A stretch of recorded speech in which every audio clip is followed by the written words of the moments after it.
At this hour, international news. An international team of scientists held a press conference and announced a sensational discovery. In the permafrost of the far east of Siberia, a prehistoric supervirus has been found. This giant virus has already become the fourth giant virus known to humanity. Previously, scientists had discovered another similar specimen in the same region. According to experts, the discovery was made a year ago, but the information had been kept secret until now. Research is still ongoing, and at this moment it remains unknown whether the virus is capable of infecting humans or animals. Some specialists note, as long as the permafrost remains frozen, there is no reason for concern.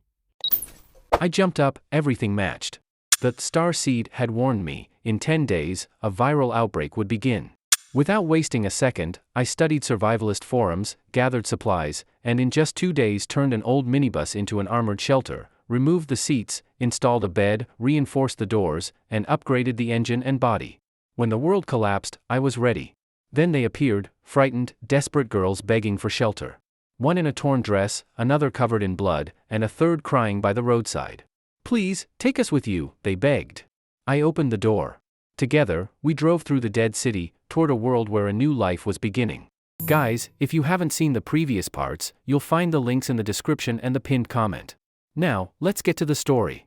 The bullet from the AMR-2 lifted the man in black off the ground. Normally, when a person's head is hit by a sniper bullet, it would explode, but the man in black's head remained intact. However, the bullet still pierced his brain, making the man in black go blank in an instant. The next moment, Jiang Zhuing's long knife and Zero's dagger stabbed into the man's body at the same time. The long knife pierced through his throat, and the dagger went into his back. The man in black's eyes completely lost focus. He seemed to have a final moment of awareness. Unwilling to give up, he tilted his head slightly, trying hard to look in Jiang Lucer's direction, but his pupils were already unfocused. He couldn't see Jiang Lucer at all. He never thought that as a member of Chuang, he would die here. Bang! The man in black's corpse fell heavily to the ground. His entire outfit had been charred by electricity, and he was covered in blood. It was an utterly tragic death. Brother! At this moment, Jiang Zhuing didn't have time to check on the man in black. As soon as she landed from the air, she ignored her completely exhausted body and rushed toward Jiang Lucer. At this time, Jiang Lucer was half kneeling on top of the base vehicle. He held the AMR-2 in his hands, his expression twisted in extreme pain. "Zhuing, be careful," Ran Shiyu said. After the intense battle just now, Ran Shiyu was the most drained and also the most seriously injured. Her face had gone completely pale, she had no strength left. But she still managed to speak, warning Jiang Zhuing. "Sister Shiyu, are you saying?" Jiang Zhuing looked at Ran Shiyu, her expression changed. Ran Shiyu's warning made her realize a terrible possibility. "You're saying my brother's infected?" If Jiang Lucer had become infected, Jiang Zhuing could not imagine the consequences. "No, not sure," Ran Shiyu was breathing heavily. She was already extremely weak, and every word seemed to take all her strength. "Brother Jiang, his mental state is very unstable, full of aggression." As Ran Shiyu spoke, a loud crack rang out.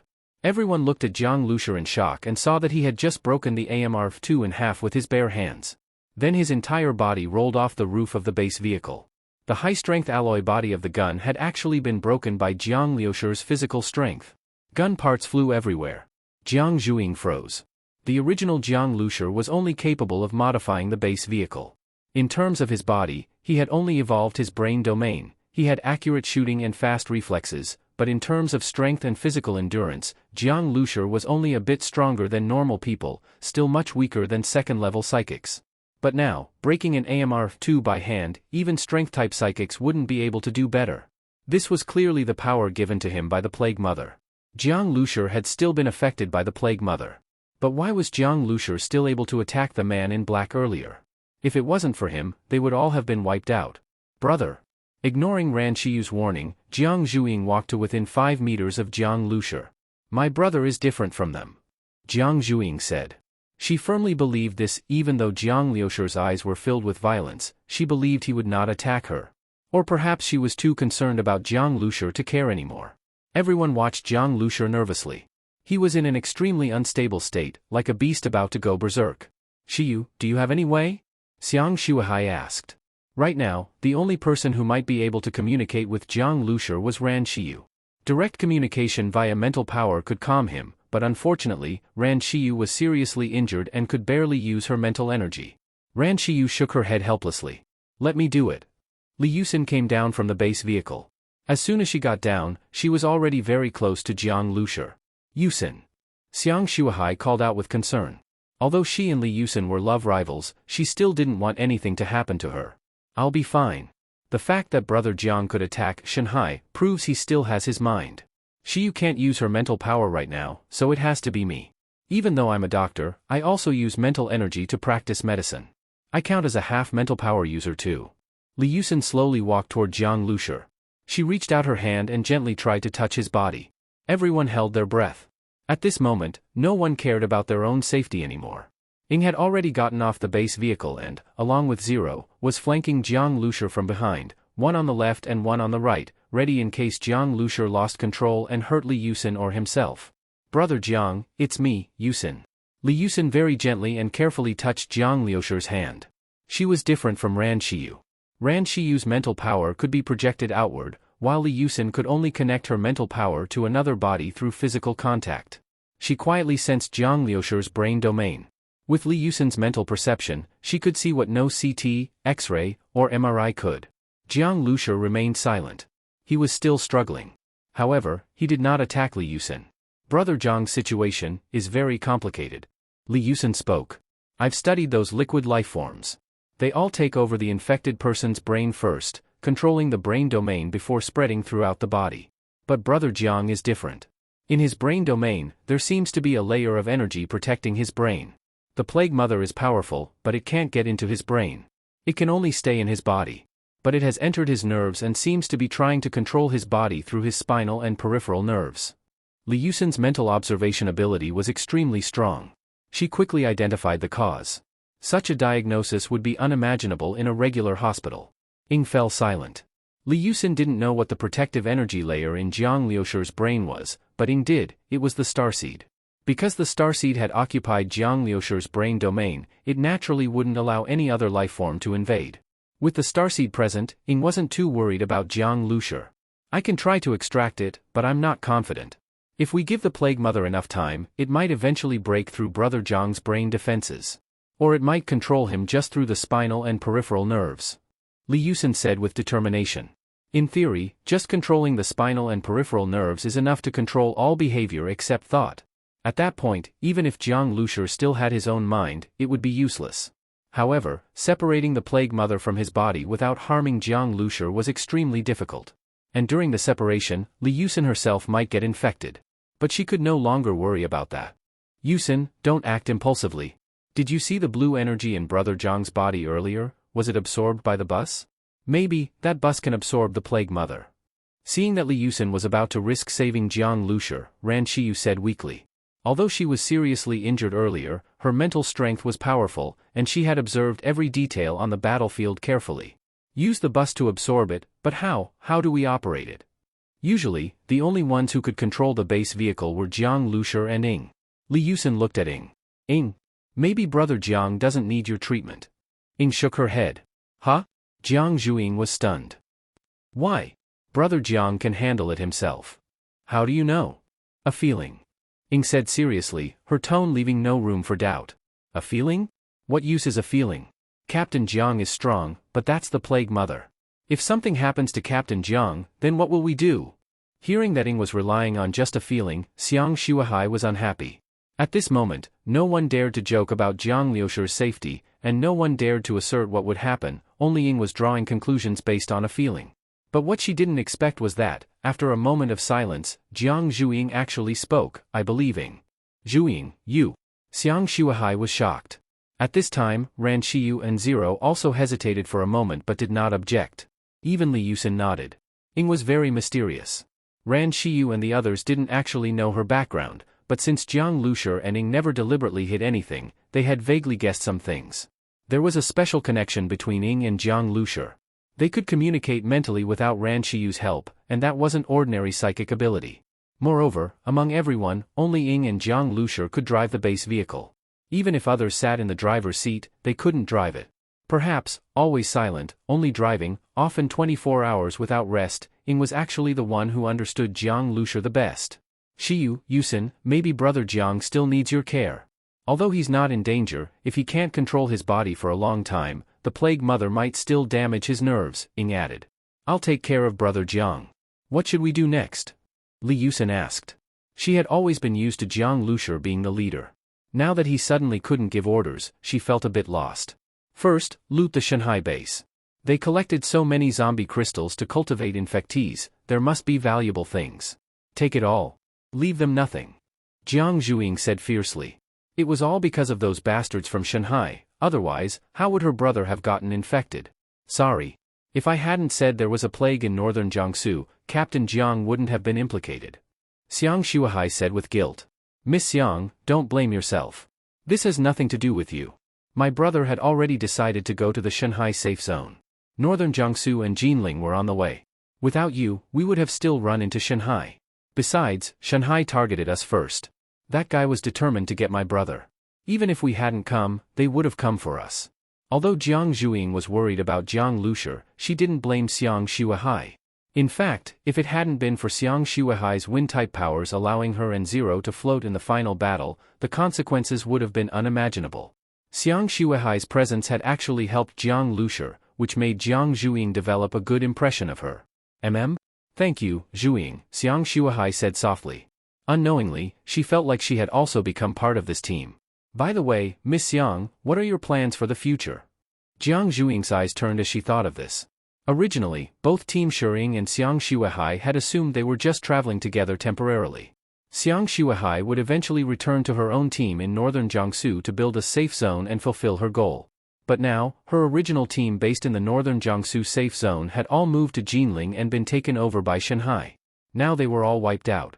Xiang Shuahai had essentially lost everything overnight. I don't know either. My people are all gone. Xiang Shuahai sighed and said gloomily. Then, Sister Xiang, how about, you just stay with us? Jiang Zhuing carefully glanced at Li Yusen and Ran Shiyu and even changed how she addressed Xiang Shuahai.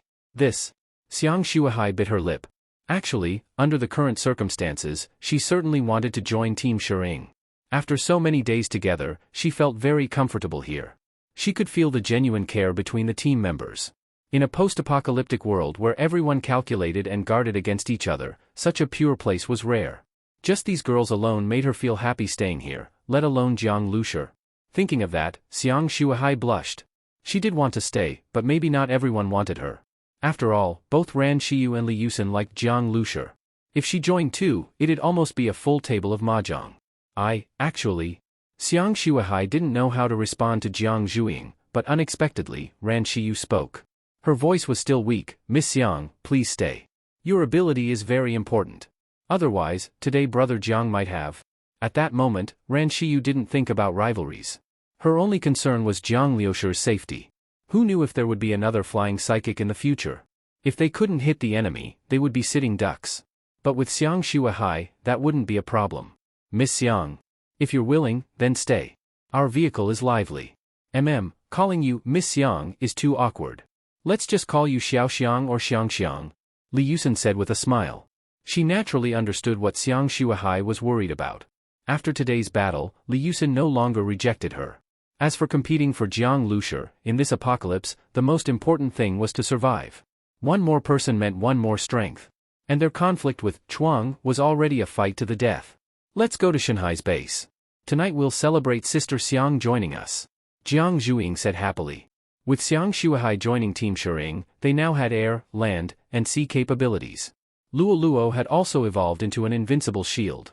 They were becoming more complete and stronger. But when would her brother recover? Without Jiang Lucer, it felt like all of this had lost its meaning. Jiang Zhuing shook her head and stopped thinking about it. She believed Ying's assurance that her brother would recover, it was only a matter of time. V-room. The engine of the base vehicle roared as it drove toward the Shanghai base. Since Jiang Lucer was infected by the Plague Mother, the starseed protected his brain domain. He used all his strength to maintain the last trace of clarity in his mind and killed the man in black, but after that, Jiang Lucer lost his reason. Now he didn't even have consciousness anymore and had fallen into a coma. According to Li Yusen's diagnosis, this should be a self-protection mechanism of Jiang Liucer's brain. He lay sleeping on the large bed in the master bedroom of the base vehicle. His face was pale as paper, and his sleeping posture could not be called peaceful at all. On the contrary, he often furrowed his brows, and the muscles on his face twitched, as if he was in great pain. Seeing this, Liucin was both nervous and distressed. "Shiyu, how are you? Feeling any better?" Liucin asked Ran Shiyu. As fellow psychic ability users, Liucin clearly understood that mental injuries were no joke. In the battle with Shuahai, aside from Jiang Lucer, the most seriously injured was definitely Ran Shiyu. She had been extremely weak until now. Ran Shiyu shook her head. "I'm fine. Maybe I'll recover in a few days. By then, perhaps I can communicate with Brother Jang's consciousness." Ran Shiyu sighed lightly as she said this. "If only I were a bit stronger, it wouldn't have come to this." Just as Ran Shiyu was speaking, they suddenly heard Jiang Zhuing's voice. "We've arrived at the Shuahai base." They had originally thought they would have to go through a battle to subdue the garrison at the base, but upon arrival, they found that the guards were almost all dead. Some of the corpses were tangled together. It seemed they had died killing each other. Jiang Zhuing shook her head. This was clearly caused by the plague. The man in black who could control them was dead, and the plague mother had failed to occupy Jiang Liucer's brain domain. As a result, these infected were out of control. Without the man in black, the Shuahai he had built collapsed completely. Jiang Zhuing jumped off the base vehicle. The Shuahai base was quite large, and Jiang Zhuing didn't know where the warehouse was. If it was an underground one, it wouldn't be easy to find. Now that all the guards were dead, there was no one to question. Jiang Zhuing's eyes turned. She said to Liucin, "Sister Yucin, release Luo Luo." Liucin was taken aback but immediately understood what Jiang Zhuing meant. The warehouse of the man in black likely stored liquid lifeforms. She smiled and released Luo Luo. Luo Luo puffed up its body and flew through the air like a small rubber ball, circling the Shuahai base while twitching its little nose. Soon, Luo Luo flew straight through the air like it had an auto-navigation system and found a heavy metal door. Luo Luo licked its tongue and pointed with its little paw behind the metal door. "This is it?" Jiang Zhuing asked. "Zhi." Luo Luo squeaked excitedly, like a greedy little dog that had smelled the scent of a plague lifeform. "This door is pretty thick." Jiang Zhuing touched her chin. Opening it was a job for Ing. The base vehicle transformed into a mining truck and smashed the wall and door together. Boom! With a loud crash, the reinforced concrete wall collapsed more than halfway. Then, the base vehicle reverted to its bus form and used its ram to pry open the steel bars intertwined like a fishing net. At last, Jiang Zhuing saw the scene inside the warehouse. The warehouse was large, looking like a secret lab. Inside were 10 long tables, each with various instruments on them. On one of the tables was a special container inside an open refrigerated cabinet, containing blue liquid life. The liquid life stored by the man in black was clearly of a higher quality, not as strong as the plague mother but much stronger than the ones extracted from ordinary infected. Zhi. Seeing the liquid life, Luo Luo squealed with excitement and almost pounced on it, but it looked at Jiang Zhuing with a pleading gaze, afraid to act without her permission. Jiang Zhuing smiled and patted Luo Luo's head. "You little glutton. These liquid lifeforms hold a lot of energy. Eat slowly, don't finish them all. Leave some for Yucin to study." Jiang Zhuing was hoping Liucin could extract useful information from these liquid lifeforms to help Jiang Lucer regain consciousness sooner. Getting Jiang Zhuing's permission, Luo Luo pounced excitedly and began gulping them down. Jiang Zhuing ignored Luo Luo and noticed a safe in the corner. This type of standard safe was no challenge for her. She charged it with electricity through her long knife and split it open. Seeing the contents, Jiang Zhuing gasped. The safe was filled with mutant crystals, at least 60 or 70. Jiang Zhuing knew the man in black's purpose in establishing Shuahai was to collect mutant crystals, but this quantity still exceeded her expectations. She had never seen so many mutant crystals. Many major base cities didn't even have such a stockpile. Shuahai probably also collected many low-grade crystals from ordinary zombies, but maybe those were already used. As for storing this many mutant crystals, who knows what for? Jiang Zhuing couldn't figure it out and didn't want to think about it. She packed up all the crystals and took them. As for the other items in the warehouse, one document caught Jiang Zhuing's attention. This document included descriptions of liquid life and the plague mother, and even mentioned the weapon. The weapon. Jiang Zhuing's eyes lit up. Jiang Lucer had gone to the Shuahai safe zone to track the weapon, but they didn't actually know what it was. Jiang Zhuing took the document back to the vehicle and began reading carefully. But to her frustration, the document didn't explain what the weapon was. She still didn't know its true nature, only its latest known location. It wasn't the Shuahai safe zone, but a foreign island nation. Abroad? Jiang Zhuing was stunned. She recalled Jiang Liucer's earlier judgment that the Shanghai safe zone might only be a gathering point for Chuang, not the actual location of the weapon. If that was the case, then Chuang might have planned to gather in Shanghai, and then fly or sail from the Shanghai airport to the island nation. So that's how it is? By this reasoning, at Chuang's pace, they were likely already assembled in Shanghai and had set off. To pursue the weapon, they now had to go to the island nation. But the island nation was thousands of miles away, with a vast ocean in between. Jiang Zhuiying hesitated at such a major decision. She decided they should go to Shanghai first. Whether or not to head to the island could wait until Jiang Lucer woke up. Then, they could sail directly from Shanghai. As Jiang Zhuiying was thinking, she suddenly noticed that the mutant crystals she had brought onto the base vehicle seemed to be silently losing energy. Huh? Jiang Zhuiying was shocked. When she picked up one of the mutant crystals, she clearly felt a stream of energy inside it slowly flowing out into the air. But Jiang Zhuiying's perception was limited, and she couldn't trace where the energy was going. Just then, Ran Qiyu opened the master bedroom door. Zhuiying, the energy from those mutant crystals you brought is gathering on brother Jiang. My brother? Jiang Zhuiying was stunned. Jiang Lucer was actually absorbing energy from the mutant crystals? In this post-apocalyptic world, mutant crystals were valuable and considered a hard currency. But she had never heard of anyone being able to directly absorb their energy.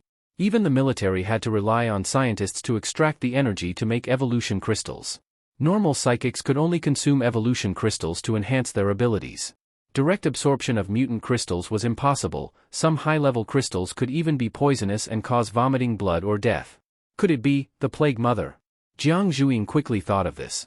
Shanghai collected mutant crystals to cultivate the plague. She had seen infected individuals swallow crystals to increase their power. Now that the Plague Mother was inside Jiang Lucer, it wasn't surprising that it could absorb the energy of mutant crystals. What do we do? Jiang Zhuiying didn't know what to do. If Jiang Lucer himself could absorb the energy, she'd bring all the crystals to him, however many he could absorb. But if it was the Plague Mother absorbing them, that was a huge problem. The Plague Mother was already difficult to deal with. If it got stronger? I don't know either. Ran Qiyu shook her head. No one could predict the outcome. This wasn't something they could experiment with. We can't take the risk. Let's put the mutant crystals away first. As Jiang Zhuiying was speaking, Ying walked over. Wait, Ying said. After carefully sensing for a moment, she added, I don't know if it's good or bad that brother Jiang is absorbing the crystal's energy, but I can feel that he strongly desires this energy. Hearing this, Jiang Zhuiying froze. You're sure it's my brother who desires it, not that damn Plague Mother pretending to be him, craving the crystal's energy? I'm sure. Ying said seriously. Ran Qiyu and Jiang Zhuiying exchanged glances, both looking hesitant. At that moment, Li Yusin also walked out of the bedroom and said, Zhuiying, I can feel that brother Zhang's life force is slowly growing, like a flame, burning stronger and stronger. Hearing even Li Yusin say this, Jiang Zhuiying took a deep breath and said, in that case, let's trust Ying and see what happens when my brother absorbs the mutant crystals. Saying this, Jiang Zhuiying picked up a mutant crystal and, together with Ying, headed toward Jiang Liucer's bedroom. In the bedroom, Jiang Lucer was lying on the large bed, his eyebrows tightly furrowed, as if he were having a nightmare. Jiang Zhuiying looked at the unconscious Jiang Lucer and gently stroked his cheek. Then, she handed the mutant crystal in her hand to Ying, who carefully placed it on the center of Jiang Liucer's forehead. At that moment, a strange scene occurred. The mutant crystal, like a gummy candy being heated, slowly began to melt. The mutant crystal gradually fused with Jiang Liucer's forehead, becoming inseparable. Jiang Zhuiying could feel that the energy within the crystal was being slowly absorbed by Jiang Lucer. After about 20 minutes, the energy in the crystal was fully absorbed. It completely lost its luster and turned into powder, crumbling apart. Ying then picked up a second mutant crystal and carefully placed it on Jiang Liucer's forehead. The same scene happened again, but this time the energy was absorbed faster. It was completely absorbed in just over 15 minutes. Ying continuously placed mutant crystals on Jiang Liucer's forehead, with each one being consumed in just over 10 minutes. If an ordinary team saw such consumption, they would have felt heartache enough to cough up blood. This was burning money. But for Team Shering, nothing was more important than Jiang Lucer waking up, so these mutant crystals were naturally not worth mentioning. In the blink of an eye, 2 hours had passed, and over a dozen mutant crystals had turned into ashes. Brother Zhang's body is changing, Li Yusin said with a trace of joy in her tone. She had actually noticed it earlier, but only after repeatedly confirming it did she speak. Although Li Yusin didn't know that there was a starseed in Jiang Liucer's brain, and couldn't confirm whether it was the Plague Mother or Jiang Lucer himself absorbing the crystals. At this moment, she was basically certain that the changes happening in Jiang Lucer's body were all positive. His heartbeat rhythm became slower, but each beat was as strong as a war drum. His breathing also became more steady and long, and the vitality of each cell grew stronger. Some cells were undergoing further differentiation, and Liucin even saw energy channels forming within Jiang Lucer's body as the crystal energy flowed. These channels appeared blue-purple, weaving together like a network. Could these be the legendary meridians? Liucin thought of this. According to legends, meridians were channels for the flow of qi. Humans possess essence, qi, and spirit. Essence is the body, spirit is the soul and consciousness, while qi is the most intangible, difficult to describe. If one must define it, this so-called qi is actually energy.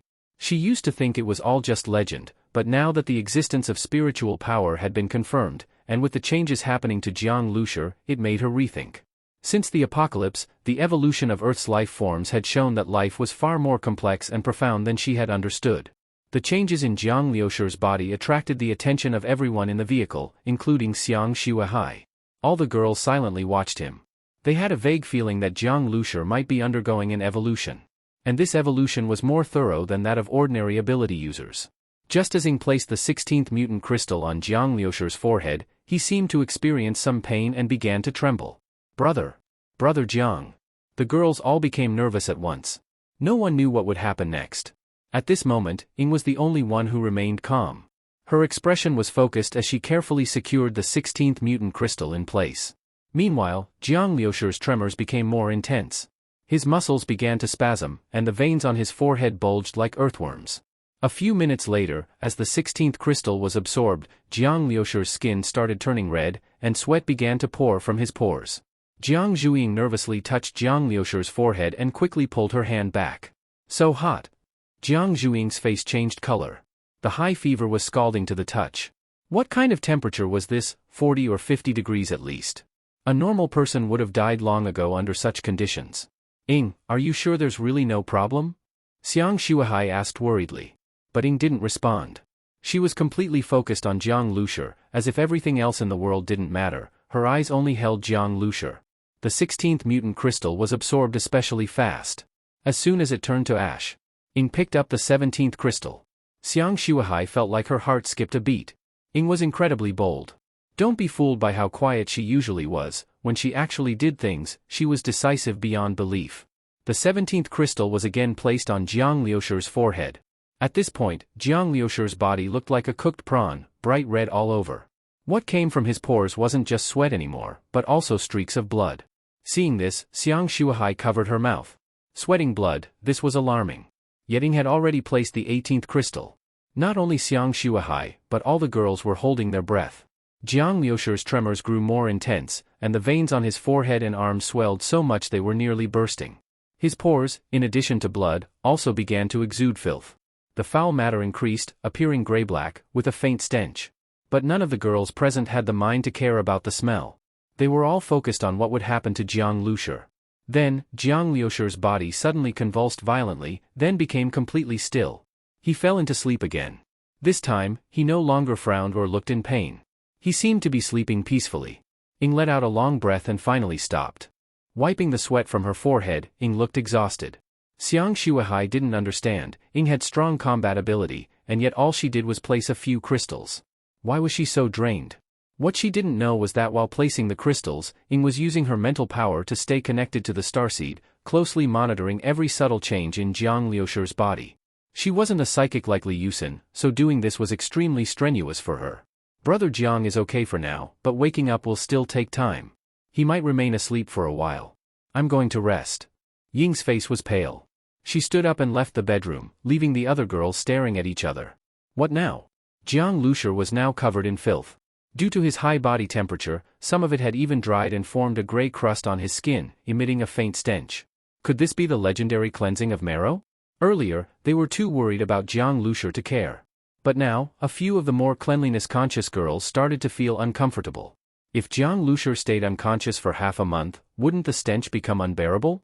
The whole vehicle would smell. Liucin picked up a towel to wipe his body, but Jiang Lucer's clothes were soaked through, and full of filth inside and out. A towel was useless. Li Yusin cleared her throat. Shouldn't we give brother Jiang a bath? Her words made the girls freeze. A bath, for Jiang Lucer? Who would do it? His clothes were likely a total loss. If they were going to bathe him, it would be nothing left on. I think. Zhuing, maybe you should do it, Li Yusin suggested. Huh? Me? Jiang Zhuing's big eyes widened even more. He's my brother.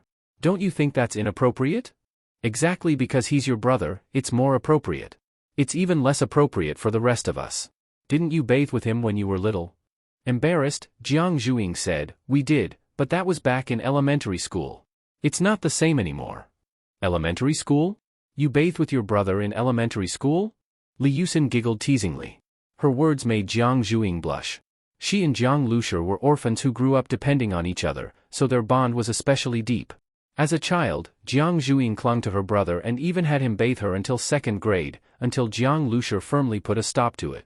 She hadn't thought much of it back then, but now that Ran Shiyu was teasing her, she naturally blushed. Sis Yusin, stop teasing me. You're a doctor, and my brother's nurse.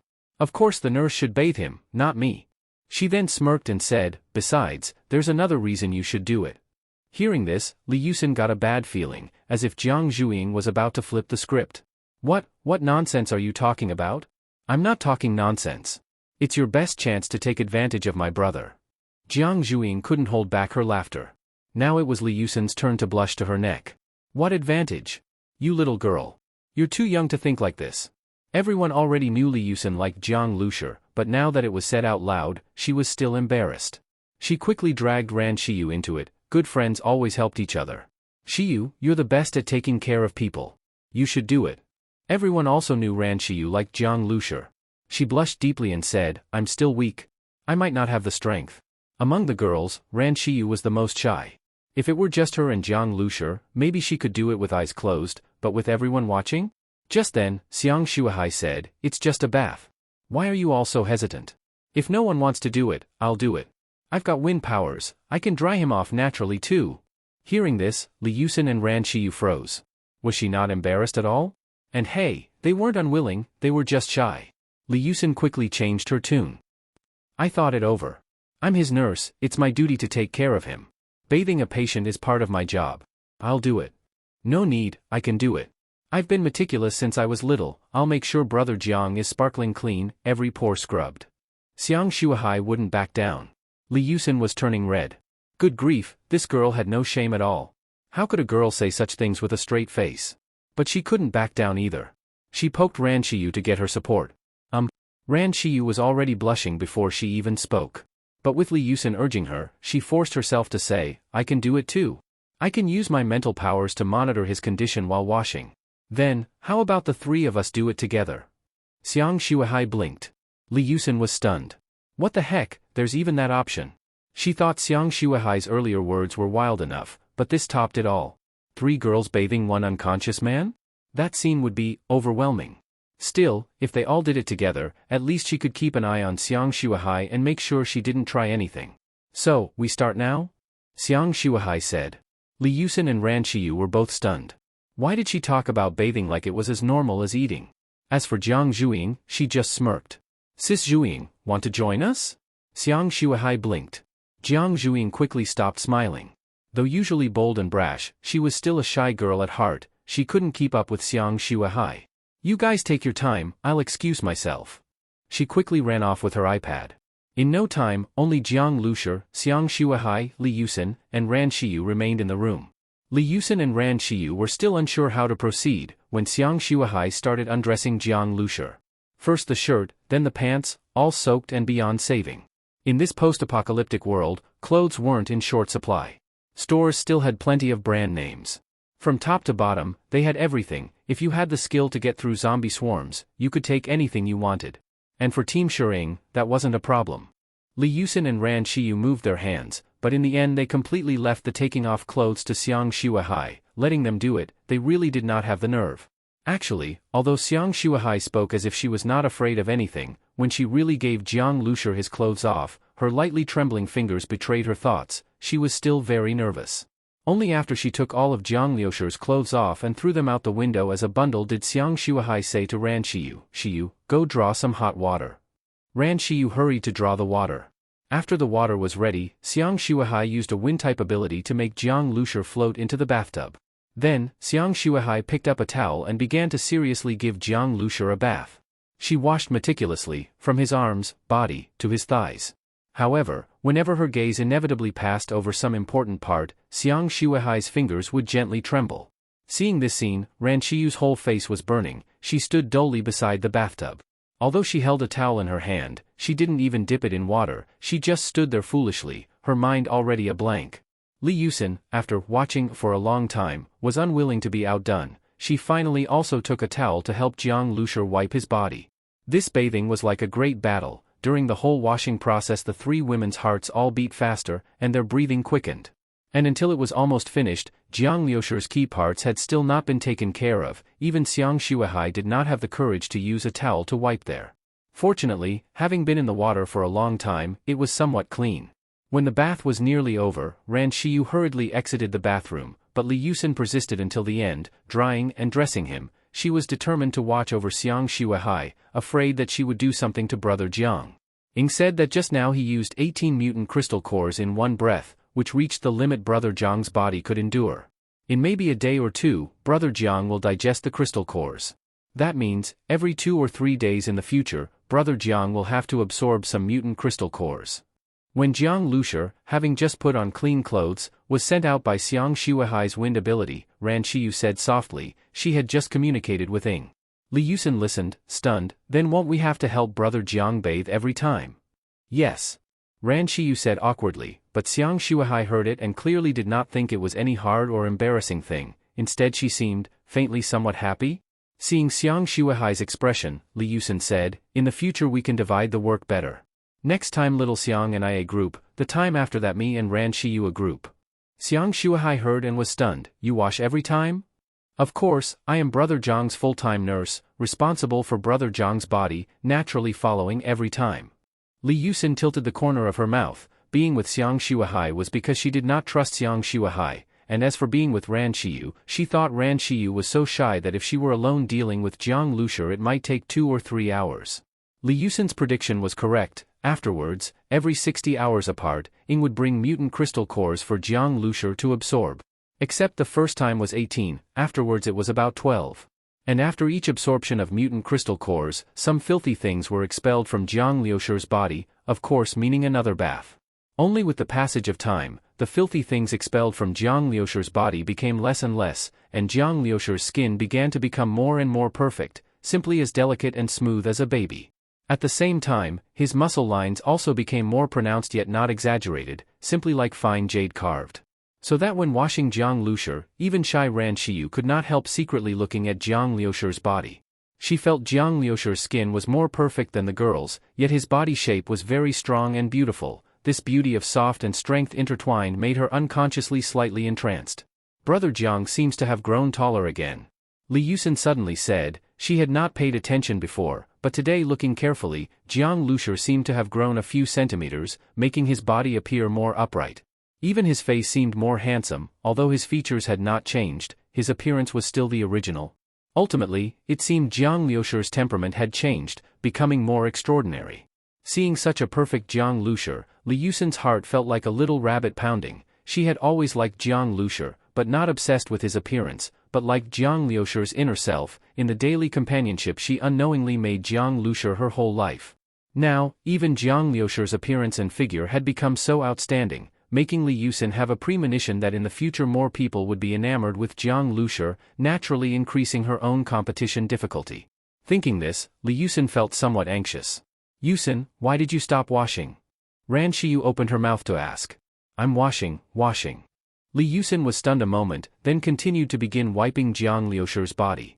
She carefully wiped every inch of Jiang Lucer's skin clean, like wiping a delicate work of art. When wiping to Jiang Lucer's key parts, she gritted her teeth and continued wiping. After all, she could not always not clean there, it might breed bacteria over time. Seeing this scene, Ran Shiyu pressed her lips. Yusin really was bold. However, she suddenly became curious. What would the feeling be like? When Ran Shiyu was thinking wildly, she suddenly saw a scene that made her face red and ears hot. She discovered that Jiang Lucer's had stood up. Can there be a physiological reaction even while unconscious? Li Yusin was also startled, Theoretically, a person unconscious for many days is in deep coma. Such a person should not respond to external stimulation unless he vaguely perceived the outside situation. So, Li Yusin held her breath, looked up at Jiang Lucer. She clearly saw Jiang Lucer's eyelashes tremble a few times, and then, he slowly opened his eyes. Ah? Li Yusin instinctively let out a cry, the flush on her face directly spread over her neck, almost to her chest. Before she had always been hoping brother Jiang would wake, day and night thinking, but he actually woke at this time. This should have been something Li Yusin very much looked forward to and excited about, but now instead made her very embarrassed. She was doing something shameful. Originally only Ran Shiyu seeing it would be enough, but it was seen by Jiang Lucer. What would he think, that she took advantage of him when he was unconscious? Li Yusin's mind went blank. She almost wished to find a crack in the ground to hide. Ran Shiyu also was head fuzzy. Although she did not directly wipe Jiang Lucer's body, she also held a towel and looked eager to try, clearly an accomplice. In the future, how to face Jiang Lucer, simply mortifying. Suddenly opening his eyes, Jiang Lucer seemed unable to endure the strong light stimulation. He just barely saw the surrounding scene.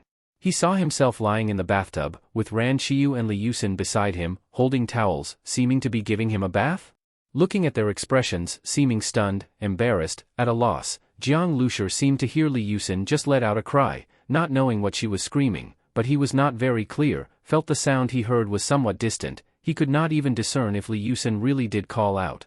This must be a dream, making such an erotic dream? During the more than 10 days of coma, Jiang Lucer's spirit had been fighting with the blue plague mother body. During this time various memories in Jiang Lucer's sea of consciousness were complex and chaotic, like slides playing in his mind. He found it difficult to distinguish illusion and reality. Among this were both battles with zombies and childhood affectionate memories. He dreamed of first taking Jiang Zhuing to the amusement park, letting Jiang Zhuing ride the Ferris wheel she had longed for. He dreamed of sitting next to Li Yusin in high school and Li Yusin asking him math questions. When all beautiful memories suddenly collapsed and the apocalypse came, he drove the newly modified base vehicle, traveling long distances to Jinling. All these scenes appeared in Jiang Lucer's mind. Afterwards, also appearing in his mind was the secret of the star seed exposed. He was chased to the ends of the earth, even beaten, star seed stripped, ability lost, starving and freezing near death. These fearful scenes also one by one appeared in his mind. Sometimes Jiang Lucer realized the things he experienced were dreams and then woke, but later proved he had not really woken, only dreamed of waking. Waking was also still a dream. Sometimes Jiang Lucer would even wake up many times in a dream. Such dream within dream made Jiang Lucer even unable to distinguish if he was real. Thus, seeing Ran Shiyu and Li Yusin helping him bathe, Jiang Lucer thought he had once again failed to wake. After all, 2 women bathing him could not happen in reality. The 2 were so shy, not even boyfriend and girlfriend with him. How could they do such intimate erotic things?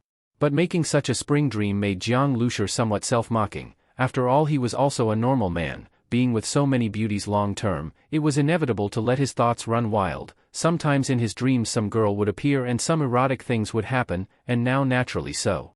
However, precisely because several girls were very close to him, Jiang Lucer himself did not know who he really liked. Although he knew if he wanted to be with some girl, the other would not resist, but to avoid awkwardness with other girls, he endured being a gentleman. Day after day like this, Jiang Lucer felt he was about to be sick from repression. He lightly shook his head and closed his eyes again. Although he woke, he was still very tired, his consciousness not clear, feeling as if his whole body was destroyed countless times, unable to breathe. Seeing Jiang Lucer close his eyes again, Li Yusin was at a loss. Brother Jiang just sleepwalked a bit in his coma and then slept again? Perhaps he had no awareness of what was happening now? With this thought in her heart, Li Yusin quickly wrung out the towel. Now her only thought was to quickly put clothes on Brother Jiang and destroy the scene. Then Brother Jiang might not even know what she did. Brother Jiang? Li Yusin tentatively asked the doctor, using the towel to wipe the water droplets on Jiang Lucer's face. The touch was very real. This dream again was so real. Jiang Lucer thought so. Every time in a dream, he always thought it was real. Through the cracks of his slightly closed eyes, Jiang Lucer saw Li Yusin wiping his body. She was wearing a white women's shirt. Because she was wiping his body she was bending over, and because of this action her collar dropped very low, revealing a fascinating deep valley. Actually Li Yusin's figure was really very good. When in school, Jiang Lucer sometimes involuntarily turned his head to secretly look at Li Yusin in her school uniform, that youthful vibrant look and the faint smile on her face. He had also once thought about what it would be like if he and Li Yusin were together. However, Li Yusin's family background was too good. Her grandparents were academicians, her father in business, her wealth very impressive. He himself was orphaned, the gap was too far. So this thought was even extinguished by Jiang Lucer himself before it could grow, not to mention speaking it. But now, in this erotic beautiful dream, Li Yusin's distance to him was so close, making Jiang Lucer inexplicably feel within reach. He could not help but reach out his hand and gently touch Li Yusin's cheek. After all, it was a dream. Jiang Lucer thought so, however Li Yusin was stunned. She did not expect Jiang Lucer would suddenly touch her face. She could feel Jiang Lucer's hand, somewhat wet, somewhat warm, extremely real, and an extremely pleasant touch, fascinating her and relieving much of her previous extreme embarrassment. Brother Jiang. Li Yusin held her breath. In the bathroom, in such an ambiguous environment, she and Jiang Lucer made eye contact, and Jiang Lucer was gazing into her eyes, touching her cheek. What would happen next? Li Yusin did not know. She was looking forward yet nervous. At this time, Jiang Lucer's eyes could not help scanning Li Yusin, because in the bathroom Li Yusin's white shirt inevitably got wet, in many places even somewhat transparent, revealing patches of spring light. In high school, Jiang Lucer had also imagined Li Yusin's body. This was probably inevitable for a teenage boy. Thus at this time, his hand could not help moving down, from cheek to neck, then to chest, and then Jiang Lucer's hand gently slid down. After all, it was just a dream. Doing anything in a dream didn't matter, right? Jiang Lucer thought so while carefully feeling that enchanting touch, very soft and very real. Seeing Jiang Lucer touch her, Li Yusin was stunned. Her whole body froze there, like being shocked by electricity, completely unable to move. Everything happened too suddenly. Although she had just touched Jiang Lucer's body, she was bathing him after all, but now Jiang Lucer was purely caressing her. Not only Li Yusin, Ran Shiyu was also stunned. How did Brother Jiang suddenly? At this moment, Jiang Lucer sat up from the bathtub. He pinched the first button on Li Yusin's shirt. After hesitating for a long while, he carefully unbuttoned it. Even knowing it was a dream, Jiang Lucer still felt a bit uneasy inside, feeling as if he was doing something very sinful. What am I worrying about? It's just a dream. Things in a dream disappear once you wake up. Being so restrained even in a dream, I'm really living too tiredly. Thinking this, Jiang Lucer unbuttoned Li Yusin's shirt one button at a time. Then he naturally saw that striking patch of snowy white. He gently reached out and touched it. After that, one of his hands moved downward again and pressed on Li Yusin's firm, round hips. Li Yusin's breathing became rapid, her heart pounding hard. Was Brother Jiang sleepwalking? She had never experienced anything like this. The waves of numbness coming from her body made her almost unable to stand. Honestly speaking, being touched like this by Jiang Lucer did not disgust her at all. If it were out of mutual feelings, she would even feel happy. It was just that everything came too suddenly, and she was completely unprepared. And Ran Shiyu was still right there. Brother Jiang, you. Ran Shiyu really could not hold back anymore. She was standing right beside them. Even if Jiang Lucer wanted to do something to Li Yusin, he could not do it in front of her like this. Moreover, she felt a little sad inside. She had barely participated in bathing Jiang Lucer, and now she was watching him touch Li Yusin, the two full of affection, which made her feel sour inside. But Ran Shiyu never expected that as soon as she spoke, Jiang Lucer stood up and gently wrapped an arm around her waist. Just like that, he held Li Yusin with one hand and her with the other, embracing both left and right. Ran Shiyu was completely stunned. Brother Jiang was actually making a move on both of them at the same time? In a daze, she felt herself being lifted at the waist and placed onto the bed. Soon after, Li Yusin was also placed beside her. The shower room was connected to Jiang Lucer's master bedroom, so doing all this was very convenient. Seeing the two girls lying on the bed, so pleasing to the eye, Jiang Lucer unknowingly felt his mouth go dry. Was what he was doing not very good? Even if it was a dream, sleeping together under the same blanket was a bit too much. To put it bluntly, it was simply beastly. Jiang Lucer hesitated a little, but then thought again, this was all in a dream. Many people, even kind ones, dream of killing others. Who would pursue legal responsibility for killing in a dream? Since it was a dream, morality and law clearly did not exist. As long as he continued to be a gentleman after waking up, that would be fine. Thinking this way, Jiang Lucer felt it made more and more sense. He gently took off Ran Shiyu's clothes. Ran Shiyu's mind went completely blank, letting Jiang Lucer do as he wished. Brother Jiang, can you not do this? Ran Shiyu's voice was as thin as a thread. She was a shy girl. Even though she and Li Yusin were good sisters, they could not do this kind of thing together. However, Jiang Lucer did not answer her. Very soon, both Ran Shiyu's and Li Yusin's clothes were taken off by Jiang Lucer. The proportions of both girls' bodies were very perfect. Li Yusen was fuller, while Ran Xiyu was more slender, with long, thin legs. Jiang Lucer lay between the two girls, holding one in each arm. His hands went under their bodies and then up from their armpits, gently caressing Ran Xiyu and Li Yusen. At this moment, Jiang Lucer felt incomparably happy, almost intoxicated in this gentle paradise. He himself was inexperienced. Although he had imagined it countless times, he never expected that when it truly happened, it would be so satisfying. Especially embracing two such perfect girls at the same time. Compared to this, those men in ancient stories with wives and concubines were simply weak. Even having one wife and one concubine could not compare to Li Yusen and Ran Xiyu. Jiang Lucer could not help turning over onto Li Yusen, while his other hand was still touching Ran Xiyu. He slowly took off Li Yusen's cotton shorts. At this point, Li Yusen's last defense was removed. But just at this moment, Ran Xiyu, who was lying to the side, suddenly broke free from Jiang Lucer's hand and ran to the bathroom as if escaping. Bang! Ran Xiyu locked the door directly. She leaned her back against the bathroom door, breathing heavily. She had never imagined Jiang Lucer would do this.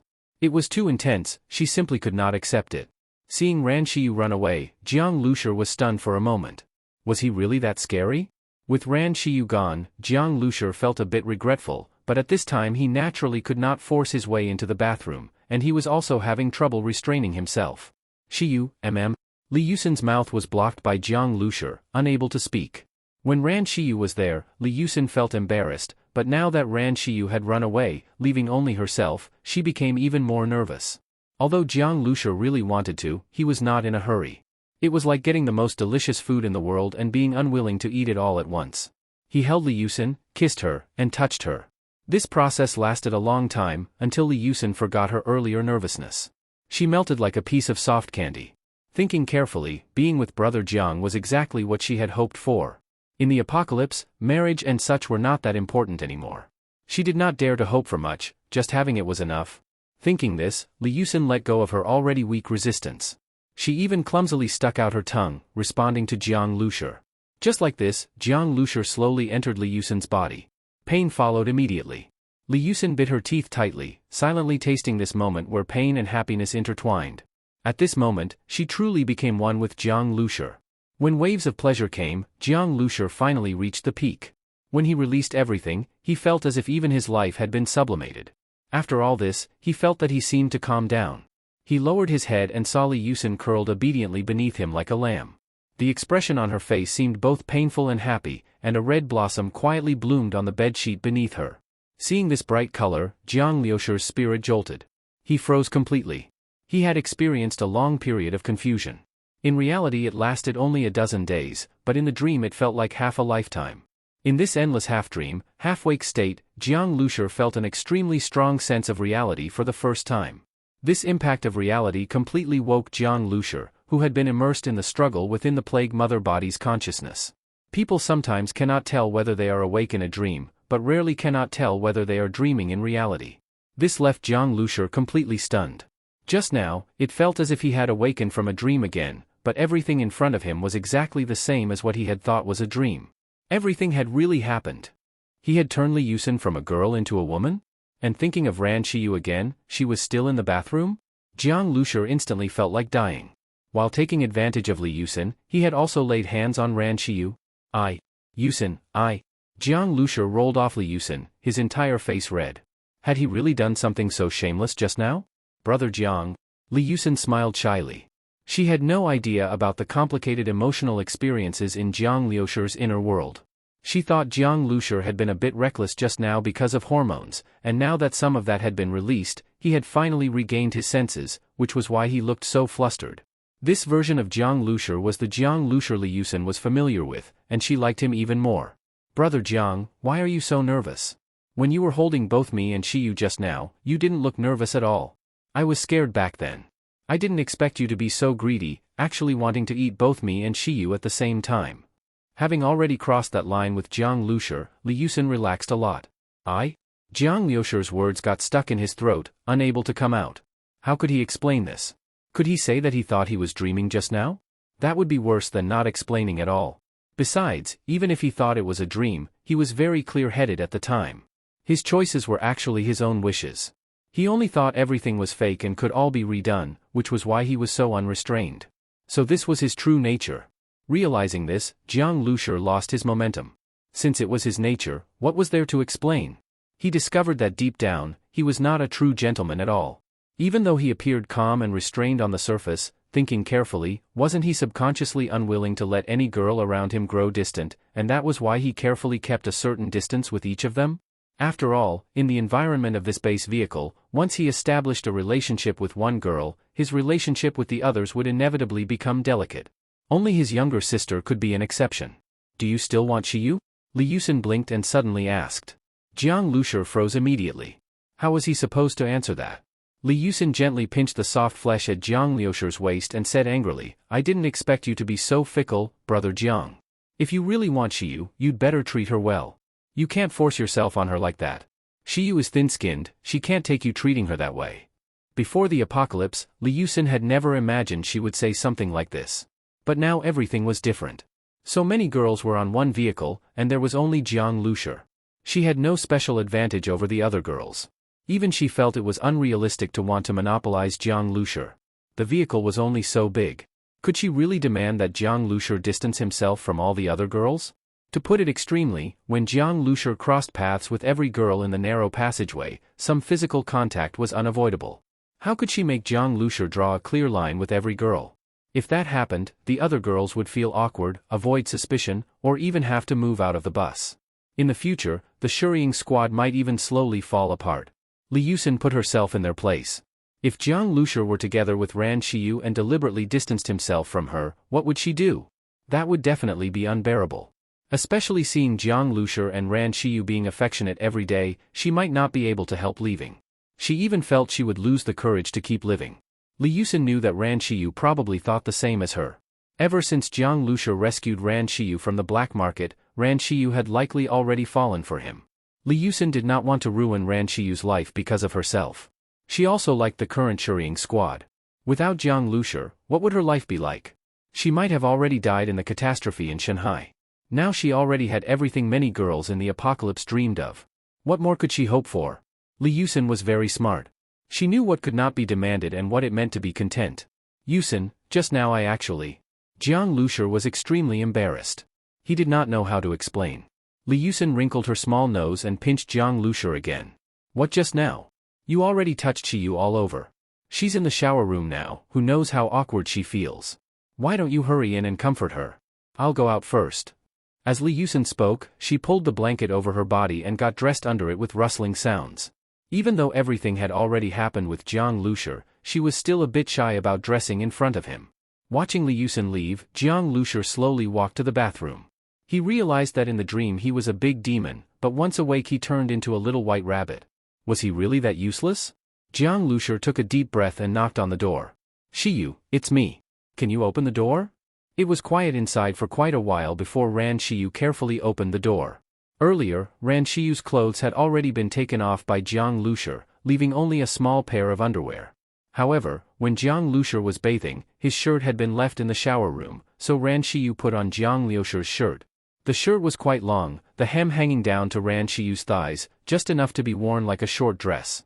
But this half-covered pair of long legs and fragrant hips swaying in front of Jiang Lucer, along with the fact that she was completely bare underneath the shirt, faintly revealing the outline of Ran Xiyu's chest, made the desire Jiang Lucer had already extinguished show signs of reigniting. Jiang Lucer was originally a hot-blooded young man, and his body had been modified many times, far surpassing ordinary people. Doing it again would really be no problem at all. Noticing Jiang Lucer's gaze, Ran Xiyu's face turned red. She quickly lowered her head and stepped back a few steps, as if afraid Jiang Lucer would directly eat her up. Seeing the situation, Jiang Lucer awkwardly touched his nose. Was he really that scary? Actually, he had already returned to his normal state. Although he was still a bit impulsive now, there was no way he would act again. Well, I'm sorry about what just happened. When I had just woken up, I wasn't very clear-headed. Jiang Lucer explained weakly. Ran Xiyu pressed her lips together. You say you weren't clear-headed, so what you did just now, was all unconscious? Jiang Lucer got stuck immediately. He really was making it worse the more he explained. He had actually touched Ran Xiyu's body, and now he said he wasn't clear-headed. Wasn't that the behavior of a scumbag who takes advantage and then refuses to admit it? Not only scummy, but also shameless. Of course not. It's just that right after waking up, my self-control was poor, so I did some ridiculous things. Poor self-control? Hearing Jiang Lucer say this, Ran Qiyu froze for a moment. For so long in the apocalypse, Jiang Lucer had always seemed calm and restrained, which had even made her doubt whether she herself lacked attraction. Now hearing Jiang Lucer finally speak his true feelings, it turned out he had been deliberately restraining himself before. This made a trace of joy flash through Ran Qiyu's heart, even though this time his impulse was not directed only at her, but also included Li Yusin. "Did you do that with Yusin?" Ran Qiyu asked softly. She had already realized this. Jiang Lucer had no choice but to nod honestly. Oh? Hearing Jiang Lucer say this, Ran Qiyu did not know what she felt inside. This meant Jiang Lucer and Li Yusin were together now? Suddenly her heart felt sour. Jiang Lucer and Li Yusin had confirmed their relationship, so what about herself? She did not know how to face Jiang Lucer anymore. If she stayed between Jiang Lucer and Li Yusin, she would feel extremely awkward. She did not want to reveal her feelings, so she changed the topic and said, "Everyone is waiting for you to wake up. Now that you're awake, hurry out and tell Zhuying and the others." As she spoke, her eyes stayed lowered, not really daring to look at Jiang Lucer. Seeing Ran Qiyu like this, Jiang Lucer suddenly felt very sad inside. He could feel that Ran Qiyu was very down right now. He could not help stepping forward and suddenly hugging her. "Qiyu, I'm sorry." Being suddenly hugged by Jiang Lucer, Ran Qiyu's body stiffened, but slowly, it softened again. She just let Jiang Lucer hold her like this. Although her heart was still sour, her body felt an indescribable sense of security. She only wanted to immerse herself in this moment and let it last forever. At this moment, Ran Qiyu saw Li Yusin poke her head out from the bathroom doorway, secretly looking at her. Ah, Yusin. Ran Qiyu panicked inside and instinctively wanted to break free from Jiang Lucer. She felt like a thief with a guilty conscience, but Jiang Lucer held her very tightly, and she could not break away at all. At this time, Li Yusin blinked at Ran Qiyu and revealed a mischievous smile, then closed the door. Li Yusin's reaction made Ran Qiyu freeze for a moment. She and Li Yusin were originally very close friends, so she naturally understood what Li Yusin meant. She was leaving space for herself and Jiang Lucer. Yusin was encouraging her to be with Jiang Lucer? Thinking of this, Ran Qiyu's thoughts became complicated. In fact, over this past year, Ran Qiyu had always followed Jiang Lucer, and her heart had long belonged to him. There was no way she could leave. And just now, being touched all over by Jiang Lucer, to Ran Qiyu, was not much different from crossing that final step. Half lying in Jiang Lucer's arms, Ran Qiyu looked at him seriously. Slowly, Jiang Lucer leaned down and lightly kissed Ran Qiyu's lips, like a dragonfly touching water. While speaking, Jiang Lucer wrapped an arm around Ran Qiyu's shoulders and the bend of her legs and lifted her up. Ran Qiyu weighed less than 90 jin to begin with, so Jiang Lucer lifted her easily, but he still did not expect it to be this easy. When holding Ran Qiyu, he could almost feel no weight at all, as if he were holding a bundle of silk. Why is Qiyu so light? Jiang Lucer froze for a moment, but at this time he did not have time to think carefully. He carried Ran Qiyu to his bed, covered her with the blanket, tucked it in, and then gently kissed her forehead. He said softly, "Get some sleep. These days have been hard on you." Jiang Lucer knew that in the battle with Shuahai, Ran Qiyu had the greatest consumption. Injuries to mental strength could not recover without long-term rest, and Ran Qiyu's current mental state was not very good. These days, taking care of him must have been hard on her as well. She needed rest. Although Ran Qiyu was still very attractive now, Jiang Lucer restrained his impulse. He could not bear to hurt Ran Qiyu again at this time. Ran Qiyu was stunned. Looking at such a gentle Jiang Lucer, she suddenly felt inexplicably happy, like a pampered little princess. "I'm not tired. I'll go out with you. Zhuying and the others must be very worried," Ran Qiyu said happily. Because of Li Yusin's mischievous smile and everything Jiang Lucer had done for her, her mood suddenly became much better. She felt that life in the future now had color. Then let's go out." Jiang Lucer held Ran Qiyu's hand and helped her up. Ran Qiyu took her clothes and went to the shower room to change. Just as Jiang Lucer was about to open the door, he felt a quick, light kiss land on his cheek. Jiang Lucer froze for a moment and turned to look at Ran Qiyu, but saw that she had already run out. "Brother, you finally woke up." When Jiang Lucer walked out of the bedroom, Jiang Zhuying threw herself straight into his arms. During the days Jiang Lucer was unconscious, Jiang Zhuying had been extremely worried. Although Ying had assured her that Jiang Lucer would wake up, Jiang Zhuying still could not relax. She could not imagine what it would be like without Jiang Lucer. "I slept too long and made everyone worry." Jiang Lucer touched Jiang Zhuying's small head. Jiang Lucer led Jiang Zhuying off the vehicle. At this time, Xiang Shuahai and Sun Quan had also gathered together. They were arranging a barbecue party to celebrate Jiang Lucer waking up. Ha ha ha. I told you brother Jiang has great luck and a strong life, how could anything happen to him? By the way, brother Jiang, how do you feel now? I heard that during the days you were unconscious, you absorbed more than 30 mutant crystal cores. More than 30 mutant crystal cores, what kind of concept was that? Ordinary ability users, even knowing that eating these crystal cores could make them evolve, would still be reluctant to consume them. Not to mention that most people could not absorb so much energy, let alone directly absorb mutant crystal cores. I absorbed more than 30 mutant crystal cores? Jiang Lucer was stunned. During the days he was unconscious, he had been immersed in endless dreams and had no idea what had happened to his body. Brother Jiang, you didn't know? When we wiped out Shanghai, we got many mutant crystal cores. Ing gave most of them to you to absorb. There was such a thing? Jiang Lucer looked at Ing, and Ing nodded. Brother, you remember that the plague mother body entered your body before, right?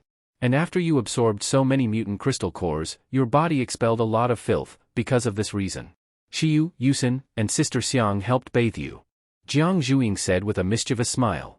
As soon as she said this, Li Yusin and Ran Xiu were extremely embarrassed. This girl was too much. Even though it was no longer a secret, saying it out loud like this was too shameful. Sun Quan and Zhang Hai quickly pretended they had not heard anything and went to move the barbecue rack, preparing to grill skewers. Sister Xiang? You mean Xiang Shuahai? Jiang Lucer froze for a moment and looked at Xiang Shuahai. Xiang Shuahai had also bathed him. This romantic debt seemed to be piling up more and more. Heaven and earth were his witnesses, he had always been restrained. Acting toward Li Yusin and Ran Xiu before was because he thought he was dreaming. After one coma, he had suddenly entangled 3 girls, and it felt a bit hard to sort out. Xiang Shuahai laughed softly. Brother Jiang, you still haven't said how your body is now. After absorbing those mutant crystal cores, your skin now would make girls jealous if they saw it. My body. Jiang Lucer lowered his head and looked at his hands. He remembered the scene of holding Ran Xiu earlier. Ran Xiu, who weighed nearly 90 jin, had felt almost weightless in his arms. He had originally thought it was because he had just woken up and his sense of touch was confused. Now thinking about it, it must have been because he had absorbed more than 30 mutant crystal cores. Li Yusin said, Brother Jiang, you broke an AMR-2 rifle before. At that time, you had just been infected by the plague mother body and had not yet absorbed mutant crystal cores. I studied those liquid life forms. After they enter the human body, they all first parasitize the brain and completely control a person's central nervous system. But with you, Brother Jiang, the plague mother body failed when it entered your brain and could only remain in your body. These days, I've been using mental power to observe your body. My feeling is, Brother Jiang's body has fused with that plague mother body, or in other words, absorbed it. Li Yusin stated her judgment. When it came to Jiang Lucer's body, she became focused and no longer cared about the earlier embarrassment. Oh? I fused with the plague mother body. Jiang Lucer looked at Ing again, and Ing nodded. Ying's mental power was connected to the star seed, so she understood Jiang Lucer's condition best. She knew that over these 10+ days, Jiang Lucer had already been completely transformed. Brother, this is information collected from Shanghai headquarters. There is content describing the abilities of infected people. Yusin says you might still be an infected person in some sense, but completely different from those infected. Take a look at this information. As Jiang Zhuing spoke, she handed all the information she had collected to Jiang Lucer. This thick stack of documents was placed in a folder. Inside were not only materials about infected people, but also information about creation, and even a brief introduction to a scientific expedition from more than half a century ago. Seeing this, Jiang Lucer took a deep breath. This information was extremely valuable. The data Jiang Zhuing obtained contained a lot of useful information, but at this moment, Jiang Lucer didn't have time to look at it in detail. He turned to the section about the infected and began reading. This liquid life form came from that archaeological expedition. According to Chuang's speculation, it originated from the vast universe beyond Earth and was completely different from Earth's life forms. This life form has no cellular structure, and its life solvent is also different from that of Earth. All life on Earth, whether animal, plant, bacteria, or fungi, has only one life solvent, and that is water. Some organisms can survive without relying on air, sunlight, or organic matter, living only on iron powder and sulfur, but they absolutely cannot live without water. All life on Earth is without exception, even viruses, whether DNA-based or not, also need water as a solvent to reproduce. But this liquid life form uses liquid methane as its life solvent. According to Chuang's speculation, this life form was born on an extremely cold planet, with an average temperature of -170 to 180 degrees Celsius. There are lakes, rivers, even oceans, thunderstorms, rain, and snow on the planet, but all the rivers, seas, and rain are liquid methane. Chuang even considered using satellites to send this liquid life to those distant planets in the solar system to test whether they could reproduce on a large scale. This kind of liquid life, nurtured in extreme cold, contains incredibly powerful energy. But the temperature on Earth is too high and unsuitable for its survival. On Earth, its thinking is very slow. It can only infect humans, seep into their brain and consciousness, and then be remotely controlled by the black-clothed man through his mental power. Because the energy in their bodies can grant the infected great power. After an ordinary person becomes an infected, their strength can increase 7 to 8 times, speed 3 to 4 times, and they also gain extremely strong resistance to injury. As long as the head or heart is not hurt, most other wounds are not fatal and can heal slowly. And now, the infection in Jang Lucer's body is not from an ordinary plague, but from the plague's mother body. According to Chuang, all other liquid life forms were split and cultivated from the original plague mother body. Even the black-clothed man is not very clear about the power the plague mother body possesses. But now, the plague mother body lost in the fight against the star seed and has been merged into Jang Lucer's body. When Jang Lucer just woke up, due to sensory overload and being busy clapping for love, he really hadn't had time to carefully sense his body. Now that he calmed down, he suddenly noticed that his body felt different. He could sense a new blue energy inside his body. Although it was invisible, he could feel it clearly, just like ordinary people can feel their own hands and feet. Jang Lucer even felt that he could control this energy. He tried stretching out his hand, palm open, and with his thoughts, specks of blue light began to gather in his palm, slowly forming a small light ball. The light ball started out egg-sized and slowly grew, emitting a dazzling blue glow, like a blazing blue sun. This is, Jiang Zhuing's eyes widened, the plague mother body. She remembered clearly when the black-clothed man took it out, this blue light ball looked exactly the same. Brother Jiang, you're controlling the plague mother body in your hand? This is unbelievable. Li Yusen exclaimed. Usually, people are controlled by the plague, but Jiang Lucer could control the plague mother body. This shouldn't be the plague mother body. I can feel it, this is my energy body. Jiang Lucer said. The original consciousness of the plague mother body had been completely erased. Now, this blue life form had been assimilated by his body and become a part of him. Just like his hands and feet, inseparable. This is his own energy. As the blue energy inside him kept pouring out, the blue light ball in his palm grew to the size of a fist. Li Yusen was also observing his body and found that all the blue energy was flowing through fixed pathways. These channels formed a network structure that she could see clearly. When Jiang Lucer absorbed mutated crystal cores and refined his body, the energy flow paths perfectly matched what she saw now. These networks were the legendary meridians. This change shocked Li Yusen. Undoubtedly, Jiang Lucer was now completely different from any other ability user. This is already the limit. Jiang Lucer found that when a certain amount of blue energy had been drawn from his body, he could no longer summon more. The limit he could gather was a fist-sized blue energy ball. Brother Jiang, how do you feel? Ran Shiyu asked. Not much of a feeling, but as I summon this blue energy, I feel like my body isn't as strong as before.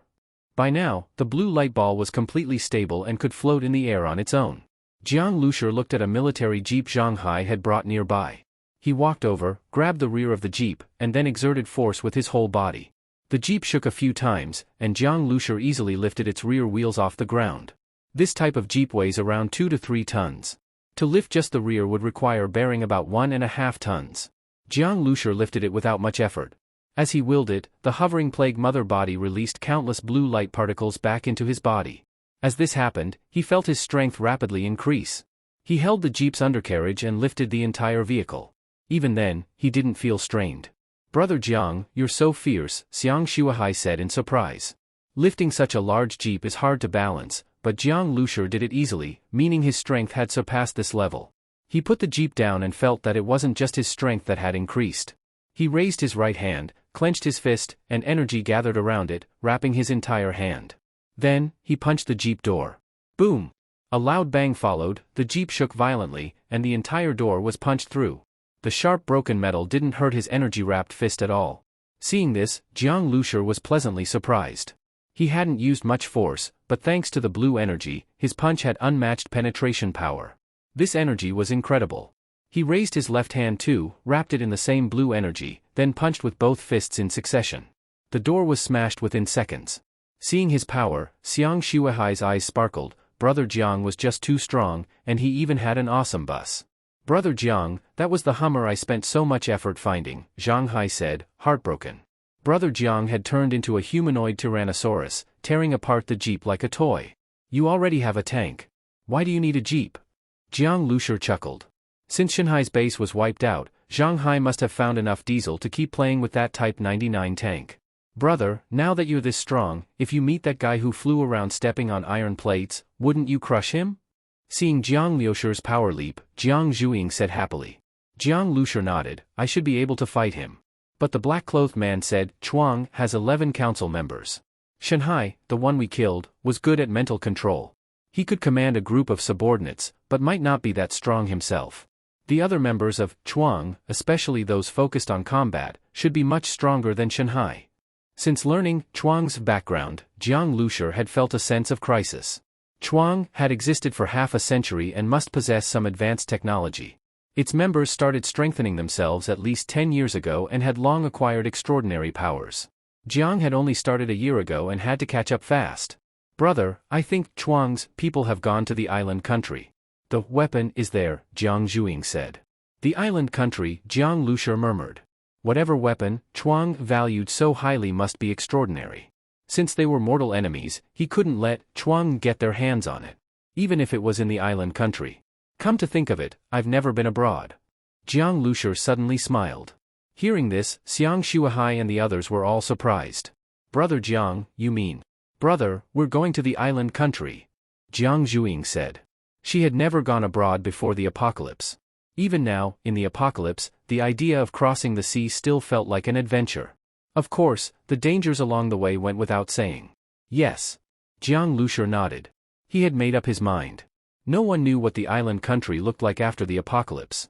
In fact, before the apocalypse, Jiang Lucer had no interest in going to the island country. Now, it was just for the weapon. But now that he had made his decision, he was a little curious about the post-apocalyptic world abroad. Although he already knew the virus outbreak was global, he didn't know whether other places were worse. At this moment, Zhang Hai showed a hesitant expression. After a long while, he finally made up his mind, walked over to Jiang Lucer, and said, Brother Jiang, I have something I want to tell you. What is it? Jiang Lucer asked. He glanced at Zhang Hai and suddenly caught sight of a girl standing not far away. Song Helu? Jiang Zhuing's senior sister? And on Song Helu's face was a trace of uneasiness and shyness. Seeing Song Helu's expression and then looking at Zhang Hai scratching his head, Jiang Lucer immediately understood. He smiled and patted Zhang Hai on the shoulder. Not bad, Zhang Hai. I didn't expect you, sneaking around, actually managed to get that girl. No, I'm still chasing her. Zhang Hai quickly waved his hand. Well, congratulations in advance. This counts as an old tree blooming again. Jiang Lucer said. Zhang Hai said gloomily, Brother Jiang, I'm only in my early 30s. Jiang Lucer understood that Zhang Hai came to tell him this specifically because he didn't know what to do and wanted his opinion. Bring Song Helu along? But going to the island country was already full of danger, and taking an ordinary person along would be a burden. Such a request, Zhang Hai couldn't bring himself to say. Besides, Song Helu still had her father and a group of survivors here. She wouldn't be willing to leave with Jiang Lucer's group. How about this then, you and Sun Kuan stay here? Jiang Lucer thought for a while and said. Their Type 99 tank couldn't be transported to the island country anyway. But just leaving it here would be a waste. Stay here, Zhang Hai was stunned. He hadn't thought about that. Jiang Lucer smiled and said, It's not like we won't come back after going to the island country. You don't have to make that face. Yeah, just stay here and take good care of my senior sister. Jiang Zhuing suddenly popped out from behind Jiang Lucer, blinked, and said with a meaningful tone. She knew Zhang Hai's character. With him taking care of Song Helu, Jiang Zhuing was happy for both of them. Well, Zhang Hai, being a straightforward guy, no longer hesitated now that Jiang Lucer had spoken. Especially after seeing the terrifying strength Jiang Lucer displayed just now, Zhang Hai was full of confidence in their trip to the island country. Even if he went, the help he could offer would be limited. Then I'll stay and build a strong rear base for Brother Jiang. Zhang Hai said. All right. Jiang Lucer nodded. If there was a base-like place where his close friends and family could live, and the base vehicle acted as a fortress. Not just for himself. The girls on his vehicle, as well as Zhang Hai and Sun Kuan, all had people close to them. Jiang Lucer couldn't take everyone, and they could live in the base instead. But Jiang Lucer didn't want to build a city-scale base. This base was only meant for close people. At this moment, Jiang Lucer noticed another person. Only this person looked so miserable that Jiang Lucer had to think for a moment before recognizing who it was. Luo Jiafeng? The once imposing Commander Luo was now filthy like a beggar, completely unrecognizable. I'll leave this person to you, Jiang Lucer said. No problem. Zhang Hai readily agreed. As for what Zhang Hai planned to do with Luo Jiafeng, Jiang Lucer couldn't be bothered to ask. Just like that, Zhang Hai and Sun Kuan stayed behind with the Type 99 tank, while Jiang Lucer's group took the bus and headed to Shanghai. After the apocalypse, Jiang Lucer had been to Shanghai once. Back then, when he first saw the Shanghai safe zone, he was greatly shocked. But now, along the way were ruins everywhere. The highways they had cleared were now full of bones, traces of explosions, and abandoned vehicles. During the mass evacuation, who knew how many people had died on this road? However, this time Jiang Lucer and his group wouldn't go to the Shanghai safe zone. According to the information, Chuang had a headquarters in Edo City in the island country, so Jiang Lucer planned to go directly to Edo.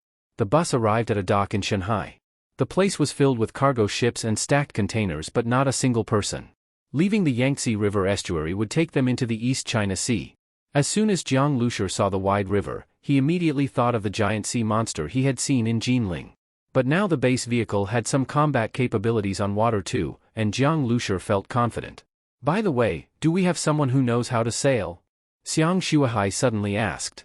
In fact, she had wanted to ask this for a while, but seeing how Jiang Lucer had rushed all the way here, she felt he must have considered it. But now that they were about to set off, she still hadn't seen Jiang Lucer find any old captain, so she couldn't help but ask. Jiang Lucer smiled mysteriously and pushed out Ing, this is our captain. As the base vehicle's manager, Ing not only drove excellently, but once the base vehicle transformed into water mode, piloting a boat was a piece of cake. Ing, you're amazing. Xiang Shuahai couldn't help saying. As a newly joined member and Jiang Lucer's woman, Xiang Shuahai had built good relationships with all the girls and had also chatted with Ing. But the cold and aloof Ing only gave off a sense of mystery. No one knew her background. Xiang Shuahai didn't mind. Since Jiang Lucer trusted Ing, she trusted her too. As for the mysteries around Jiang Lucer, she wouldn't pry. At this moment, the base vehicle rumbled and began moving toward the water. Seeing this, Xiang Shuahai widened her eyes. Ah, the vehicle. It's okay, Sister Xiang. Jiang Zhuing giggled, covering her mouth. As the front part of the base vehicle entered the water, it began to transform from the front, quickly changing into a streamlined boat, and with a boom, it landed in the water, splashing countless waves. This, Xiang Shuahai looked at the missile boat in surprise, and a trace of memory flashed through her eyes. Back in northern Jiangsu, she had seen this missile boat. After that, the boat disappeared, and Jiang Lucer's base vehicle appeared. At the time, all of this was Jiang Lucer's business, and she hadn't asked much. Only now did she realize that the bus could transform into the missile boat. She already knew Jiang Lucer's ability was vehicle modification. What a miraculous power. As the base vehicle transformed into the water missile boat mode, at the abandoned dock, it became the first ship to set sail after the apocalypse. At this moment, Jiang Zhuing, along with Ran Xiyu and Li Yusin, felt both excited and a little afraid. Now, the water was an unfamiliar and dangerous realm for humans. But sitting in the base vehicle, with Jiang Lucer looking so calm, they also felt at ease. Soon, the base vehicle let out a roaring engine sound, cutting a long white line across the water's surface as it sped toward the vast ocean. Before the apocalypse, many cruise ships and cargo vessels traveled back and forth between Shanghai and the island country. Under normal conditions, it took 2 to 3 days to reach the island. But now, in the apocalypse, the situation at sea was very complex. After going out to sea, even Jiang Lucer was extremely cautious, and Ran Xiyu kept using her psychic powers to monitor the surroundings. Fortunately, her psychic powers were unaffected by water, and she could clearly sense underwater conditions. With Ran Xiyu's warnings and the base vehicle's flexibility and speed, they avoided many dangers along the way. There were even indescribably huge creatures in the sea. Ran Xiyu didn't dare probe them with her powers for fear of provoking them. And so, the base vehicle sped swiftly and silently across the water, gradually approaching the island country. The island nation's territory consisted of 4 major islands and thousands of smaller ones, with a population of over 100 million. The group was heading to Edo City, the largest city in the country, the political and economic center, with nearly 40 million people, one of the most populated cities in the world. 40 million people, before the apocalypse, it symbolized prosperity. But after the apocalypse, it meant two words: zombies. Zombies in terrifying numbers. For Chuang to set up its headquarters in Edo City, it had to have great strength to survive there. The missile boat had been sailing on the sea for 4 days when Xiang Shuahai suddenly shouted excitedly, "I see land." Immediately, everyone ran onto the deck. In the distance, a coastal city appeared on the horizon, but to be exact, it was only a ruined city. As the missile boat approached, broken glass, darkened bloodstains, and collapsed buildings were everywhere.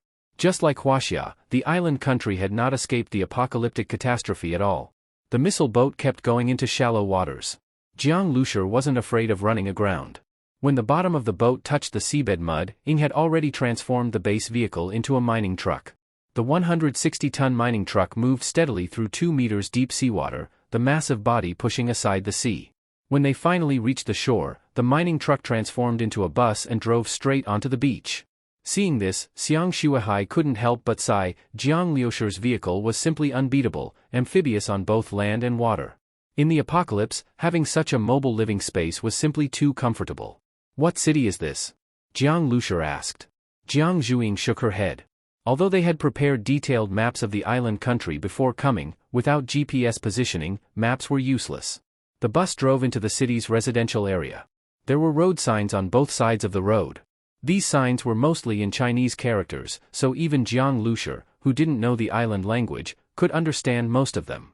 "This is Wakayama Prefecture," Ran Shiyu said. She had seen the word Wakayama on the signs, still written in simple kanji. "We're about to enter Wakayama. This is the east coast of Honshu," Ran Shiyu said while looking at the map. Although the west coast of the island country was closer to Huaxia, it was blocked by the Korean peninsula, so landing on the east coast wasn't any farther. Looking at the map, Jiang Lucer nodded. "We'll depart from Wakayama and head to Edo.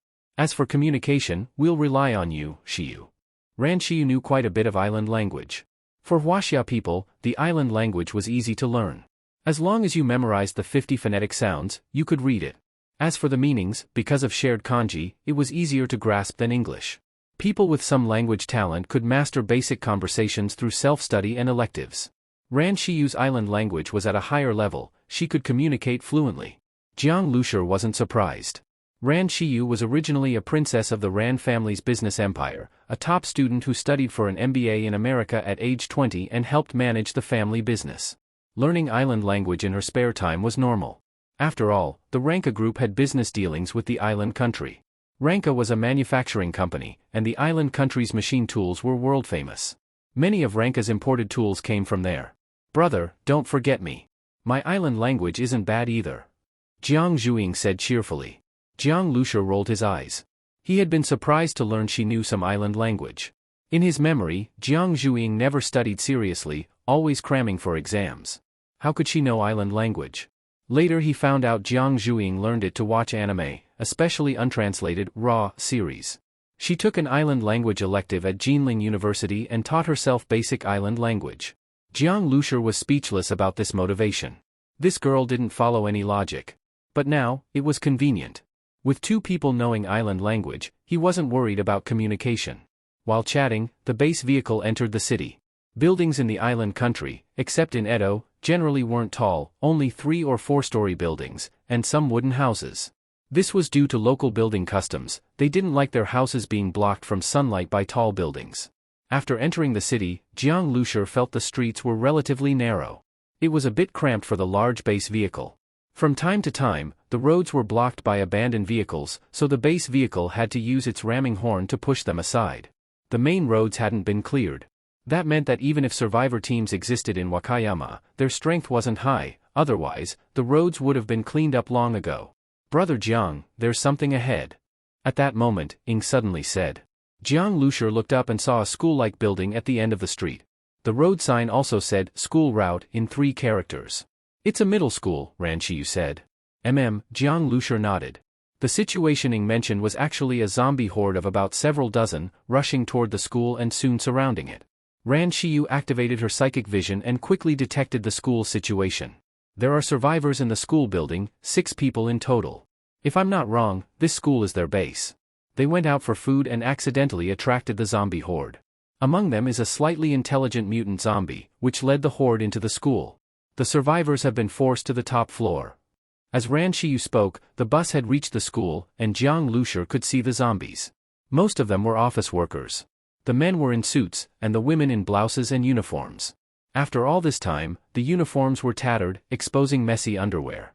The zombies howled mindlessly, already rushing to the top floor. The 6 people were out of options, they could only fight. But from the looks of it, they stood no chance. But just then, Jiang Lucer was surprised to see the 6 survivors throwing down a rope from the rooftop, securing one end and climbing down from the top. They climbed down on the building side where there were few zombies. They had this prepared. Although the survivor team didn't look strong, they had prepared for emergencies and planned to escape from the rooftop. They were 3 boys and 3 girls, all wearing island middle school uniforms. The boys wore little suits, the girls sailor skirts. Though the apocalypse had lasted so long, their clothes were still fairly clean. One girl was particularly agile. She helped others avoid falling from the rope and wielded a long blade, cutting down zombies as she led. She looked about 16 or 17 and was strong for a level 1 ability user. She fought while protecting her classmates, choosing to stay behind to cover them. At that moment, the mutant zombie on the rooftop saw its prey escaping. Its eyes glowed fiercely as it jumped down from the top floor. The girl's heart tightened, a chill on her back. From the earlier fight, she knew she was no match for the mutant zombie. If it reached them, all 6 might be slaughtered. "You guys go first, I'll hold it off," she shouted anxiously. In her hand was a blood-covered island katana. After countless fights this past year, the blade was already dulled. Facing a mutant zombie, she had no chance. "But Natsumi, you," another girl said worriedly. But seeing the mutant zombie leaping down, fear overtook concern, and the 5 fled in panic. Clang! After a brief clash, Natsumi's katana was snapped by the mutant zombie. She was flung away by great force, her right arm fractured.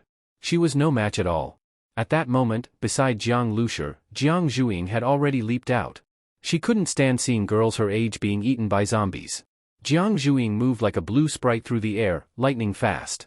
Before she landed, blue electric currents swept across dozens of meters, turning the area into a lightning field. The mutant zombie was hit by the blue current and flung away. Jiang Zhuing threw it straight into the school's drainage pipe. Massive electricity surged through its body, then down the pipe into the ground. The mutant zombie was roasted to a crisp. Then Jiang Zhuing shouted, releasing her full power, 100,000 volts. Nearby ordinary zombies were electrocuted on the spot. Even those not dead collapsed, twitching weakly. In just a few seconds, zombies near the school were cleared. Only those inside remained, but without the mutant zombies' command and not noticing the people outside, they wandered aimlessly inside. Seeing Jiang Zhuing in action, the survivors were stunned. They thought they were doomed today, but suddenly a female war god appeared and wiped out the zombies with terrifying lightning. Natsumi had thought she was pretty strong among girls, but she didn't expect anyone could be this powerful. It was beyond imagination. "Oh my god, are you, the strongest electric princess Misaka Mikoto-chan? You must be Mikoto-chan, right?" Natsumi's eyes sparkled. This girl looked just about her age, how could she be so strong? Jiang Zhuing had only acted because she couldn't bear to see the girl die so badly. Now, hearing this, she blushed slightly. I'm not." Jiang Lucer didn't understand island language, but he had heard Ran Shiyu speak it a lot recently. With his strong brain, he had picked up some impressions. At least he had some idea of who Mikoto was, mentioned twice by Natsumi. "Who's Mikoto?" Jiang Lucer asked. "An anime character, known as Railgun," Jiang Zhuing said, then waved to the girl. "I'm not Mikoto. My name is Jiang Zhuing. But I think you're just like Misaka-senpai. Your power is as strong and cool as hers. I'll call you Misaka-senpai," Natsumi said excitedly. Xiaomei didn't expect that when she reached a dead end, a railgun-like big sister would suddenly fall from the sky and save her. The moment her body was surrounded by blue electricity, it was incredibly cool, like something you'd only see in anime, but now happening in real life. This big sister was incredibly strong. Abilities could be used like this? "My name is Jiang Zhuing. What's your name?" Jiang Zhuing reached out and shook Xiaomei's hand. Even though it was their first time meeting, their shared love for anime made Jiang Zhuing instantly feel close to Xiaomei. "My name is Xiaomei, Tianyin Xiaomei." Xiaomei happily introduced herself. "So it's little sister Xiaomei," Ran Shiyu said with a smile as she walked over. Xiame, you're a student at this school, right? Actually, we have something we want to ask you about. Just as Ran Shiyu was speaking, someone suddenly shouted, Xiame. Ran Shiyu turned and saw 6 or 7 people rushing over. They were all riding motorcycles. Leading them was a young man in his 20s, wearing a racing-style leather jumpsuit and a helmet, riding a Suzuki sport bike. He looked really cool. Xiame, are you okay? The young man got off the bike, grabbed Xiame's shoulder, and looked her over with concern. I'm fine, brother. Xiame took a step back. She called the young man her brother, but clearly wasn't happy to see him. Xiame, I told you to stay with me and not take risks outside. If you were with your brother, how could you end up in such danger? If I came a bit later today, who knows what would have happened? As the young man spoke, he took off his helmet, revealing a bluish-green tattoo on his neck. The tattoo extended further down, no telling how big it was. Hearing the tattooed man's words, Xiame snorted. You talk like you came just in time to save me. Even if you were late, nothing would have happened. The one who saved me today was Sister Misaka. Without her, I'd already be dead. As she spoke, Xiame moved closer to Jiang Zhuing. The tattooed man looked at Jiang Zhuing with some surprise. He had only come because someone he stationed here fired a signal flare, warning him that Xiame was in danger. But when he arrived, the danger had already passed. Judging by the flare's color, the one attacking Xiame was a powerful mutated zombie. But it was killed by this girl who looked so delicate. Clearly, she was no ordinary girl. What's more, the girl was extremely pretty, making the tattooed man glance at her a few more times. She was a top-tier beauty. Thank you for saving my sister. The tattooed man bowed. It was nothing, I just helped out while passing by, Jiang Zhuing replied politely. She still didn't fully understand the relationship between these siblings, they kind of seemed like enemies. Hearing Jiang Zhuing speak, the tattooed man looked up curiously. You're Chinese. The island language was easy to pick up, but speaking with an authentic Edo accent was hard. Jiang Zhuing's island language clearly wasn't fluent, even Ran Shiyu could tell the difference right away. For native islanders, especially those who've met many foreigners, it's easy to tell where someone comes from just by how they speak. Yes, Chinese. Jiang Zhuing nodded. After hearing this, the tattooed man frowned slightly. He looked at Jiang Zhuing, then at Jiang Lucer and Ran Shiyu, but didn't say anything more. This attitude made Jiang Zhuing uncomfortable. So what if we're Chinese? Then the tattooed man suddenly grabbed Xiame's wrist. Xiame, you must come back with me today. I won't. Xiame shook her head. But the tattooed man insisted, you don't have a choice. I can even take in your useless classmates and let them earn some income. As he spoke, he glanced at Xiame's classmates with disgust. The classmates clearly feared him, looking timid and not daring to show dissatisfaction. You want me to join the Yakuza? Get full-body tattoos like you?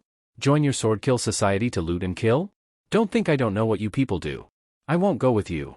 Xiame was clearly a stubborn girl and completely rejected the tattooed man's offer. You think you can survive in Wakayama on your own? You'll be killed by zombies, and you can't protect your classmates either. Your base is gone. Where else can you go? As he spoke, the tattooed man looked sharply at Xiame's 5 classmates. I'll allow you to join Swordkill Society as regular citizens. The 5 classmates froze, then were overjoyed. Swordkill Society had long established a safe zone. Though regular citizens had to do hard labor, it was still a stable life, better than being hunted by zombies every day. Xiame, your brother is willing to take us in, a chubby girl said happily. As she spoke, she tugged at Xiame's shirt, as if asking her to agree. If you want to go, go. I won't. Those who want to stay with me, come with me. Those who don't, go to Swordkill Society. Xiame turned her head away.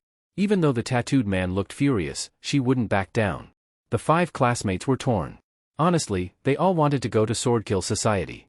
But leaving Xiame behind made them feel guilty. What's your choice? The tattooed man looked sternly at them. The 5 shrank back. Though guilty, in the end, they all chose Swordkill Society. Not one stayed with Xiame. Seeing this, Jiang Lucer shook his head. Though he didn't understand the island language, Ran Shiyu had been mentally translating for him. He figured these classmates were originally outcasts rejected by Swordkill Society. Xiame had helped them. But now, fearing death, they were going back, even though they probably knew they'd live without dignity, like dogs. Better to be a safe dog than a homeless wanderer. You all, humph. Xiame snorted. Honestly, her classmates abandoning her hurt, but she still refused to go to Swordkill Society. Xiame, I said you don't get to choose today. If you don't come back with me, I'll take you by force. The tattooed man was aggressive and still gripping her wrist painfully. Jiang Zhuiying couldn't stand it anymore. Xiamei, what's going on? She already disliked the tattooed man.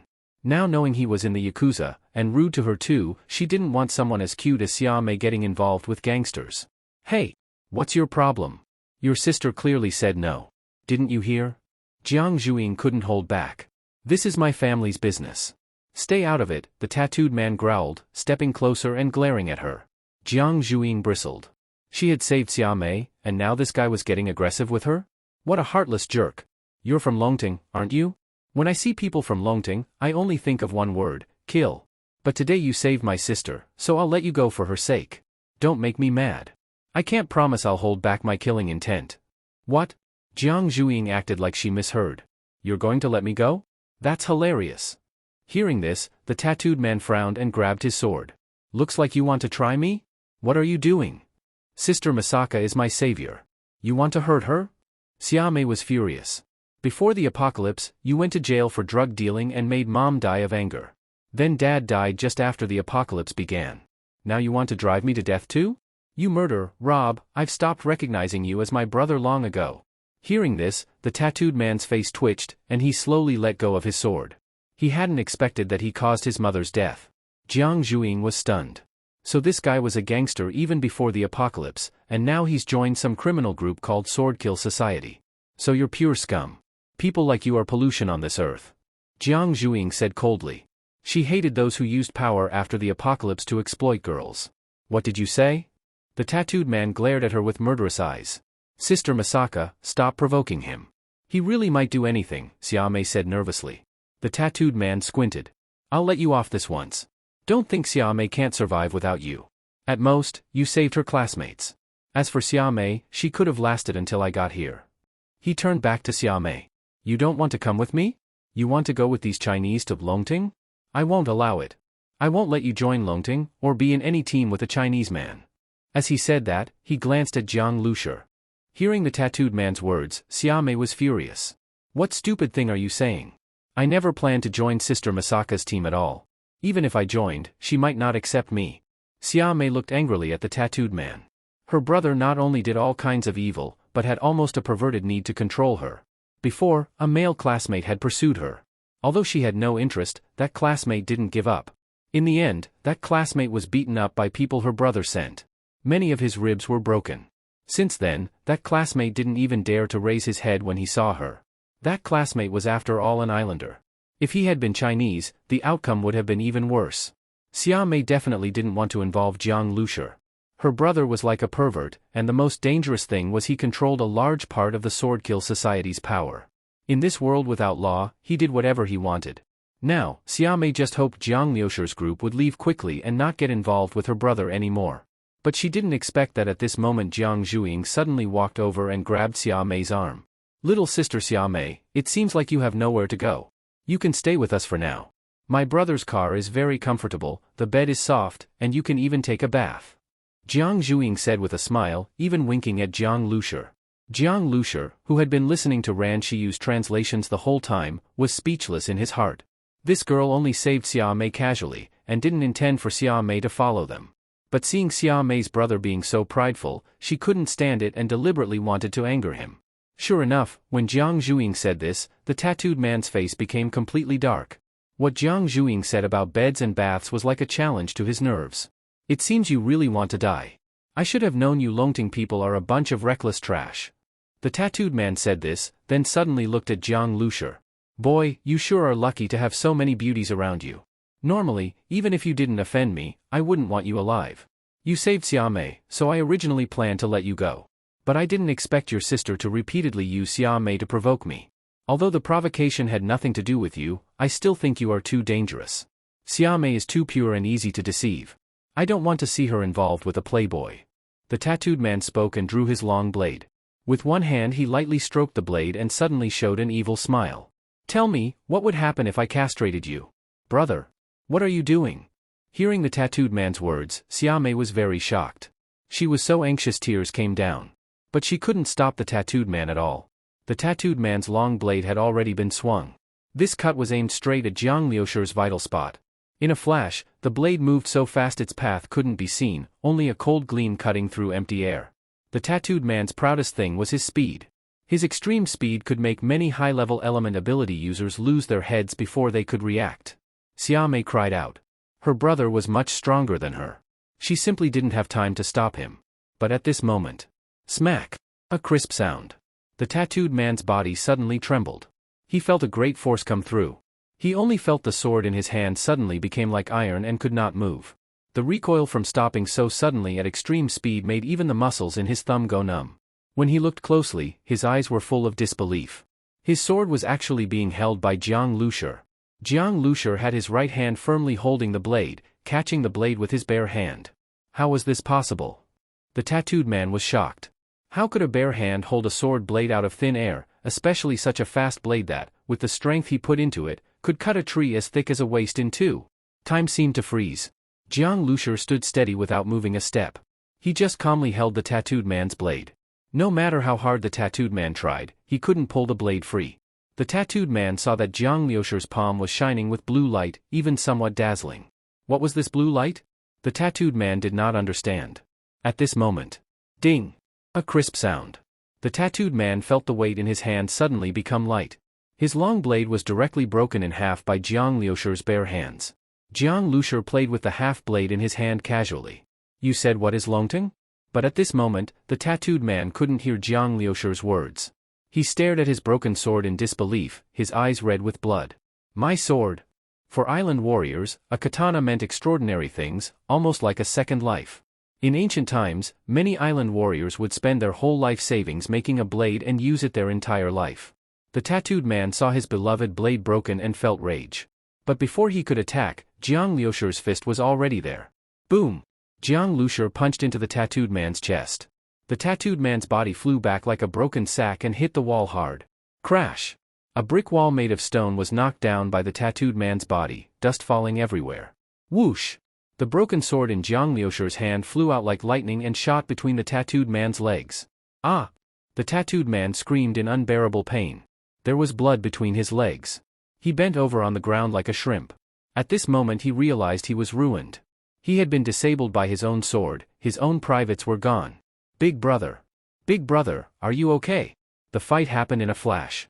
Jiang Lucer's strength and speed were too strong. The few underlings the tattooed man brought hardly had time to react. Now seeing their leader castrated, they didn't know what to do. They didn't dare rush forward to avenge him. Jiang Lucer was too terrifying. If they rushed in, they might end up like him. Jiang Lucer looked at his own hand and clenched his fist. Since the apocalypse began, he had experienced many battles. But most of his fights were done with guns and base vehicles, rarely close combat. Although Jiang Lucer's gun skills were unmatched, a gun is still a gun. Though hitting a target at 100 steps is satisfying, it doesn't give the same forceful feeling as a melee strike. Today was the first time Jiang Lucer used his evolved body strength in battle. Feeling the power in his body rushing like a river, Jiang Lucer felt exhilarated. This kind of fighting indeed made one's blood boil. Because of your kind sister, I didn't want to kill you. But I also can't let you do whatever to me just because of your sister. What you want to do to me, I do to you. That's fair. I heard you like. Cutting off your privates can count as doing charity. Jiang Lucer's words were fully translated by Ran Shiyu. Jiang Lucer couldn't help looking at Xiaomei. He had a good impression of her. In such a cruel apocalypse, she was still willing to help classmates, even thinking of helping them escape danger. That was truly rare. But she was also too foolish. When her classmates really face danger, they may not be willing to risk their lives to save her. Now that Jiang Lucer had castrated the tattooed man, even though she didn't recognize this man as her brother, they still had blood ties. Seeing the tattooed man struggling on the ground, Xiaomei was momentarily stunned. Many memories rushed into her mind. Her heart was full of mixed feelings. I'm sorry, Xiaomei, Jiang Zhuing said quietly. She felt she had acted impulsively and seemed to have done something wrong. Xiaomei shook her head. No, although I feel sad, I know my brother's crimes were enough for many death penalties. Especially for those girls my brother has harmed or might harm, they are living lives. Punishing my brother gives them at least a chance to live. Jiang Lucer didn't act anymore. He watched the tattooed man's underlings take out bandages to wrap him, and then one underling carried the tattooed man and hurried away. Jiang Lucer let them leave. This was also because of Xiaomei. Sorry, Jiang Lucer said. No, the one who should be sorry is me. Actually, if the apocalypse hadn't happened, my brother probably would have stayed in prison. Then he wouldn't have harmed the world. But the apocalypse was like Pandora opening a magic box, and you just closed it again. Even if you didn't close it, someone would have, Xiaomei said calmly. Her words were very calm. Jiang Lucer was surprised. This was not something a 16-year-old girl would usually say. Xiaomei, do you know what Longting is? Jiang Lucer asked through Ranshiyu. Xiaomei nodded. It's an organization. Most members are Chinese of island origin, and some Chinese tourists and students who were visiting the island. When the apocalypse broke out, they couldn't go back, so they stayed here. When Xiaomei said this, Jiang Lucer understood. It must be said that Chinese are numerous, and they like to go out to explore or travel. Especially in Asian countries around China, like the island and Siam. On the streets, especially at tourist spots, Chinese can be seen everywhere, so much so that Chinese who travel abroad feel like they never left China. But compared to this, islanders abroad are few, even fewer than Koreans, whose population is less than half of theirs. After the apocalypse, these Chinese stranded abroad gathered together to survive, which was natural. So did the Longting people have conflicts with you? Jiang Lucer asked again. Xiaomei said, at first, everyone lived peacefully. But later when resources became scarce and conflicts over evolved crystals arose, the gangs naturally fought. Especially later, the extreme left swordkill society rose. They grew strong by blackmailing other gangs and selling intelligence, almost uniting all of Wakayama. Swordkill Society was originally a gang before the apocalypse, with very cruel methods. In this hopeless time, they gathered many followers. Longting had few people. They were no match for Swordkill Society and were gradually driven out. Now they have escaped to remote areas. If it's someone extreme like my brother, when facing Longting people, he spares no one. I see. Jiang Lucer nodded. After the apocalypse, relations between people were full of deceit, suspicion, blood, and killing. In such a situation, even friends or teammates might stab each other in the back. With strangers, it was even worse. Thus, expecting different races, different countries, even those with historical hatred, to get along was like a fool's dream. With survival and interests at stake, war was unavoidable. You said Longting people escaped to remote areas. They must be living terribly now, right? They should be. They escaped to Qiuming town, Xiaomei sighed. She was a kind girl. Whenever she saw someone suffer, she would feel sad. Qiuming town doesn't even have supermarkets. Only some convenience stores. To collect food people have to hunt mutated beasts, gather from the jungle, or plant food themselves. Yes. Jiang Lucer nodded. Jungle gathering in the apocalypse was like risking one's life. In the jungle there were countless mutated beasts. As for planting crops, that was just an extra burden. People who knew how to farm in normal times were already few. Without supermarkets, seeds and fertilizer were hard to find. Before the apocalypse, farmers used seeds from seed breeding stations with high yield and disease resistance. Random seeds produced very little food. These outsiders are really living hard, Jiang Lucer sighed. Among all foreigners on the island, Chinese were the most. Even before the apocalypse, Chinese living on the island had a hard life. For various reasons, finding work was harder than for islanders. Now it was even worse. If there's a chance, maybe we should take care of them a bit, Jiang Lucer said to himself, then asked Xiaomei, you just said Swordkill Society still gathers intelligence? Yes. Xiaomei nodded. They have a lot of intelligence information and sell it to other teams for profit. This ability to gather intelligence is rare. Collecting intelligence in the apocalypse was not easy. Swordkill Society being able to do this meant someone there must have an ability related to it. I don't know if they know anything about Chuang-related intelligence. Jiang Lucer did not hold much hope. But they were going to Edo and would pass through central Wakayama, where Swordkill Society was located. It wasn't out of the way, so they could stop by. Let's continue our journey, Jiang Lucer said. Jiang Zhuiying looked at Xiaomei. Little sister Xiaomei, why don't you come with us? I can teach you many combat skills. You must not have learned much so far. If you learn from me, you'll improve a lot. Jiang Zhuiying liked this kind little girl and sincerely wanted to take Xiaomei with them. Xiaomei was stunned. Although her brother said it before, she never truly thought about following Jiang Liucer's team. Now that Jiang Zhuiying mentioned it, she felt confused. To be fair, she really wanted to follow Jiang Zhuiying. What Jiang Zhuiying said sounded appealing. However, no matter what, her brother was still seriously injured now. Though her brother was bad in many ways and killed many people, he still cared about her. She didn't know what would happen to him and wanted to stay to see. If her brother knew she went off with Jiang Lucer, he might die of anger. She shook her head. I'll stay. Sister Masaka, I can't go with you. Xiaomei reluctantly looked at Jiang Zhuiying. Many times, fate was hard to explain. If it wasn't because of her brother, she really wanted to travel the world with Jiang Zhuiying. Alright. Jiang Zhuiying could see that Xia Mei truly wanted to stay and did not force her. She walked into her bedroom and took out something wrapped in bubble wrap and handed it to Xia Mei. Xia Mei looked down and opened the bubble wrap. Inside was a very cute, very exquisite anime figurine. Such a cute Pikachu, Xia Mei said with surprise. Is this for me? Jiang Zhuiying's face turned red. Couldn't this girl wait a moment before opening it? She looked back and saw Jiang Lucer staring at the Pikachu figurine like he discovered a new world. I'm just saying, Zhuiying, your true self is Pikachu. That Misaka Mikoto thing doesn't suit you. Pikachu suits you better. Look, you don't even have a collectible Misaka Mikoto figurine. Your collectible one is Pikachu. If you didn't take it out, I wouldn't have known, Jiang Lucer said, touching his chin. Ahem. Jiang Zhuiying gave Jiang Lucer a look. I don't have a Misaka Mikoto figurine because they used to be too expensive, okay? Now that we're on the island, there are plenty of figurine shops. Anyway, in the apocalypse, no one wants these things. I'll just sweep them up. As she said this, Jiang Zhuiying's eyes lit up. All kinds of real CDs, real figurines, real merchandise could be collected at will. This was really something to look forward to. In the end, Jiang Zhuiying still said goodbye to Xia Mei. She also gave Xia Mei a self-defense pistol and some bullets, so that Xia Mei would have some ability to protect herself in this chaotic world. After getting the address from Xia Mei, the base vehicle drove straight to the busiest central district of Wakayama. Originally this area was a prosperous city with a resident population of millions. Various duty-free stores were always crowded, and tourists from many countries came here every year. But now it had become ruins. Those brand bags and skincare products that many women loved were already covered in a thick layer of dust and left unattended.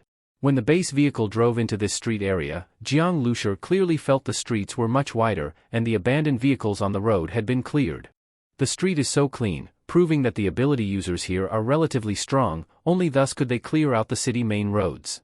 When the base vehicle fully entered the urban area, Jiang Lucer saw a city wall 4 or 5 meters high, stretching endlessly.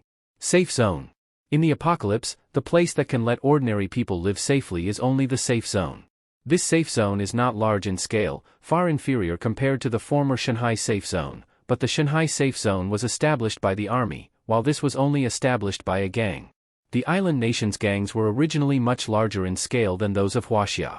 Huaxia gangs only existed before the founding of the country because the government's control over the country was relatively weak, which gave birth to super-large gangs like Qing Gang and Hong Gang. The old head of the gang in Old Shanghai could even meet the national leader and was respectfully called the Emperor of Shanghai. But entering the 21st century, these had long become history. Within all of Huaxia, gangs that can be remembered by name are almost extinct. But the island nation is different. In the island nation, local governments hold more capital than the central government, and the private sector holds more capital than the state. Capital determines power, so it is easier to promote the birth of strong gangs. The largest gang in the world is the Yamaguchi-gumi of the island nation. At the beginning of the apocalypse it already had a history of more than 100 years. The so-called second largest gang in the world, the Warrior Nation Mafia, has an income that is only a fraction of the Yamaguchi-gumi and can't compare at all. The island nation's gang can have such prominence because the island nation is the world's only country where gangs are legal. People doing gang affairs can openly and aboveboard set up headquarters, and even privately raise funds for some local political figures to run for office.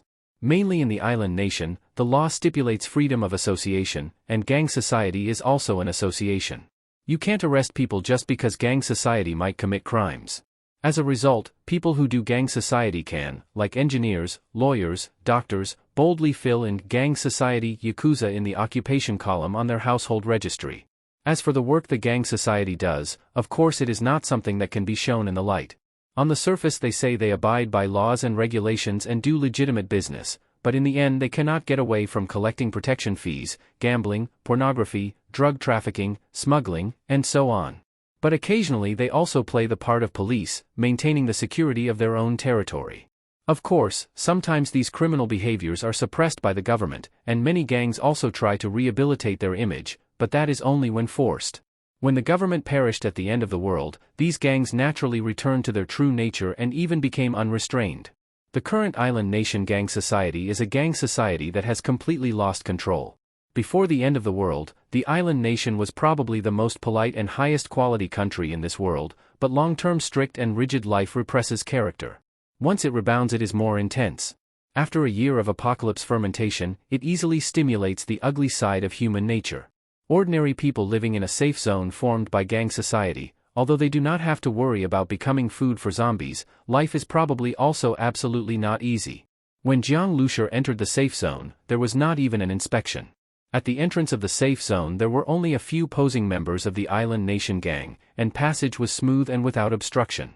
The safe zone of the sword-killing commune never forbids anyone from entering, but if you want to live inside, then you must purchase housing in the safe zone, because the safe zone enforces a curfew. No one can still be outdoors at night.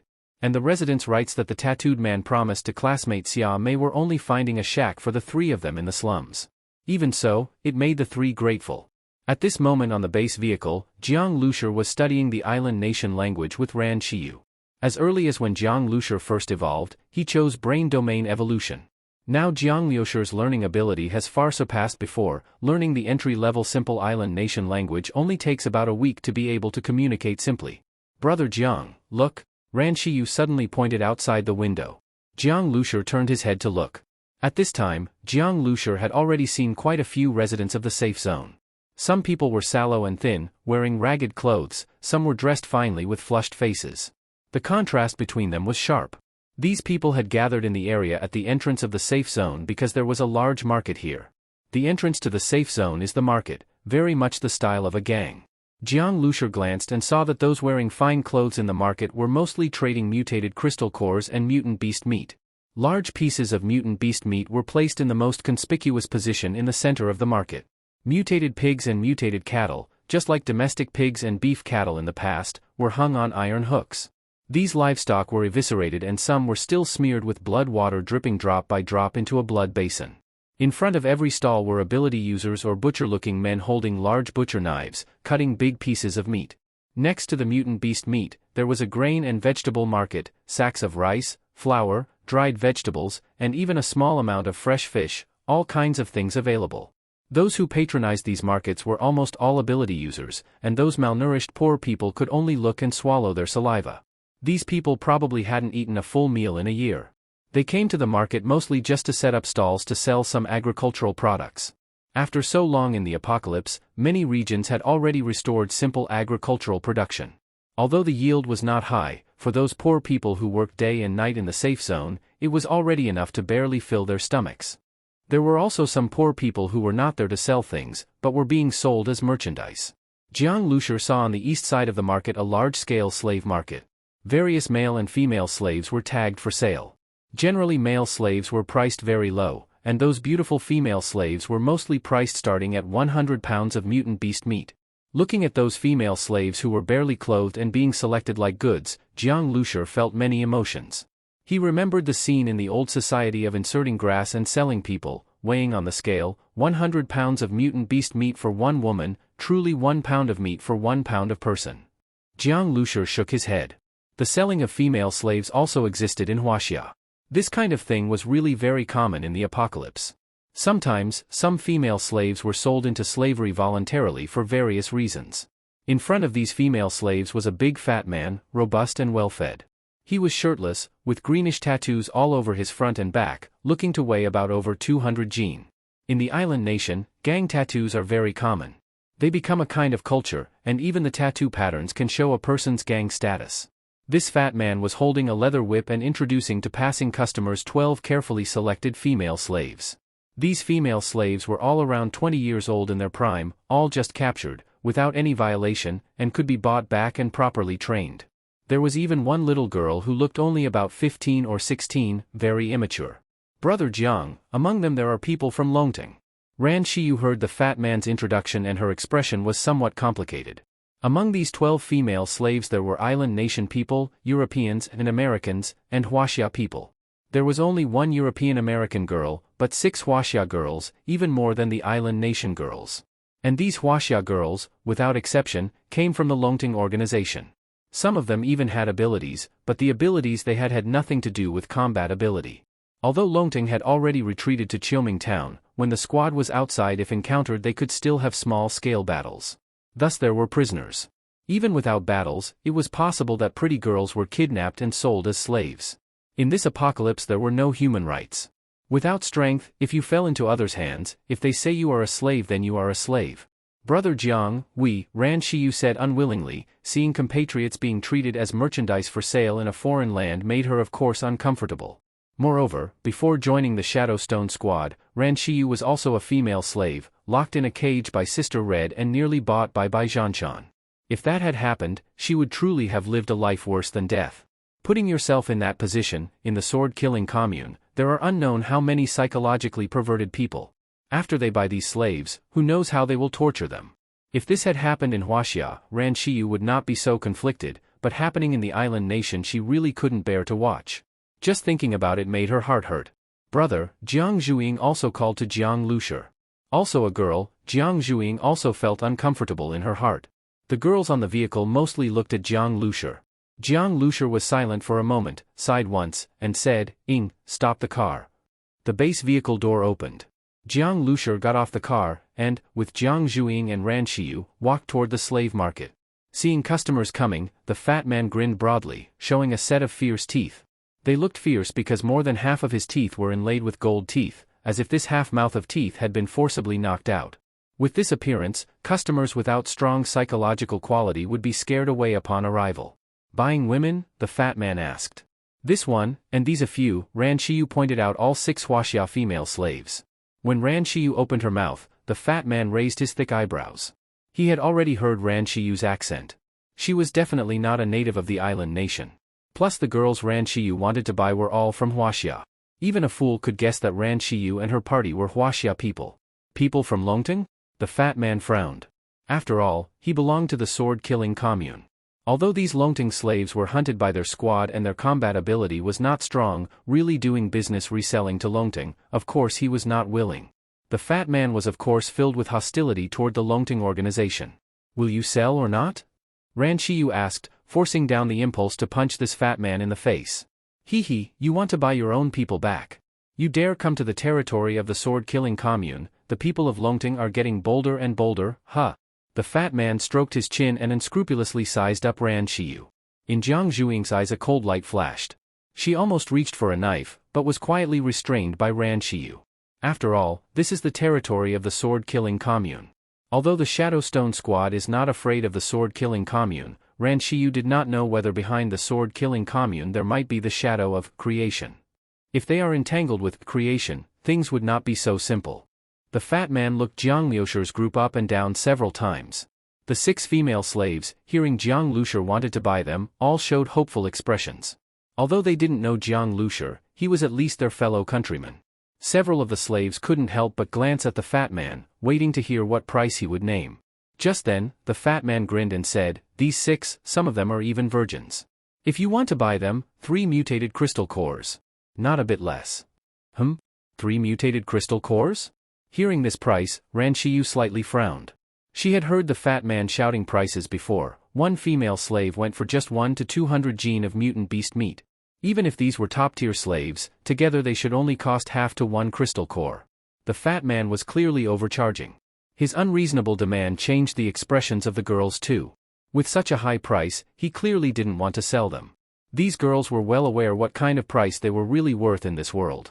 In the end, the fat man guessed Jiang Lucer's group was from Longting and buying the slaves to rescue them, so he took the opportunity to extort them. Brother Jiang, Ran Shiyu looked at Jiang Lucer, troubled. Buy them. Jiang Lucer didn't want to argue. He gave the fat man a long, hard look and silently memorized his face. When Jiang Lucer spoke, the 6 girls all showed gratitude. They hadn't expected him to actually spend such a high price for them. Jiang Zhuiying took out 3 mutated crystal cores, just about to pay, when suddenly, Jiang Lucer sensed a strange energy fluctuation. This fluctuation came from a starseed. Jiang Lucer's movement froze. Seeing his reaction, the fat man coldly asked, what? Don't want to buy any more? Jiang Lucer didn't reply. Ever since he absorbed the blue plague mother body, something strange had changed in his brain domain. He calmed his mind and traced the source of this energy that could make the starseed mutate. He carefully confirmed the direction and looked over. There was a group of ragged slaves there, and the energy came from a filthy, skinny woman with a sallow face. She looked like she hadn't eaten in days, curled up in a corner, her eyes dull and lifeless. Huh? Jiang Lucer found it unbelievable and looked at her a few more times. At that moment, because of the translation link, Ran Shiyu was connected to Jiang Lucer via spiritual force. Jiang Lucer asked through the link, Shiyu, do you see anything special about the girl in the corner? Ran Shiyu didn't even turn her head, just scanned with her spiritual sense as directed by Jiang Lucer, locating the girl. She looked totally ordinary, dirty and thin, her shriveled body like a dried flower. Just someone suffering through the apocalypse who had lost hope in life. Since it was someone Jiang Lucer noticed, Ran Shiyu used her spiritual field to scan more carefully. She found that the girl's spiritual light was very dim, something normally seen in people near death. And this girl truly looked terminally ill, it wouldn't be surprising if she died soon. Brother Jiang, did you discover something? I think she's just normal, nothing stands out. Is that so? Jiang Lucer murmured. He looked at the girl again and confirmed it, the energy causing the starseed to fluctuate was coming continuously from her. Can you feel it? Jiang Lucer's voice echoed in Shadow's mind. Not sure, but it's strange. Looking at that girl gives me a really comfortable feeling. Jiang Lucer nodded. Shadow's words only strengthened his suspicion. This girl's looks and body were nothing like a Beauty's, no normal person would feel comfortable looking at her. Hey, how much mutant meat for that girl? I'll buy her. Jiang Lucer pointed at the weak girl in the corner. As he pointed, the girl finally reacted. She lifted her head and glanced weakly at Jiang Lucer, then lowered it again. You want her? The fat man looked at Jiang Lucer in surprise, then grinned wickedly. Didn't expect you had that kind of taste. You want to mess with something like that? Honestly, the fat man didn't like selling island women to Longting members. If Jiang Lucer had picked a delicate island girl, he wouldn't have sold. But someone like this, who no one wanted and could die any moment, he was happy to get rid of her. 30 kilograms of mutant beast meat. The fat man casually named a price, and Jiang Lucer immediately agreed. He had a feeling this girl held some kind of secret. With 7 people bought, the base vehicle couldn't hold them all. Jiang Lucer was especially focused on the sallow-faced girl. So he simply bought 2 more SUVs, letting them drive themselves. In the apocalypse, cars were almost free, lying everywhere. Originally, Jiang Lucer planned to stay longer in the sword-killing commune safe zone to gather intel on Chuang, but because of this girl and her connection to the starseed, he left early. A few hours later, Shadow bathed the skinny girl and gave her clean clothes, but it didn't change her image at all. She still had waxy yellow skin, a frail body, and dry, straw-like hair with no shine from malnutrition. When Jiang Lucer walked over, the girl looked up and gave him a silent glance. I'm Jiang Lucer. Can you tell me your name? Jiang Lucer asked in newly learned island language. The girl stared blankly, saying nothing. Jiang Lucer was patient. He looked at her face and suddenly paused in surprise. He sensed a very faint energy fluctuation from her skin, something that blurred her body and face like mist. But when he blinked, her figure seemed clear again. She still looked shrunken and withered, as if nothing had changed. Jiang Lucer's brain was 10 times stronger than normal, he didn't believe he was hallucinating. Could it be? He watched her carefully. When that blurry feeling returned, he finally confirmed it, the girl's appearance was a disguise. He couldn't even be sure if she was really a girl or not. Jiang Lucer looked at the girl. Since she wouldn't answer when asked her name, it was difficult for him to get any information from her. If I ask your name and you won't tell me, then I'll just call you Yellow Daylily from now on. Jiang Lucer said unhappily. Ran Shiyu, translating beside him, covered her mouth and laughed, but still translated as Jiang Lucer said. However, even she didn't know how to translate Yellow Daylily into island language, so she just said it in Huaxia. Hearing that name, the girl's brow finally moved. She made a very dry sound. Yellow Daylily, what is that? Huh? Jiang Lucer was surprised. The girl finally spoke. He had almost thought she was deaf and mute. It's a plant with pretty yellow flowers, also called forget-worry grass. Jiang Lucer answered a bit awkwardly. Yellow daylily is indeed also called forget-worry grass. While Ran Shiyu didn't know the island term for yellow daylily, she could explain the meaning of forget-worry grass in island language. She was already quite good with languages. When she explained, the girl appeared dazed for a moment. Forget-worry grass, that name sounds pretty nice. Jiang Lucer had a sweat drop. He had only been joking, but the girl actually liked it. People often say yellow daylilies have gone cold, maybe she was really on the verge of going cold? Just as Jiang Lucer was thinking this, Ran Shiyu suddenly said, Brother Jiang, someone is approaching us. Oh? Jiang Lucer turned his head and saw a convoy rumbling toward them at the end of the road. The lead vehicle had a flag, and Jiang Lucer, with his sharp eyes, saw a 5-clawed golden dragon on it. Jiang Lucer immediately thought of one organization, Longting. His guess was quickly confirmed. When the convoy was about 100 meters away, people got off and someone shouted in Huaxia language from a distance, "Friends ahead, are you from Huaxia? We're from Longting. Can we have a word?" The speaker was a man in his 30s, very average-looking, about 1.7 meters tall, but full of lean muscle. His skin was dark, and he moved like a leopard, full of explosive power. He was wearing a faded military uniform, probably a soldier before the apocalypse. Jiang Lucer nodded. After getting his permission, the man brought 2 others and walked up to Jiang Lucer's vehicle. Jiang Lucer noticed they weren't carrying weapons. In the apocalypse, people are very wary of each other. Meeting strangers without weapons is risky. This man clearly did it to earn trust. His openness gave Jiang Lucer a bit of goodwill. He jumped down from the bus and sized the man up. "Jiang Cheng. What's your name, little brother?" The man in uniform held out his hand. Jiang Lucer glanced at it, covered in calluses. Not from farming, but from holding guns and weapons. Jiang Lucer. Jiang as in river. "Huh. If you hadn't said, I'd have thought you were family. Brother, I heard about the girls you bought, 3 mutated crystal cores, and you didn't even blink. That's way above the going price for slaves. I don't know if you bought them because you're from Huaxia, or if you truly wanted to own them. But I came to ask if you'd let them come back with me to Longting." As Jiang Cheng spoke, he opened his palm. Inside were 3 mutated crystal cores. Jiang Lucer glanced at them. The energy in them wasn't very strong, and one of them even had a bit of blood on it. Seeing Jiang Lucer's look, Jiang Cheng smiled awkwardly. "Not very good quality, I know. Sorry about that. Our group usually has no stock. This time, we really put in effort to gather these just to save people. I was actually going to send some brothers in disguise to buy them, but you beat us to it. I know these 3 aren't as good as the ones you spent, so I added 200 kilograms of mutant beast meat. That's all we've got." As he spoke, he waved a hand and an SUV drove over, probably loaded with the meat. "No need. You guys have it hard too." Jiang Lucer figured Longting was having a rough time.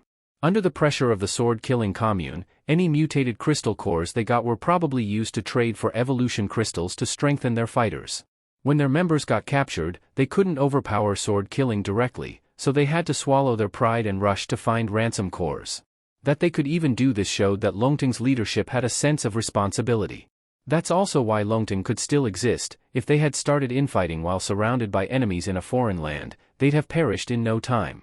Jiang Lucer said, "I bought those girls not to keep them, just to stop them from being ruined. Since you've come to pick them up, I won't stop you. I don't want the crystal cores. But I do want your help looking into something. About some organizations in the island nation, and also." As he said this, Jiang Lucer wrote a few words in Jiang Cheng's palm. One was Chuang, creation, and the other was weapon. The first is a mysterious group. The second is an object they're searching for. It seems to be extremely powerful, though I don't know what it is exactly. I want you to help me gather intel. Extremely powerful? Jiang Cheng paused.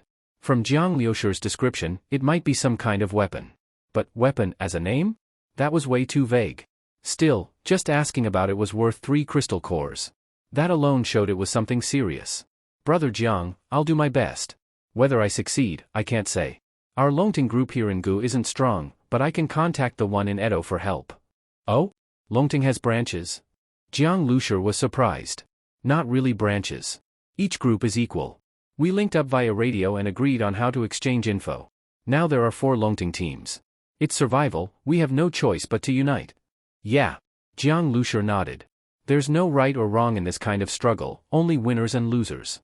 If resources shrink further, it might become a fight to the death." As Jiang Lucer thought this, Ran Qiu's voice suddenly echoed in his mind. "Brother Jiang, those words you wrote, Chuang and weapon, just as you wrote them, I felt a sudden mental fluctuation from that skinny girl beside me. It was strong but fleeting." What did you say?" Jiang Lucer was startled. Could it be that Yellow Daylily understood what he had written? Just understanding what was written wasn't enough to cause such a mental reaction, unless she also understood what the words weapon and Chuang meant. It was even possible that these 2 words were related to her. Jiang Lucer knew that writing in the palm with a finger was usually very hard to recognize. Even the person whose palm is written on often couldn't tell what was written. Jiang Cheng could tell because he was an ability user. As for others, they wouldn't be able to see clearly. Only Ran Qiu, using her mental ability, could trace the movement of Jiang Liushir's finger and thus know what he wrote. But how did Yellow Daylily know? Brother Jiang, why don't you come to our base and rest a while? In a foreign land like this, it's rare to meet our own people. Only by staying together can we survive. Jiang Chang looked sincerely at Jiang Lucer. Jiang Lucer knew Jiang Chang was trying to win him over. Whether it was the clean, composed way Jiang Lucer appeared in the apocalypse or the fact he casually paid 3 mutated crystal cores, both showed his strength. To Longting, any extra power meant more security. Of course, Jiang Lucer had no intention of staying with Longting. Jiang Chang could never have guessed that Jiang Lucer had traveled across the sea from Shanghai to the island nation in this apocalyptic world. I won't go to the Longting base. Let's agree on a radio frequency and a code. If there's news, contact me through radio. In a world where phones were useless, radios were almost the only means of long-distance communication. As for setting a code, it was simple, just choose a book and use different page and line numbers to mark the positions of certain words. Just as Jiang Lucer said this, Ran Qiyu suddenly felt a chill in her heart, a deadly intent. Brother Jiang. Huh? Something is approaching, very fast. Ran Qiyu's voice was urgent. Jiang Chang's people instantly pulled out their guns. Where? Is it people from Sword Killing Commune? Jiang Chang's first thought was an ambush from Sword Killing. It was entirely possible they followed the sold girls to locate them. But Jiang Chang looked left and right, no one was in sight. Watch out! Ran Qiyu barely had time to warn them when the ground beneath their feet suddenly surged, a black monster burst out from underground. It looked like a giant pangolin with a massive bloody mouth, its body as big as a truck. Mutant beast? Jiang Lucer was shocked. But this mutant beast was clearly not ordinary. The moment it appeared, its tail whipped out violently, right into the crowd. The 2 Longting members Jiang Chang brought were struck mid-body. With a scream, their spines shattered and organs burst, they died on the spot. Damn it! Jiang Chang's eyes turned red seeing his comrades killed. He quickly retreated to an SUV, grabbed a heavy machine gun, and opened fire. Rat-tat-tat. The heavy machine gun spat fire. Bullets powerful enough to turn concrete into Swiss cheese in seconds poured onto the mutant beast, but sparks flew uselessly. Though the pangolin staggered a few steps from the force, it roared and charged straight at Jiang Chang. Boom! Its front claws slammed down, flattening an SUV into scrap metal. Jiang Lucer, watching from a distance, was stunned. Metal? He clearly saw that the pangolin's back wasn't covered in bone or keratin, it was actual metal. And not just any metal, shiny, silver-like special alloy. Heavy machine gun bullets couldn't penetrate more than a centimeter of steel, and the plates on this beast were as thick as a dictionary. The bullets only left dents. How is this possible? Such a mutant beast exists. Jiang Lucer couldn't believe it. Could a beast grow metal inside its body? It was like an artificially made alloy pangolin war machine. Even its eyes glowed red like lamps. Now wasn't the time to think. The pangolin had plunged into the crowd and begun a massacre. Longting members fell one by one, they couldn't even last a single round. Get in the car. Get in the car. Jiang Lucer immediately pushed Ran Qiyu onto the base vehicle. Inside, Ran Qiyu said, this beast is strange. Normally the mental core is in the brain, but this one's mental force is spread throughout the body. That's not normal. Jiang Lucer was stunned. Mutant beasts, like humans, control their bodies through the brain. So spiritual energy should be centered there. Spread throughout the body? That made no sense. Just then, the pangolin's tail whipped toward Jiang Lucer. The tail had 3 sharp barbs made of alloy steel, like 3 bloody spears. Jiang Lucer leapt up, dodging the blow. Boom! The ground exploded under the tail strike, sending dirt and rocks flying. Several Longting girls screamed in terror. Midair, Jiang Lucer observed the pangolin, it looked terrifying. It felt like its body had been modified with metal. Brother Jiang. Spiritual threads. There are threads of spiritual energy on its body, it might be a remotely controlled puppet. A puppet? Jiang Lucer was shaken. A mutant beast modified with metal, controlled by someone else? Who had the power to create such a beast and control it? Now Jiang Lucer wasn't just wary of the pangolin puppet, he was alert to the hidden controller. Suddenly, Jiang Lucer saw the pangolin puppet leap toward the slave girls he had bought. Its glowing red eyes locked onto one in particular, the weak girl from the island nation. Its target was her. Jiang Lucer held his breath. He didn't know her background or strength, but it was likely she was connected to the weapon. He couldn't let the pangolin kill her. At the critical moment, Jiang Lucer leapt. The stone beneath his foot exploded from the force. The giant beast puppet fell from the sky like a tiger. Jiang Lucer charged up from below to face it directly. Everyone watching was stunned. They'd seen how terrifying this beast was, immense strength, bulletproof.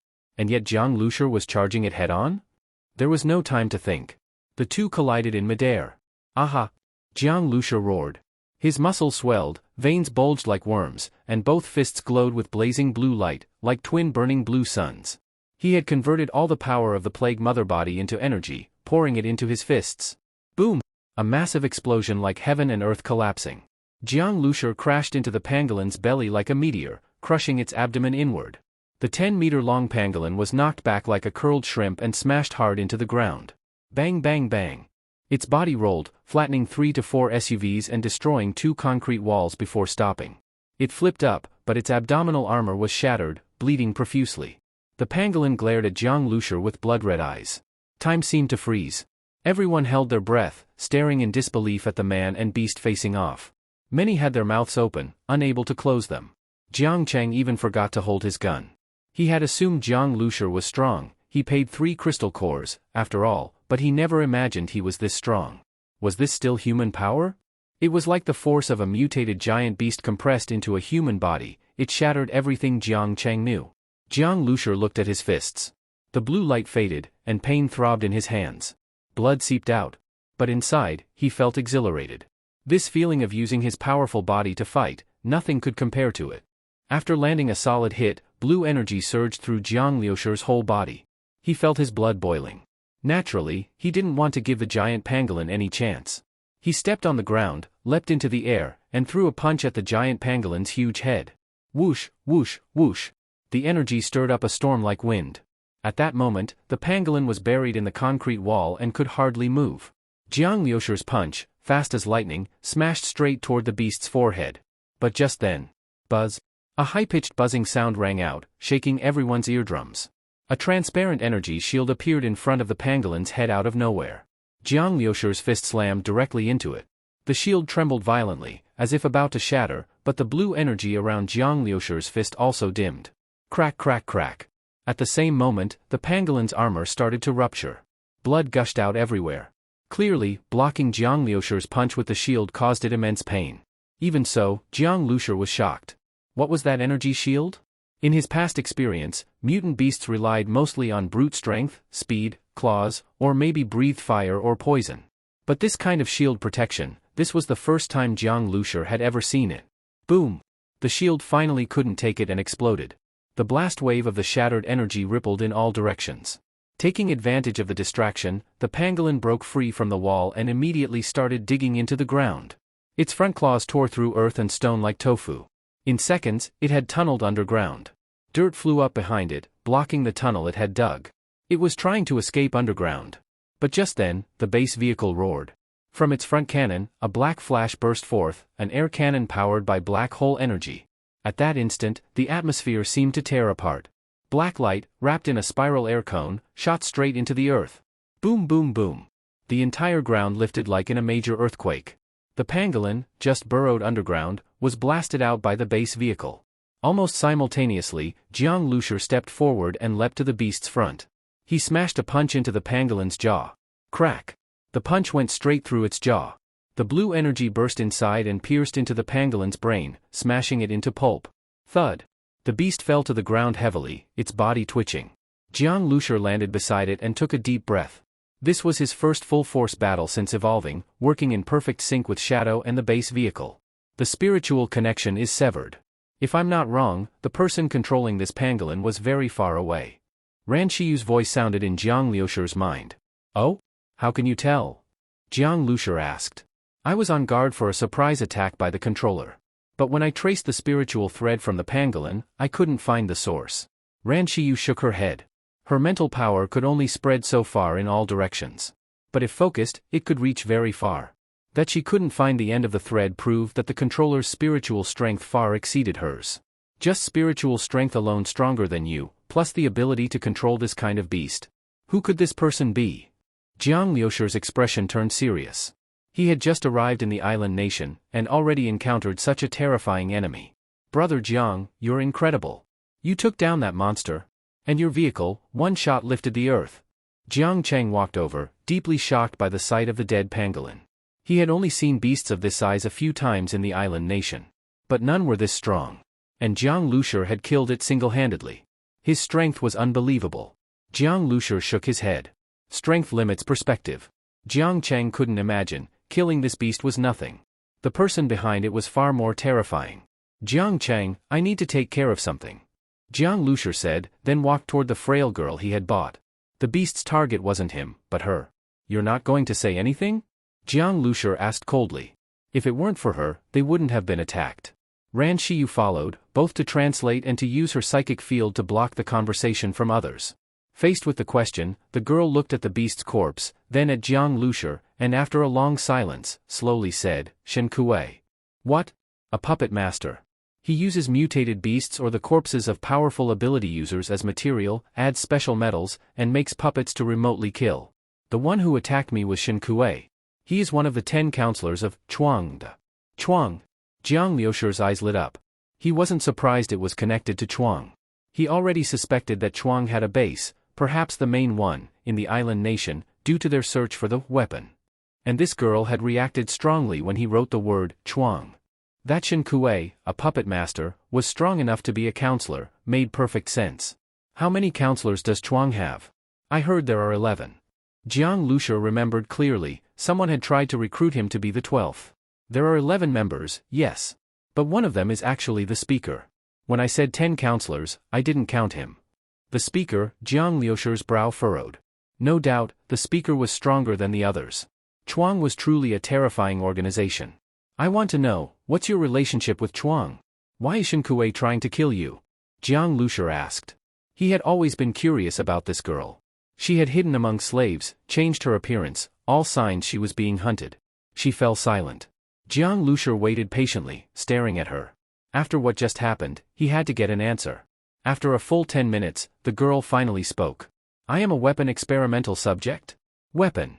Jiang Lucer's eyes lit up. She really was connected. What does experimental subject mean? What exactly is the weapon? Jiang Lucer had long been curious. Chuang valued it so highly, what was it? The origin of the weapon is complex. It was discovered over 50 years ago during a civilization exploration. It looks like a dark green crystal the size of a finger, shaped like a regular octahedron, like a natural diamond. At first, Chuang thought it was just a rare gem. Later they realized it had unimaginable future tech. When the apocalypse broke out, Chuang members discovered that the polyhedron they found was actually the core controller of a weapon. What kind of weapon? Jiang Lucer asked. Armor? Armor that can cover the entire body. It seems to have its own life magnetic field, not just metal. Once summoned, it gives full protection and lets someone fly, dive, do anything. Oh? Such a weapon? Jiang Lucer was stunned. Wasn't that basically Iron Man? If it was like Iron Man's suit, it would be unstoppable in the apocalypse. Everyone would want it. Even Jiang Lucer was tempted. He was already strong, but with the weapon, he'd be many times stronger. But the intel I got said the weapon in the island nation hasn't been found. Why are you saying it was discovered 50 years ago and already in Chuang's hands? The girl shook her head. You're right. But that's a different weapon. Over 50 years ago, when Chuang found it, it was at the center of a relic. There was an ancient stone platform with 4 grooves. In one of them was a weapon. There were 4 grooves, so 4 weapons. But only one remained. The other 3 were gone. Judging from the shapes, 3 were octahedral like Chuang's. But the 4th, in the center, was a sphere the size of a fist. That one was probably the most valuable, what Chuang wants most. After the apocalypse, Chuang somehow got more info about that relic. They concluded it was left behind by a mysterious civilization that had vanished. The weapon was the last remnant of their technology. The weapon can fuse with intelligent beings' mental power and be activated. Once summoned, it becomes a battle suit. The 3 octahedrons are battle armor for individuals. The central spherical weapon, it's something far greater. Likely a space battleship, the ultimate ship of that lost civilization. When the girl said this, Jiang Lucer suddenly shuddered. Spherical weapon. A mysterious civilization's ultimate battleship. Could it be? Jiang Lucer suddenly thought of the starseed. The starseed was spherical. After fusing with his mental power, it stayed in his brain, never separating. Its job was to build the base vehicle. And the base vehicle was just the first form. As it evolved, it became amphibious. Next, it might develop into an air-based fortress, then maybe even a space battleship. Could the starseed be the most important weapon? Its existence, to build a battleship? Or maybe it was the control core of one, and the ship was destroyed. Now it needed materials and energy to rebuild, and he was chosen as the captain. Thinking this, so much became clear. The octahedral weapons were the battle suits of the captain and crew. The black hole was likely the starseed's energy source. That's why black holes appeared post-apocalypse, why the starseed urged him to conquer them. It wasn't coincidence. The black hole was part of the starseed. Black holes absorb everything, converting it to energy. That endless power is what allowed that civilization to cross the galaxy and reach Earth. Jiang Lucer now knew, he had to guard the starseed's secret. If Chuang discovered their ultimate weapon was with him, they'd stop at nothing. Even if they saw the base vehicle now, no one would guess a bus was linked to a battleship. In a way, the starseed had it rough. Who would think a supreme warship's journey began with an old midbus? Like some reborn sword god stuck in a starving sect with no food. Thanks for telling me all this. I have a few more questions. What exactly is a weapon experiment subject? And what is your relationship with Chuang? Hearing this, the girl fell silent again. She seemed to recall many painful memories, and her expression turned blank. If it's too painful for you, you can choose not to answer. Seeing the girl's expression, Jiang Lucer said. The girl shook her head. It's nothing. It all already happened. I was an experimental subject for weapon. After weapon was discovered, for a long time, Chuang had no idea what it was. It wasn't until the apocalypse broke out that Chuang obtained more information and realized that for the weapon to function, it must first be implanted into a person's brain domain. But the weapon was originally designed for another kind of life form. Humans have a hard time adapting to it.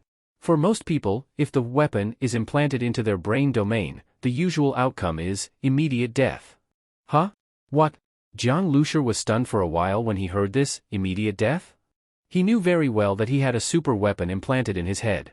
Compared to the star seed, the other three weapons were nothing. By all logic, implanting the star seed should be even more difficult and even more likely to cause death. But now he was alive and well. And even when his mind merged with the star seed, he hadn't felt any side effects. Now, hearing the frail girl's words, he felt a chill down his spine. Damn, this wasn't a joke. If he hadn't been compatible with the star seed back then, wouldn't he be dead? You just said, the usual outcome is death, which means some people have survived after the implant? In theory, yes, there might even be people who can perfectly synchronize with the weapon, but the chances are extremely low. The girl sighed softly. Chuang experimented on so many subjects but never found someone who could truly adapt to the weapon. But you survived, didn't you? Didn't you undergo the experiment? Jiang Lucer asked, confused. The girl shook her head and said, I did survive. I also went through the weapon experiment. But I wasn't naturally compatible with it. I was forcibly modified.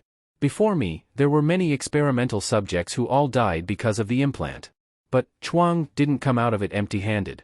By monitoring the brainwave data when those subjects had the weapon implanted, they figured out what kind of mental fluctuations are needed to merge with the weapon. Chuang couldn't change the weapon, but they could modify the subject's mental fluctuations to make them suitable. Once they analyzed the final data, they selected the last batch of experimental subjects, making our mental fluctuations fully compatible with the weapon. There were 7 people in this group. I'm the only one who survived. I merged with the weapon, but since the data was forcibly modified and not perfect, my body, restraints, and bloodline all mutated under the powerful energy shock. I didn't used to look like this. The girl sighed as she spoke. Jiang Lucer was momentarily stunned. He had thought the girl was using some kind of disguise, but now he realized it wasn't. Her strange appearance was the result of her body failing to withstand the weapon fusion and suffering aftereffects. Looking at the girl, so skinny and small, completely flat-chested, with a pale face, she looked like a starving beggar on the brink of death. Actually, for me, just surviving was good enough. I don't care what I look like. The 7 of us, right after merging with the weapon and testing our vital signs, were forcibly separated from it. At that time, I went into a state of suspended animation. Even Chuang didn't realize I was still alive. I took the opportunity to escape. It wasn't until they noticed the body had disappeared that they began to hunt me down. They won't allow a test subject to live. So that's what happened. After hearing this, Jiang Lucer had a strange feeling. The girl said someone might be able to perfectly merge with the weapon. Could he be that person? Was that why the star seed chose him? Thinking back, it wasn't just dumb luck that he found the star seed, it was the star seed that chose him. As a battleship controller, the star seed was a form of artificial intelligence. It had the will to choose a host. As for this girl, having once fused with a weapon herself, it made sense that she would trigger the star seed's unique energy fluctuation. With that, many things became clear to Jiang Lucer. He then asked the girl, "Why did Chuang choose you 7 as the final test subjects? Was it because you were strong?" Jiang Lucer could feel that the girl was not ordinary, even though she was suppressing her energy. "Yes. The 7 of us were all top-level second-tier ability users." "Oh? Chuang sacrificed 7 top-level second-tier ability users for the weapon experiment in one go? Were you all captured by Chuang?" The girl shook her head. "We were members of Chuang from the beginning." "Ha!" Jiang Lucer was stunned by her words. Chuang went that far? Using their own people as experiments? Weren't they afraid of losing their strength? Even if they didn't care about that, weren't they afraid of losing the trust of their people? Trust? The girl gave a bitter laugh. "We were already a group marked for purging, so they weren't worried. After the apocalypse broke out, there was upheaval within Chuang's leadership. The former speaker was killed, someone else took over, and Chuang's philosophy changed. Those of us from the former speaker's faction were destined to be eliminated. The former speaker was my father." Hearing this, Jiang Lucer was stunned. This girl used as a test subject was the daughter of the former speaker? That was something he hadn't expected at all. No wonder she had such strong emotional reactions when talking about Chuang and her past. Anyone would feel hopeless going from being Chuang's princess to a prisoner. The apocalypse really shook the world. Even Chuang wasn't spared. When the old world's rules no longer applied, in a world where strength is everything, only the most ruthless, bloody, and unscrupulous forces could thrive. Jiang Lucer recalled what the man in black had said: Chuang's members pursued evolution of life and even immortality. That temptation was too strong. People selling their souls to the devil under such temptation was nothing unusual. Jiang Lucer glanced at the girl with sympathy for her fate. "I wanted to ask, you managed to escape, so why did you join the Swordkill Society and become a slave in the black market?" In Jiang Lucer's view, the safest thing after escaping was to hide in a secluded place. Hiding in the slave market didn't seem wise. The girl replied, "That's because the Swordkill Society has a secret that most people don't know." "Secret?" Jiang Lucer was stunned for a moment when he heard the girl. He had originally thought the Swordkill Society was just an ordinary underworld organization, but he didn't expect it to be connected to Chuang. "I want to take back something that originally belonged to my father," the girl said through gritted teeth. The leader of the Swordkill Society, Blood Shark, is a close aide of the current chairman of Chuang. Among Blood Shark's collection, there is a black metal cube. This metal cube was also discovered back then from the civilization ruins and originally belonged to my father. My father called it the Black Cube. After my father was killed, the Black Cube ended up in Blood Shark's hands, but Blood Shark probably doesn't know what the Black Cube can do." "Black Cube? What is that?" Jiang Lucer asked. The girl hesitated for a moment, then said, "The Black Cube is a storage container. Its real function and how to use it, only my father and I know. It looks no bigger than a music box on the outside, but inside it seals a massive space." At this point, Jiang Lucer was shocked. Wasn't this the same as the storage space inside the base vehicle? After multiple upgrades, the internal storage space of the base vehicle had already reached 100 cubic meters. A space this large could be used to store ammunition, food, mutated beast meat, and the food stored inside would never spoil. It was incredibly convenient. Jiang Lucer had originally thought only he had such a space, but it turned out this girl's father had one too. But thinking carefully, since the star seed itself was part of the civilization ruins, it wasn't surprising that a second storage space had been discovered. In this apocalyptic world, a portable storage space like this was extremely valuable. If others found out, it might cause a bloody conflict over it. Jiang Lucer had just obtained so much information from the frail girl, and he now had a new level of understanding about Chuang. This was naturally very significant for him. Jiang Lucer looked at the girl and said meaningfully, "You've told me so much, including your father's collection. You must be trying to tempt me, so I'll help you deal with the Swordkill Society and take back the Black Cube, right?" The girl took a deep breath, nodded, and said without hiding anything, "Yes." "Why did you explain the Black Cube's function so clearly? Don't tell me you think that after I know what it does, I'll still give it back to you." Although Jiang Lucer said that, he actually wasn't very interested in the Black Cube's storage space. The 100 cubic meters in the base vehicle could already hold hundreds of tons of food, meat, and ammunition. That was more than enough for him. He only said this to show a normal person's reaction after learning about the Black Cube. The girl said, "If I didn't tell you, you wouldn't be interested at all. I couldn't deceive you and quietly take back the Black Cube either. Honestly, I never expected you to return it." The black cube can be yours, and everything inside can be yours too. I only want to retrieve my father's notes and belongings from it. Oh? What's inside the black cube? Jiang Lucer asked casually, not really paying much attention. But he didn't expect the girl's next words to make his heart race. The girl said, the internal space of the black cube is tens of meters wide. It stores a large amount of wealth my father collected, including food, fresh water, clothing, and other supplies he prepared for the apocalypse. Moreover, when my father obtained the black cube, it already contained something, a kind of metal never seen on Earth. It's 10 times heavier than steel, incredibly hard, far tougher than diamond. My father guessed that this metal might have been used by the civilization ruins to build interstellar warships, or maybe it came from damaged warships and was remelted and stored inside the black cube. What? Metal for building interstellar warships? Jiang Lucer's breathing tightened. This news was a huge shock to him. It had already been mostly confirmed that the Star Seed was the control center of a warship, and its mission was to rebuild that warship. Because of that, every time the Star Seed upgraded the base vehicle, it required all kinds of metals. During the second upgrade, in addition to metal, it even needed black hole energy as the core power source. But Jiang Lucer knew the metals he collected on Earth were all limited in quality. They might be enough to build a base vehicle, an amphibious warship, or even a space station, but building a legendary interstellar warship that could travel through wormholes and roam space, that seemed impossible. But now, he had learned that the original warship metal used by the civilization ruins was in the Swordkill Society. How could Jiang Lucer not get excited? What metal could be more suitable than the original one used in the warship? If the Star Seed could absorb this metal, it might immediately trigger its third evolution. No one knew what the Star Seed could evolve into then. Jiang Lucer was filled with anticipation. You're interested in that metal? The girl was a bit surprised. When she first mentioned the black cube, Jiang Lucer had seemed interested, but not nearly as much as now. I just said, that metal is extremely hard. While that's an advantage, it's so hard that it's basically impossible to process. Don't expect to use it to make weapons or anything. I'm a little interested, Jiang Lucer smiled. He had been too excited just now and lost his composure a bit, but that didn't matter. There's no way the girl would guess, just from his attitude toward a special metal, that the Star Seed could absorb metals and rebuild itself. Of course, I'm also interested in the black cube. I'll take the black cube and the metal inside. As for the rest, food, mutated beast meat, etc., they're all yours. I can even give you some mutated crystal cores as compensation. After robbing Shanghai, Jiang Lucer had gained a fortune. He didn't care about those things at all. All right. The girl agreed without hesitation. She knew very well that with her current strength, it was impossible to take back the black cube. It was better to cooperate with Jiang Lucer.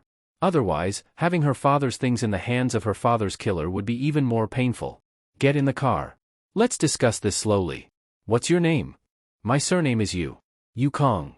Yukong? All right, Shiyu, you'll be responsible for protecting you. I suspect someone tracked her down using some kind of mental method. Ran Shiyu nodded. I'll give it a try. Although my mental strength isn't as good as that puppeteer, it shouldn't be difficult to block others from tracking Miss Yu. As long as Ran Shiyu activated her mental force field, the area within it would become her own mental world, and other people's mental probes would find it very hard to get through. Brother Jang, your mutant beast is being butchered by the brothers. I saw your bus can't really hold all this bloody stuff. I happen to have 2 small trucks. If you need them, I'll give them to you. When Jiang Lucer walked over to Jiang Cheng, he saw that the giant pangolin had already had its massive tail cut off. The head and limbs were also being chopped up. A beast the size of a house wasn't easy to transport, and butchering it was a physically demanding job. Jiang Lucer saw a man nearly 2 meters tall, covered in solid muscles. He seemed to have awakened a strength-related ability. He was using a large steel saw to cut through the pangolin scales, and many others were helping out. Some people were also collecting the bodies. Just now, the pangolin's attack killed 6 people, 4 men and 2 women. Among them was one of the slave girls Jiang Lucer had bought, who died tragically. Seeing 6 bodies laid out on a pickup truck, each with a white cloth covering their face, Jiang Lucer sighed. 10 minutes ago, they were alive, now, they were corpses. In the apocalypse, this was typical of expeditions. After a fierce battle with a mutant beast, casualties were inevitable. At such times, people didn't have time to mourn their dead comrades. They had to load the bodies onto vehicles and prioritize dealing with the mutant beast to avoid its blood scent attracting more danger. And this time, the deaths of those 6 people were actually caused by Jiang Lucer. If he hadn't saved Yukong, the giant pangolin wouldn't have attacked. Among the dead, several were key members of Longting, which made Jiang Lucer feel guilty. He waved his hand and said, "Use your trucks to transport it. I only want the mutant crystal core from the panggalan. The rest of the meat, give it to the brothers of Longting. Especially the families of the 6 who died, give them more. They paid for it with their lives." Jiang Chang was shocked when he heard this. How can that be? That's dozens of tons of meat. Besides, all our people survived thanks to you, Brother Jiang. Otherwise, we might have been wiped out. We didn't even help kill the beast, it was all you. Jiang Lucer patted Jiang Chang on the shoulder and said, "That beast was brought here by someone from my side." "Brother, don't say that. In times like these, people like us, with our heads hanging from our belts, live to fight. We go out to hunt mutant beasts. Otherwise, staying home would be safest. If we don't meet beasts, we get nothing. If we do and lose, that just means we're not skilled enough." Jiang Chang said calmly. He truly thought this way. As long as they went out, danger was inevitable. It didn't matter who brought the danger, they had to face it and gain from it. That was their duty. Jiang Lucer looked deeply at Jiang Chang and suddenly felt a lot of respect for him. He said, "I'll go back to the Longting base with you." "Oh? Brother Jiang's coming to visit Longting?" Jiang Chang was delighted. "Yeah. I want to learn some things about the Swordkill Society. Usually, a faction's enemies know it best. But Jiang Lucer thought the Swordkill Society was too secretive, Longting probably only knew its surface." "All right." Jiang Chang agreed readily. Then everyone got to work. The giant pangolin was quickly loaded onto the trucks, and the level 2 mutant crystal core ended up in Jiang Lucer's hands. Even for him, a level 2 core was very precious, especially since the giant pangolin was a top-level tier 2 mutant beast, making its core exceptionally high quality. Holding the crystal-clear wine-red core, Jiang Lucer felt his blood circulation speed up, as if his bloodline was resonating slightly because of the crystal. Could it be? A thought struck Jiang Lucer, and he pressed the core to his forehead. Immediately, he felt the energy inside it continuously flow into his body. His body was absorbing the mutant crystal. Previously, Jiang Lucer had absorbed dozens of level 1 cores, allowing his body to evolve and gain the blue energy. But afterward, he felt his body was saturated, he couldn't absorb level 1 cores anymore. But now, this level 2 core was subtly changing his body again. He extended his hand. The blue energy of the mother life form gathered in his palm, forming a small blue sun. Before, his blue sun was only fist-sized. But now, after absorbing the level 2 core, it had grown larger. This made Jiang Lucer happy. If this continued, his blue energy would become several times stronger, and his strength would grow rapidly. But he had once absorbed dozens of level 1 cores, did this mean he'd now have to absorb dozens of level 2 ones? That thought gave him a headache. Level 2 mutant cores weren't cheap like cabbage, getting dozens wouldn't be easy. Still, no matter how hard it was, he had to do it. With Chuang now as his enemy, Jiang Lucer felt a huge threat. He had to give everything to boost his strength. "Brother Jiang, up ahead is Longting City. Calling it a city is a bit much, it's really small." Jiang Chang pointed to a small town ahead and said awkwardly. Longting City, located in Qiuming Town, was actually built in the countryside. Using local dirt, stone, and wood, they had built a 3-meter-high wall, far less secure than the Swordkill Society's safe zone. "It's fine. Being able to stand your ground here is already impressive," Jiang Lucer replied casually. Just then, Ran Shiyu's mental voice rang in his mind, "Brother Jiang, something's happening up ahead." Jiang Lucer looked closely and saw the small town ahead seemed chaotic. Gunshots could even be heard now and then. "What's going on?" Jiang Cheng's face also changed. They had shed blood and sweat to clean out all of Qiuming Town and build Longting City. In the past month or two, things had been peaceful. He hadn't expected a fight just as he brought Jiang Lucer back. Without Jiang Cheng needing to give orders, the squad members had already floored the gas. The long convoy sped toward Longting City. As the convoy got closer to Longting City, Jiang Lucer could already clearly see what was happening there. Longting City was surrounded. More than 20 black SUVs were parked at the gate of Longting City. These SUVs had been modified, with weapons mounted on the roofs. Some even had anti-aircraft machine guns installed. Someone fired an RPG rocket directly at the city wall. Boom! With a loud explosion, a large section of the already fragile city wall was blasted to pieces. Is that him? Jiang Lucer saw a familiar face, Xia Mei's brother, the tattooed youth whose manhood he had destroyed. His waist was still wrapped in bandages, and his eyes were bloodshot, looking completely hysterical. Jiang Lucer suddenly recalled that this guy always thought he was part of Longting. After losing his manhood, he held a deep grudge and naturally wanted to destroy Longting to kill him. What Jiang Lucer didn't expect was that this person had brought such a well-equipped convoy, practically a reinforced platoon. Moreover, among these people, at least half were ability users. That number was just outrageous. This guy has that much power? Jiang Lucer was shocked. This was at least the scale of 7 or 8 ability user teams combined. The tattooed man didn't look impressive, nor was his strength high, yet he could mobilize so many people? Could he be a close aid of some big shot from the Sword Kill Society? Jiang Lucer muttered. At this moment, Jiang Zhuiying also saw the tattooed man and said, maybe the Sword Kill Society has long wanted to eliminate Longting completely, and this tattooed guy's incident was just the fuse. As Jiang Lucer and Jiang Zhuiying spoke, several more RPG rockets were launched. With several loud explosions, more than half of Longting's walls collapsed. Several Longting members guarding the wall were swallowed by the explosion and died on the spot. Sword Kill Society people, we've already given up the city center and moved to Qiuming town. Do you really want to wipe us out? A red-clad ability user shouted from the still-standing section of the wall, but in response, another rocket was fired at him. Boom! A violent explosion rang out, cracking a large part of the wall. The red-clad ability user was strong enough to pull himself away from the wall just before the RPG hit, narrowly avoiding a fatal blow. Although Longting was far weaker than the Sword Kill Society, if pushed too far, they could still bite back and cause damage. Originally, Longting occupied a remote area, and with limited interests at stake, the Sword Kill Society wouldn't go all out to wipe them out. But now, things had changed. All forces, fall back and lure the enemy into the residential area for street fighting. Evacuate all civilians, let the ordinary people retreat from the back door. All ability users, hold the front. The red-clad ability user shouted. His voice was deep and powerful. Even in the midst of loud explosions, it carried dozens of meters and was clearly heard by everyone. Captain Yuan Fei. There's already a mounted anti-aircraft gun at the back door. Many people died when we opened it earlier, a girl in military uniform shouted. Her voice was crisp, and her sweet face was smudged with dust from the explosions. Nonsense, it's just a machine gun. Destroy it. The red-clad ability user, Yuan Fei, looked serious. He knew that no matter what, Longting would suffer heavy losses today.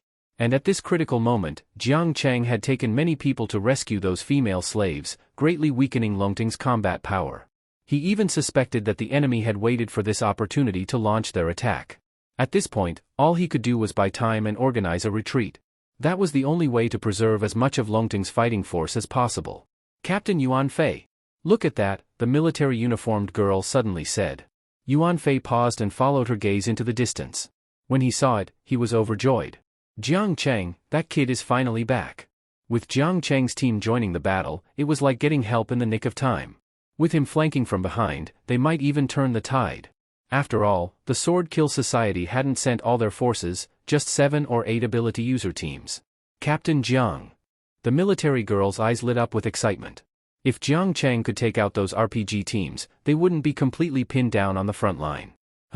Captain Jiang even brought a bus? The girl was stunned.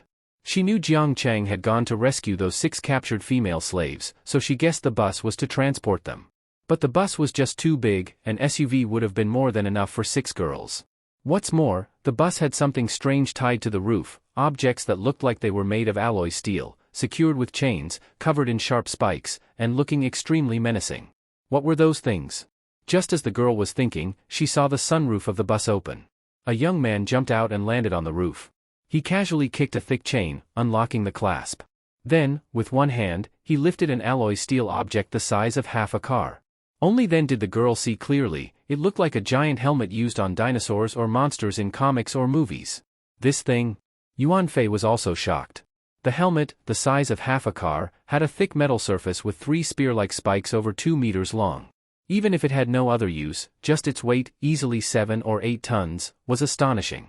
Yet the young man lifted it with one hand and threw it. Whoosh! The massive metal helmet flew through the air with a howling sound as it cut through the wind. This was the helmet worn by the panggalan puppet. When it first appeared, it was fully armored with alloy steel. After the panggalan was killed, Jiang Lucer felt it would be a waste to discard the armor, so he tied it all to the top of the base vehicle. With the special metals from the black cube available, Jiang Lucer didn't care for this stuff anymore. But the alloy steel was still valuable, whether for forging weapons or reinforcing city walls. Now, Jiang Lucer was using the panggalan's metal helmet as a weapon and directly threw it. Seeing this massive object flying toward them, the Sword Kill Society members were stunned. What the hell was that? Run! Someone shouted in panic. But the helmet was too fast. It crashed solidly into an SUV. Boom! With a thunderous crash, the SUV was flattened like paper. Whether it was anti-aircraft guns or RPGs, in the face of a 7 or 8-ton flying metal helmet, everything was like a toy, instantly destroyed. Boom! This sudden scene shocked everyone. Whether it was Yuan Fei and the girl, or the Sword Kill Society people, all of them were dumbfounded in that moment. Such a way of attacking was just too simple and brutal. Where did Jiang Cheng find such a fierce person? Yuan Fei wasn't naive enough to think this person was one of Jiang Cheng's subordinates. What a joke, this person's strength was unmatched even in all of Longting. Such a person shouldn't be unknown, yet Yuan Fei saw an unfamiliar face at a glance. He couldn't wait to ask Jiang Cheng where he had found this godlike figure. This, Jiang Cheng swallowed hard. Not just Yuan Fei, even he was stunned. Although he had already witnessed Jiang Liusher's fierceness, using a helmet to smash the Sword Kill Society's vehicle was beyond anything he had expected. But he had to admit, damn, that felt good. Not only Jiang Cheng, Yuan Fei also slapped his thigh hard. Originally, they were being beaten back step by step, but this one move greatly boosted their morale. At this moment, the Sword Kill Society people also came to their senses. They looked at the flattened SUV, trembling inside and full of fury. Bastard!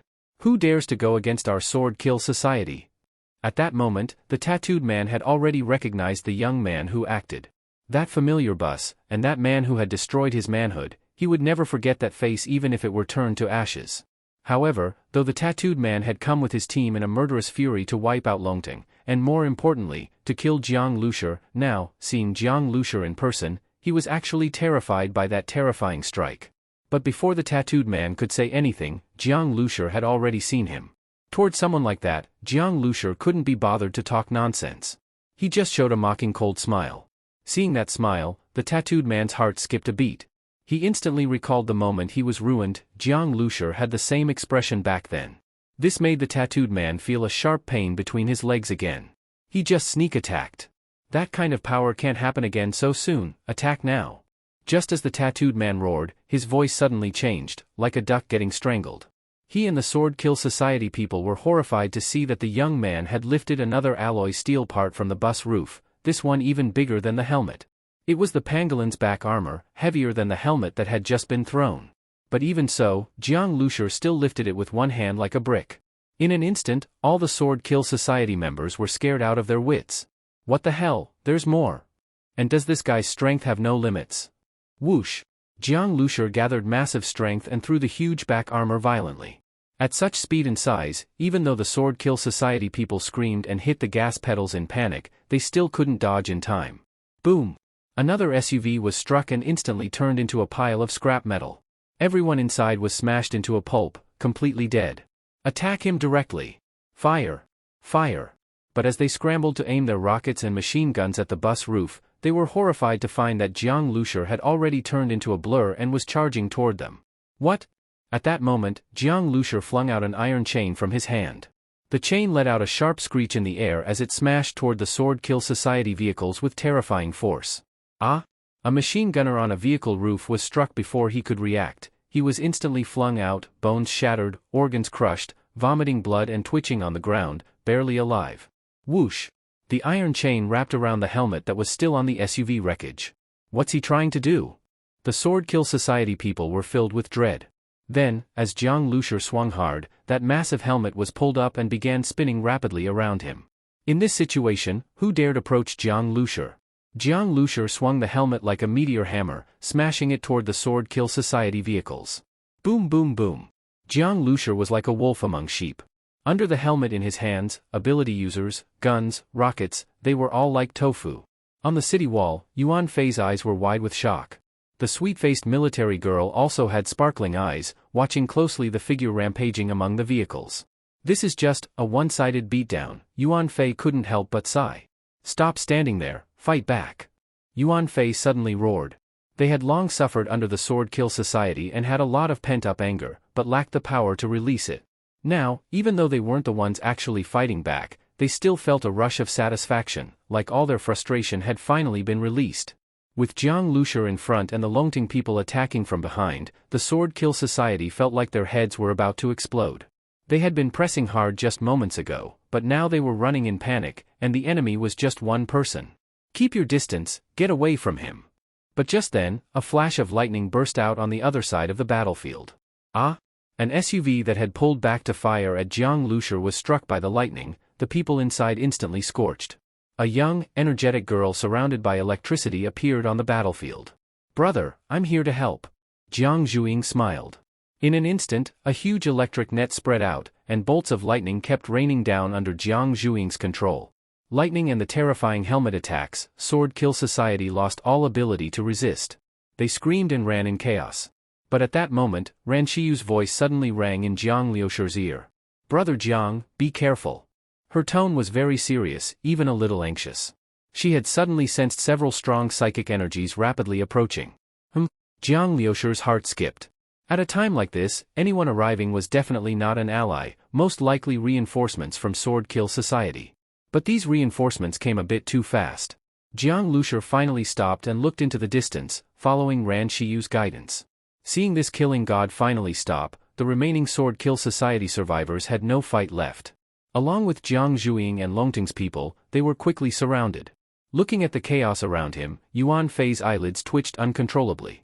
Watching from the side had already been terrifying, now, imagining himself in it. Better not think about it, too damn brutal.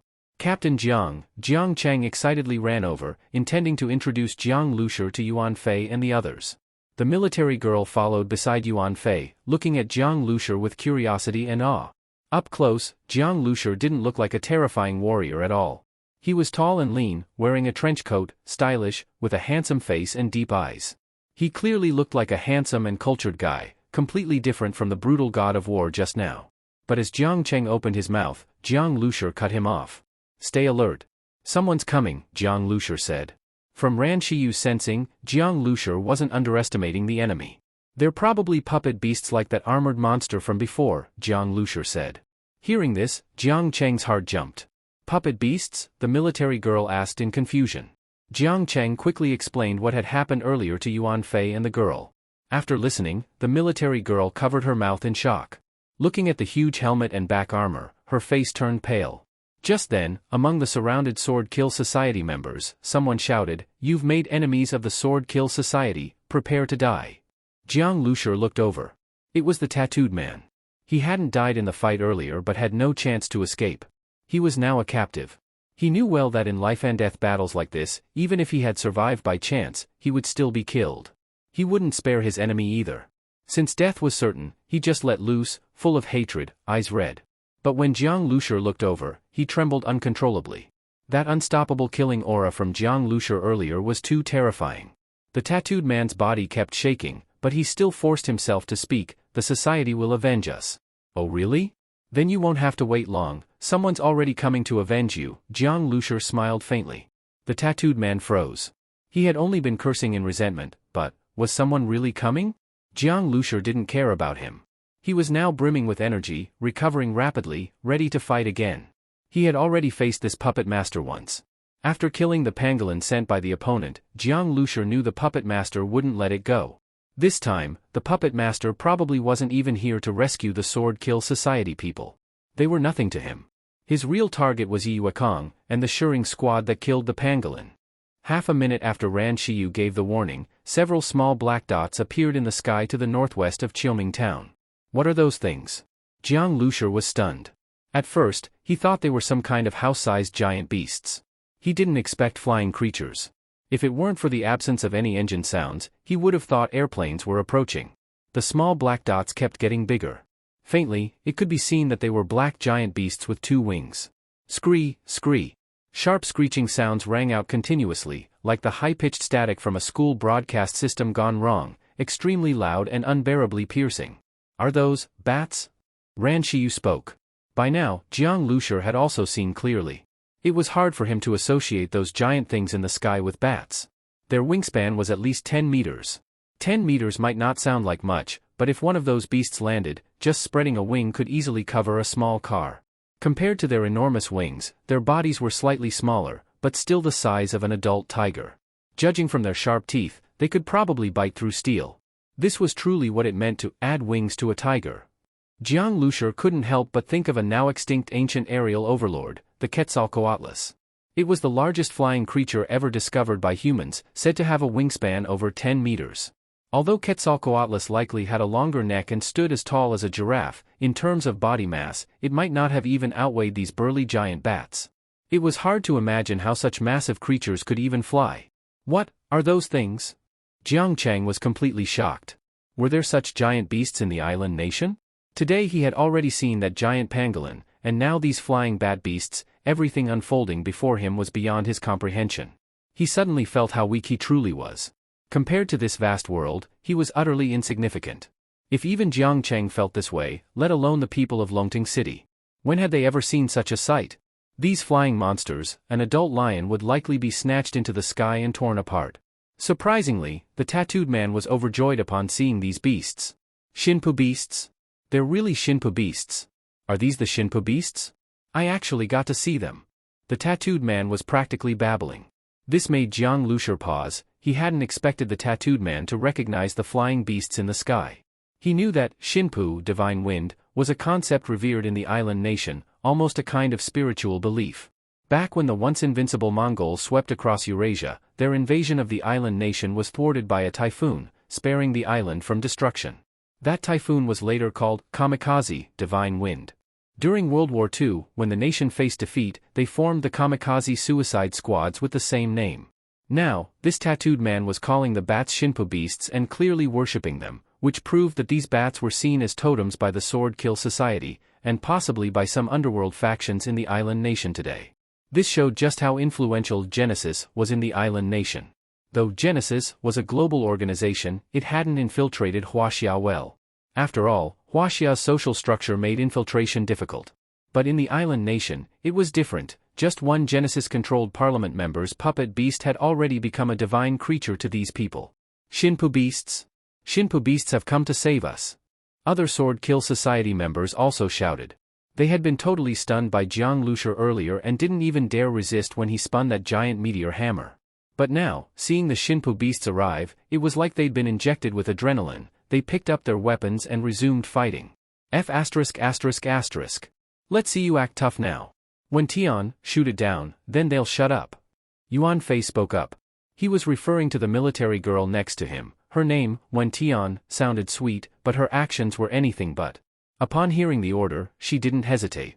She pulled out a large sniper rifle from her back. It was a Barrett.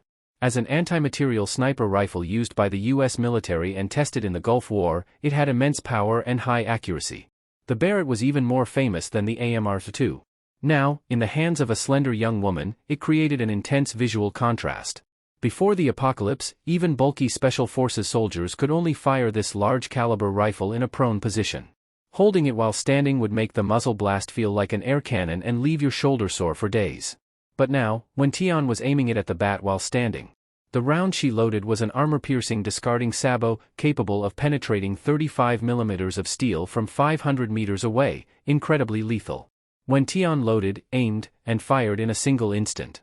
Bang! A loud gunshot rang out, clear even on the chaotic battlefield. The round flew in a straight line through the air and struck the bat right in the head. One shot to the head.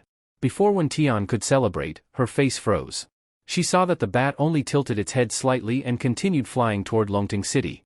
What happened? Did she miss? Wen Tian was shocked. Her ability was related to shooting. She didn't believe she had missed. If it were a heavily armored ground mutant beast, she wouldn't be surprised. But this was a flying creature. Bats had fur-covered bodies, basically light armor. Her sniper rifle was loaded with a round that could pierce a finger-thick steel plate. Mutant beasts were still flesh and blood. How could one block an armor-piercing round without thick flesh or scales? Wen Tian couldn't believe it. Just then, Yuan Fei suddenly tackled her to the ground. Watch out! Yuan Fei shouted. At the same time, where they had just stood, the ground trembled violently. Then, when Tian saw something horrifying, the stone slab under their feet had turned into stone powder from the vibrations, scattering in the wind. What kind of attack was that? Ultrasound. Yuan Fei guessed. Ultrasound, when powerful enough, can shatter objects, what's known as ultrasonic fragmentation. In medicine, it's used to break up kidney stones inside the body. But that takes time. What just happened? pulverizing a stone slab in a second, was almost unimaginable. Sonic attack. More precisely, a focused sonic beam. Those bats can cooperate and combine the ultrasonic waves they emit into a concentrated beam to avoid dispersion and achieve a powerful lethal effect. At that moment, Ran Xiu's voice sounded in the ears of all members of the Shuring squad. When ordinary people speak, sound waves disperse in all directions, and their intensity weakens very quickly, proportional to the square of the distance. That's because nearly all wave dispersion is spherical, and the surface area of a sphere increases with the square of its radius. That's why gravity, electromagnetism, and other forces follow the inverse square law in their basic formulas. But once sound waves stop dispersing and become a beam, the weakening becomes much less. That's why, if you roll up a book and speak through it directly to another person's ear, even a very faint voice can be heard clearly on the other end. It was unknown what kind of mutation these bats had undergone to be able to emit directional sound waves, simply incredible. The strength of this sonic wave, if taken by a flesh and blood body, would turn you into mush. Zhuing, get on the base vehicle. Jiang Lucer said seriously. The base vehicle's excellent defense could block out ultrasonic waves. Jiang Zhuing gritted her teeth and didn't argue. She flashed up into the base vehicle. Brother, be careful. Right now, Jiang Lucer was the strongest among the Shuring squad. Jiang Zhuing could only trust her brother. If she stayed by force, she would only distract him. Just as Jiang Zhuing got in, the sense of danger came again. Without thinking, Jiang Lucer leapt forward. Crack, crack, crack. The ground where he had just been standing shattered into dust, even worse than what Yuan Fei had experienced earlier. The ultrasonic waves from the bats were completely inaudible and invisible, an attack with no sound or form. Moreover, the sonic attack was extremely fast, faster than a superpowered user could react. Combined with its area of effect, even if you saw the sonic wave, dodging would still be hard. Not to mention, you couldn't even see it. This was truly a silent death. Before realizing the Reaper had arrived, you were already dead. Jiang Lucer was only able to dodge due to his superpowered danger instinct. To reach this level of awareness and dodge ultrasonic waves, a top-tier level 2 ability user was the bare minimum. Crack! With just a brief pause, the ground beneath Jiang Lucer shattered again, and he dodged once more. As he jumped, Jiang Lucer suddenly felt a chill on his back. Without thinking, he twisted his body midair, using the thick chain in his hand for leverage, shifting sideways in defiance of physics. Boom! In the direction Jiang Lucer had just leapt toward, a stone wall violently trembled, as if centuries of erosion had been compressed into a single moment. It crumbled into dust and collapsed. Seeing this, cold sweat ran down Jiang Lucer's forehead.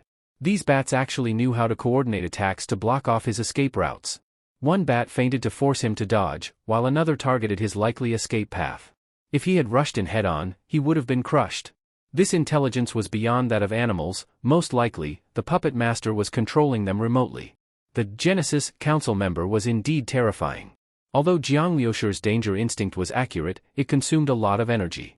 He couldn't keep up with these bats' coordinated, invisible attacks. One mistake, and he was doomed.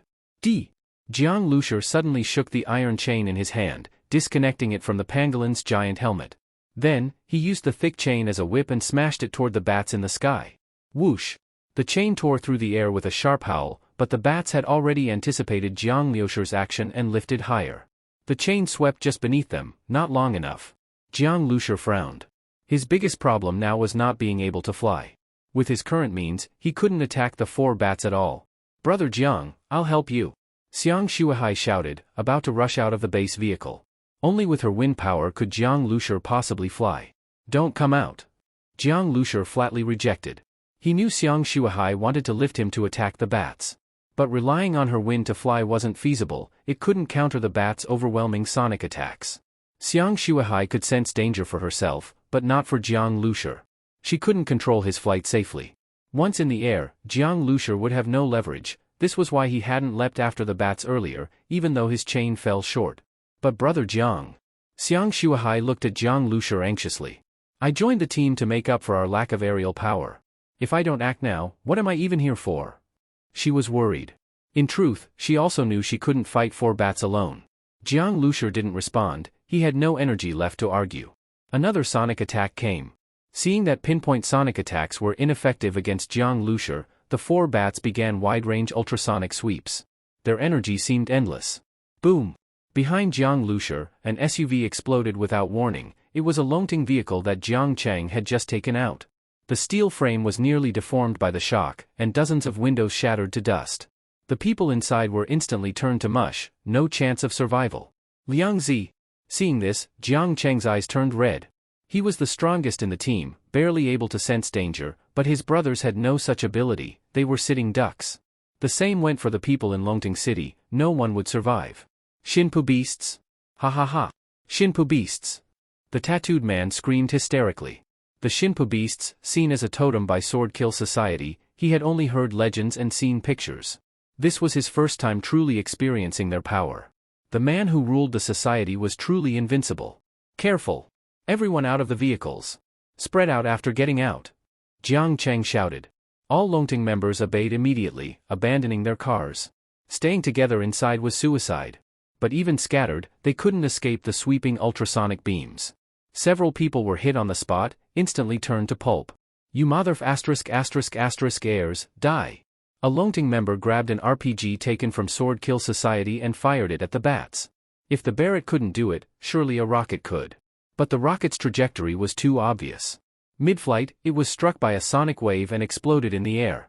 Then, the sonic beam swept again, hitting the RPG wielder, his organs exploded, and he died without a sound. Damn it!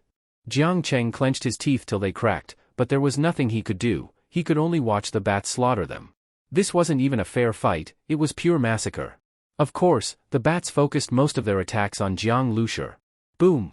At that moment, the base vehicle let out a roar, the air cannon fired. A terrifying blast of energy erupted from the barrel, mixed with black energy streams sweeping the sky. This was Shadow's attack. Since fusing with black hole energy, the air cannon's power had massively increased.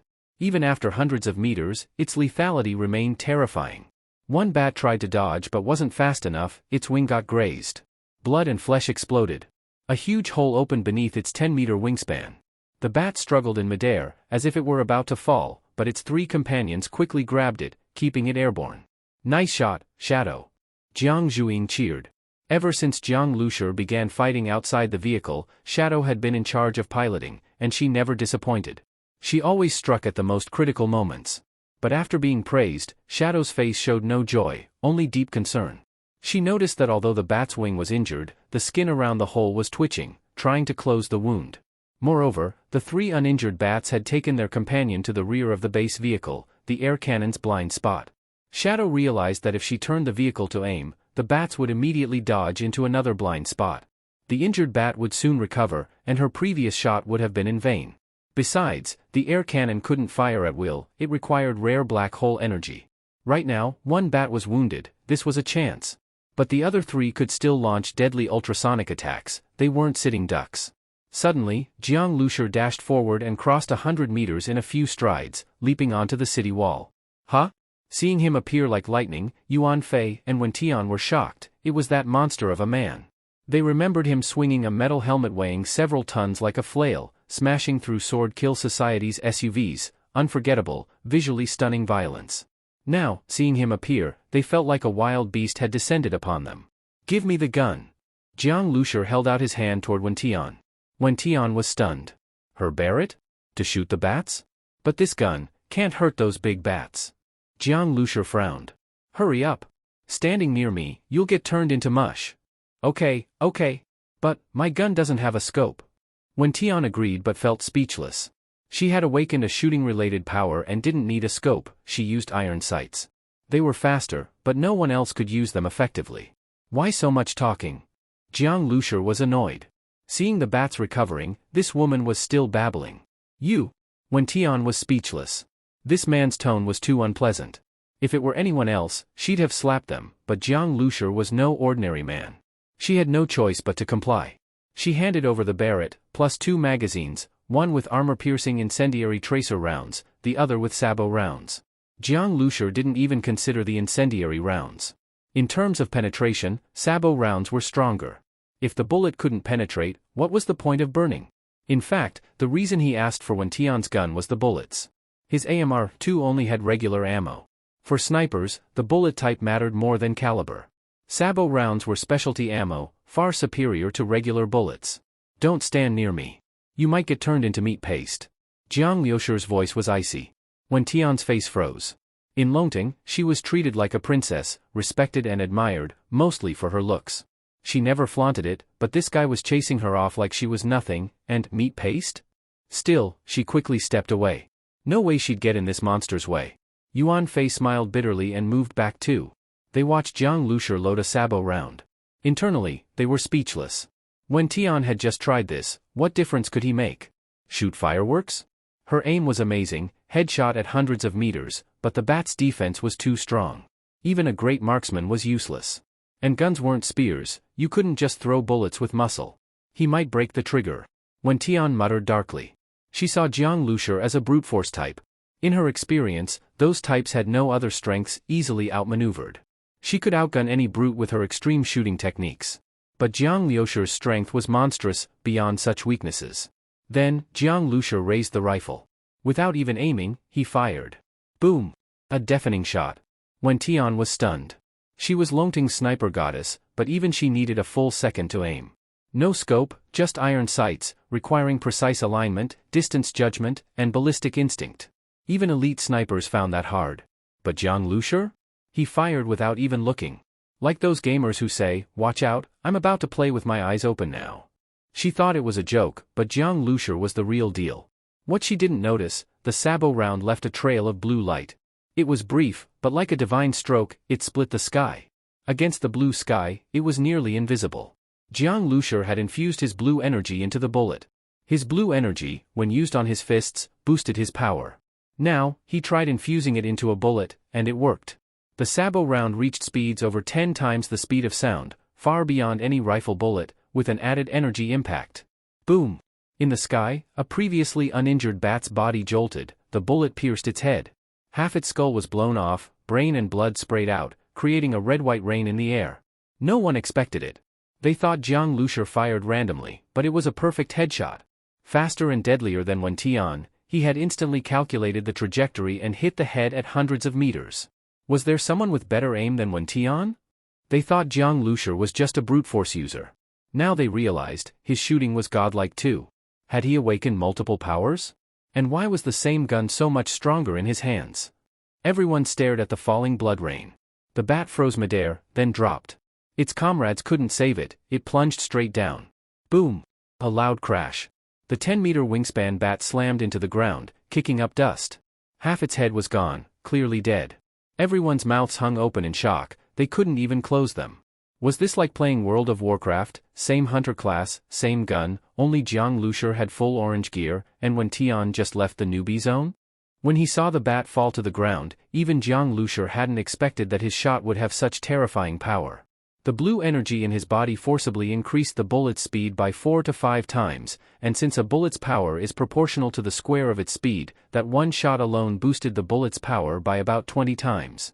Most importantly, the bullet itself was also infused with blue light energy. Staring at the 3 giant bats in the sky, Jiang Lucer calmly pulled the bolt, ejected the spent cartridge, and loaded a new round. This Barrett used by Wen Tian was the 1999 model, a bolt-action version rather than semi-automatic. Although the fire rate was slower, it avoided the power loss from recoil in semi-automatic firing, maximizing the bullet's power, and it had a longer barrel, with greater range than the 1982 model. Although it fired slower, this wasn't an issue for Jiang Lucer. Infusing the bullets with blue energy already required time, and each shot consumed a lot of his energy. Rapid firing wasn't realistic anyway. Scree! Scree! The 3 bats in the sky roared. The 2 uninjured bats released the injured one and spread apart. At the same time, their throats began vibrating at high frequency. Without thinking, Jiang Lucer leapt into the air. Boom! An ultrasonic wave attack 10 times stronger than before struck. The city wall where Jiang Lucer had been standing collapsed in large chunks. In midair, Jiang Lucer twisted his body and landed. The moment his feet touched the ground, without even looking, the Barrett in his hand spat out a long flame. Another shot fired. The blue energy streaked across the sky. Bang! With an explosive sound, another mutant bat was shot through the skull. The bullet passed through its brain, tearing off half its skull and sending a spray of blood into the air. The second Shinpo beast dropped from the sky once more. The remaining 2 giant bats immediately panicked, including the injured one. They flapped their wings desperately, flying off into the distance. Trying to escape. Jiang Lucer wasn't about to let that happen. He chased after them with the Barrett, and mid-air, he fired a 3rd shot. Boom! The third Shinpo beast was shot dead by Jiang Lucer. 5 seconds later. Boom! Another gunshot. The last Shinpo beast was shot through the back of the head, its body tumbling down. Thud! Thud! The two giant bats crashed to the ground one after another, leaving 2 dirt pits. Their heads pierced, both were undeniably dead. Seeing this scene, none of the Longting members could say a word. If they hadn't just fought a brutal battle against these monsters and suffered heavy casualties, they would have never believed that these creatures, now so easily killed by Jiang Lucer, were the terrifying Shinpo beasts. Wen Tian's gunfighting skills, plus RPGs, had no effect on these terrifying Shinpo beasts. But the same sniper rifle in Jiang Lucer's hands, each shot hit like shooting birds. Looking at the gun in Jiang Lucer's hands, Jiang Cheng couldn't help but think of a type of science fiction weapon not yet realized, the Gauss gun. It used electromagnetic force to launch specially made magnetic bullets, accelerating them over a long distance for immense power, similar in principle to a particle collider. Only something like a Gauss gun could fire bullets this powerful, right? Without a doubt, Jiang Lucer possessed an ability that could boost bullet power, and it was extremely advanced. This meant that Jiang Lucer not only had strength comparable to mutant beasts, but also had an ability to enhance bullets, and could use a sniper rifle with greater accuracy than Wen Tian. Such an all-around warrior, what kind of freak was he? Jiang Cheng wouldn't be surprised if he could wipe out an entire army alone. Brother, those shots of yours were unbeatable. Jiang Zhuiying also looked in awe at the fallen Shinpo beasts. She walked to Jiang Lucer's side and carefully checked if he was injured. Brother, did you use that blue light energy? With her sharp eyes and prior understanding of Jiang Lucer's fighting style, she guessed his method. Jiang Lucer nodded. In that battle just now, he felt his stamina was greatly drained. Firing 4 shots consumed a lot of energy. By the 4th, the power had already dropped significantly. Fortunately, it was still enough to kill the last Shinpo beast. Luckily, I had absorbed the crystal core of the giant pangolin earlier, which allowed my blue light energy to grow. Otherwise, I probably couldn't have sustained this battle. Jiang Lucer exhaled and said. He needed to quickly improve his strength. Zhuiying, have Jiang Cheng's people deal with the corpses of these 4 giant bats. I want their mutant crystal cores. We don't need the meat. Although in some parts of Africa people did eat roasted bats, Jiang Lucer had no interest, and he figured the girls in the vehicle wouldn't either. As for the pangolin meat, Jiang Lucer intended to take as much as possible. Before the apocalypse, eating pangolins was an ecological crime, but now, that didn't matter. I'm going to deal with a little loose end. Jiang Lucer said, turning to the tattooed man. After that battle, the remaining Sword Kill Society survivors had completely lost their will to fight. The tattooed man's face was pale, his body trembling. He couldn't believe what had happened. The Shinpo beasts he had revered as totems had been slaughtered so easily by Jiang Lucer. He had thought their arrival would crush Longting, he hadn't expected this. As Jiang Lucer walked over, the tattooed man gave a bitter laugh. This approaching man was terrifying like a demon. He felt like his faith had collapsed. He knew he wouldn't live much longer. In fact, since losing his manhood, he had lost the will to live. He drew a knife to commit seppuku, but at that moment, Jiang Lucer's gun fired. Bang! The Barrett's bullet passed through the tattooed man like paper, directly severing his spine. Normally, a sniper round could tear a person in half, but an armor-piercing round was different. Designed to pierce hard targets, it passed cleanly through flesh, leaving only a bloody hole. This meant the tattooed man didn't die immediately. But with his spine broken, his muscles spasmed in extreme pain. His eyes widened, filled with hatred and unwillingness as he stared at Jiang Lucer, not because he lost to him, but because Jiang Lucer hadn't even allowed him the dignity of a seppuku death. You're just some gangster. You think you're worthy of seppuku? Jiang Lucer knew that to samurai in the island nation, they pursued a brief and brilliant life. Seppuku was a way to die with dignity. But this tattooed man had committed countless atrocities, rape, murder, abduction. He wasn't a samurai, he was scum from the underworld. Someone like him had no right to die with honor. Once the tattooed man died, the battlefield was easy to clean up. Most of the other members of the Sword Kill commune didn't choose suicide but surrendered instead. Brother Jiang, I really don't know what to say. We owe it to you again this time. Jiang Cheng drove over, jumped out of the car, and at this moment, Wen Tian and Yuan Fei also arrived. Yuan Fei looked at Jiang Lucer with admiration. Qingzi, this brother is. Let me introduce, this is Jiang Lucer. He's the one who used 3 mutated crystal cores to buy Xiaowen and the others. I met brother Jiang on the way, and he didn't even want the crystal cores, he just gave Xiaowen to us. Jiang Cheng briefly recounted what had happened, then said to Jiang Lucer, this is Yuan Fei, the commander of Longting City now. This is Wen Tian, our sniper. Hearing Jiang Cheng's words, Wen Tian felt her face burn.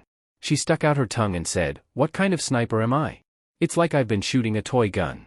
After speaking, Wen Tian looked curiously at the gun in Jiang Liushir's hand. That gun used to be hers. She had used it for a long time and knew every part of it well.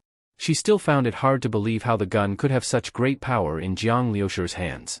"Mr. Jiang, may I take a look at this gun? It was originally your gun." Jiang Lucer tossed the gun to Wen Tian. The nearly 20-kilogram extended Barrett was caught single-handedly by Wen Tian. After getting it, she hesitated a bit and began to disassemble it. Her disassembly movements were very skilled. Seeing this, Yuan Fei glared at Wen Tian. "What are you doing?" "Still the original parts, nothing changed." Wen Tian ignored Yuan Fei's question. She also knew that taking apart the gun in front of Jiang Lucer was a bit like probing his powers, which was impolite.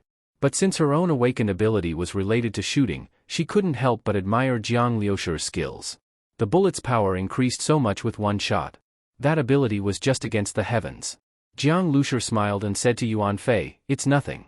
I just used some techniques when shooting." He casually explained. Since it involved blue energy, which was his trump card, Jiang Lucer naturally wouldn't say more. At this time, people from Longting had already started helping collect bat corpses. Zero and Shadow, holding daggers, swiftly dug out 4 crystal cores. These bats were among the top of level 2 mutant beasts. The 4 crystal cores were all high quality. When the cores were handed to Jiang Lucer, he could already feel the surging energy inside resonating with his bloodline. This made Jiang Lucer happy. He couldn't wait to absorb these crystal cores. "Brother Jiang, I don't think you can take these 4 bats with you. How about this, you sell them to us? I'll exchange them for mutant crystal cores and evolution crystals, but I'll need a bit of time to gather them." Yuan Fei said apologetically. Longting City was really poor. Buying the corpses of these 4 level 2 mutant beasts wasn't a small expense. Jiang Lucer waved his hand. "No need. These 4 bats were brought here by me. Even that tattooed man was lured by me. I caused Longting to lose quite a few brothers. I've already taken the most valuable crystal cores from these mutant beasts. The rest, by reason and emotion, should be left to you." How could that be right? Yuan Fei felt embarrassed. Although Longting did lose some men, in this post-apocalyptic world, getting food always meant sacrifices. Since its founding less than a year ago, Longting had been recruiting new members, and warriors had constantly died in foreign lands. These few mutant beasts would feed them for a long time. Moreover, since mutant meat is highly nutritious, it might even help awaken new abilities. Yuan Fei also knew that there would eventually be a battle between Longting and the Sword Kill Commune, and the result might be Longting's destruction. "It's fine. If you think it's unfair, I want that Barrett and some bullets." Jiang Lucer pointed at the gun in Wen Tian's hand. Wen Tian was stunned. Although she was used to that gun, she quickly tossed the Barrett to Jiang Lucer. "It can show its full power in your hands." Jiang Lucer took it, then took his usual AMR-2 from Shadow and exchanged it with Wen Tian. In all aspects, there wasn't much difference between the AMR-2 and the Barrett. Jiang Lucer wanted the Barrett mainly because it used sabot armor-piercing rounds. After all, regular bullets had soft cores that deformed easily upon impact, unlike the steel cores of armor-piercing rounds, which were most suitable for channeling blue energy. "Thanks." Wen Tian had thought her trusted weapon was gone, but unexpectedly, she got an AMR-2 in return.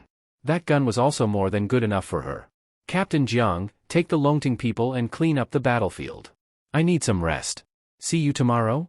Jiang Lucer was indeed exhausted, and more importantly, he was eager to absorb those 4 mutant crystal cores. "All right." After bidding farewell to Jiang Cheng, Jiang Lucer didn't go into Longting City. Instead, he drove the base vehicle to a drying field behind Longting City. Then Jiang Lucer shut the door, leaving only Li Yusen and Ran Shiyu in the room. One was a doctor, the other had psychic powers, ideal to handle any emergencies while Jiang Lucer absorbed the energy. "Let's begin." Jiang Lucer took a deep breath and placed the first mutant crystal core on his forehead. Immediately, he felt a burning sensation, as if a red-hot coal was pressed to his skin. Endless energy surged into Jiang Liushir's meridians. He felt like his body was a boiler, with powerful energy rampaging inside. His whole body hurt, but there was also an indescribable pleasure. The Godwind Beast's mutant core was extremely high in quality, surpassing even the giant panggalan. For blue energy, it was a huge tonic.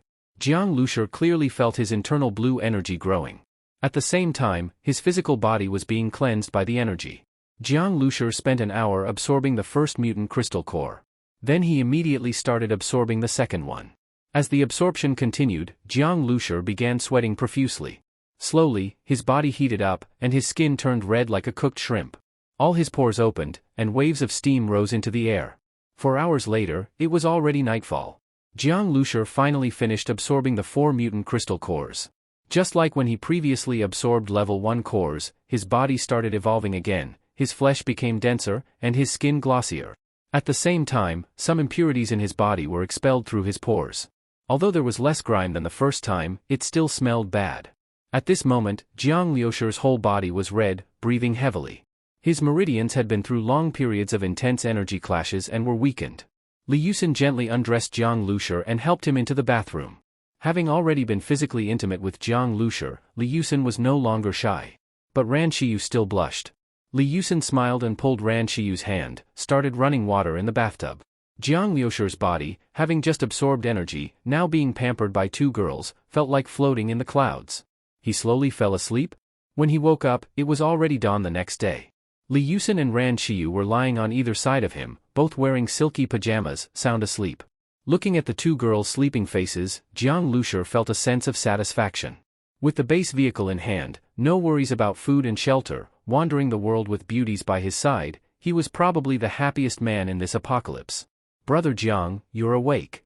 Ran Xiyu was very sensitive. She woke up the moment Jiang Lucer did. In fact, although she was asleep, her psychic field had remained open. If any intruder entered, she would sense it immediately. After all, they had fought that counselor called Xiang Shuahai twice already. He might target them again during the night. Jiang Lucer gently touched Ran Xiyu's cheek. "We set off today. To the Sword Kill Commune." Whether to avenge Xiang Shuahai or for the Black Cube, Jiang Lucer had to go to the Sword Kill Commune. Jiang Lucer knew that the news of his appearance in the island nation had surely reached Chuang. After all, his bus was highly recognizable, and Chuang had likely already collected intelligence on him. It wouldn't be hard to identify him. Chuang would definitely make a move. Rather than wait for enemies to come, it's better to strike first. At 8 o'clock in the morning, although the sun had already risen, thick clouds floated in the sky. The sunlight was weak and could not pass through, only barely lighting up a small part of the eastern sky. Fine rain drifted down, faint and intermittent, covering a cluster of uneven shacks. This was the morning market of the Sword Kill Commune. After the apocalypse, people no longer cared about order or appearance. To keep off the rain, some stalls in the market were covered with tarps, others with sheets of metal. From afar, it looked like a chaotic slum. As the person in charge of the slave district of the morning market, Fujita had also raised tarps early so the female slaves could avoid the light rain. It was not because he was kind. It was simply because medicine and food were scarce in these times. The female slaves were already weak. If they caught a cold or something similar, it might lead to pneumonia, and then death. As for Fujita himself, as usual he was bare-chested, exposing his fat upper body. He sat on a deerskin chair, holding a whip, lazily waiting for customers to arrive. According to Fujita's experience, business in the morning was usually slow, but this time, Fujita saw a familiar-looking bus drive into the gate of the Sword Kill Commune safe zone. This vehicle, is it the one from the guy who used 3 mutated crystal cores to buy 6 Huaxia female slaves? Jiang Lucer's vehicle was far too recognizable. In the apocalypse, who would drive such a luxurious RV around? It consumed fuel and was impractical. This fat sheep is back again. Fujita was very happy. He stood up from the chair and waved to Jiang Lucer. Among his current batch of slaves, there were still 2 Huaxia slaves. He planned to sell them to Jiang Lucer at a high price. In his eyes, Jiang Lucer was a walking money source, someone from whom it was easy to extort more mutated crystal cores. "Kid, want to buy slaves?" 11 new female slaves came in yesterday. 2 of them are female international students from your country. How about it, want to buy a few to play with? Fujita said with a smile. Shadow stopped the car. Jiang Lucer froze for a moment, then recognized Fujita. It was actually this guy. He had come today to wipe out the Sword Kill Commune and had already planned to act. But now this fat tattooed man had delivered himself to him, so Jiang Lucer did not mind starting with this appetizer. Oh? 11 female slaves? Jiang Lucer curled the corner of his mouth. That's right. Each one is top quality. 3 of them are even untouched. How about it, want to try them? Fujita showed a lewd smile and held up 3 fingers. 3 mutated crystal cores. Just 3 mutated crystal cores, and you can take all 11 female slaves. Fujita once again asked for an outrageous price. Since he had caught this fat sheep, he had to fleece him hard. That price isn't bad. Jiang Lucer flipped his hand, and 3 mutated crystal cores really appeared in it. Seeing these mutated crystal cores, Fujita's eyes almost popped out. Unbelievable, he actually sold them again. Originally, he was just asking an absurd price and did not expect Jiang Lucer to agree. In the apocalypse, those 11 female slaves were worth at most 1 mutated crystal core, and even then no one wanted them. Who could compare to this fool in front of him, driven by lust and missing a screw in his head? To agree to such a stupid price was simply unheard of. Yes, I kept them especially for you. If you want to buy female slaves in the future, just come to me. I'll give you the best price. This is my business card. Fujita smiled broadly, the fat on his face squeezed together. Just as he was about to take out his business card, Jiang Lucer said, "No need for the card. Here are the crystal cores." As he spoke, Jiang Lucer threw the crystal cores in his hand. The small crystal core, at the instant it was thrown, whistled through the air like a bullet. Pft! The crystal core traced a straight blue line, entered through Fujita's chest, exited through his back, pierced straight through his heart, and brought out a spray of blood.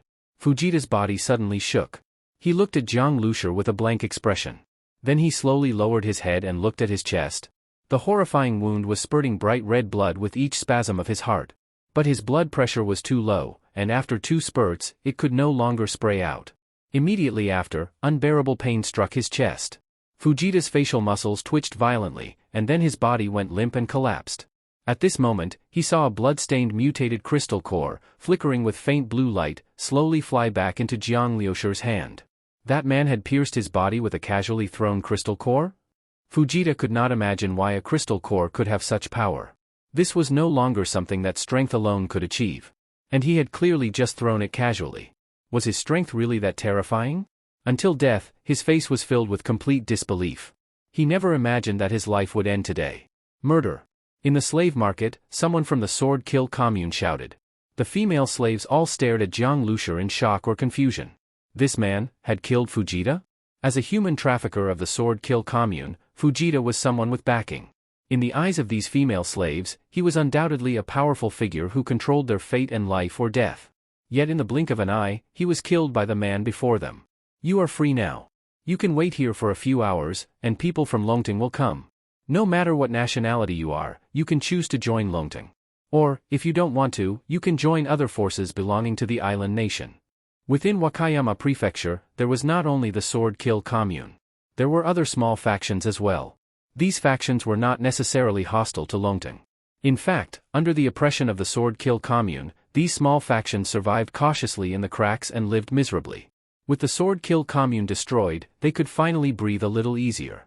However, in future competition, Jiang Lucer estimated they would still lose to Longting.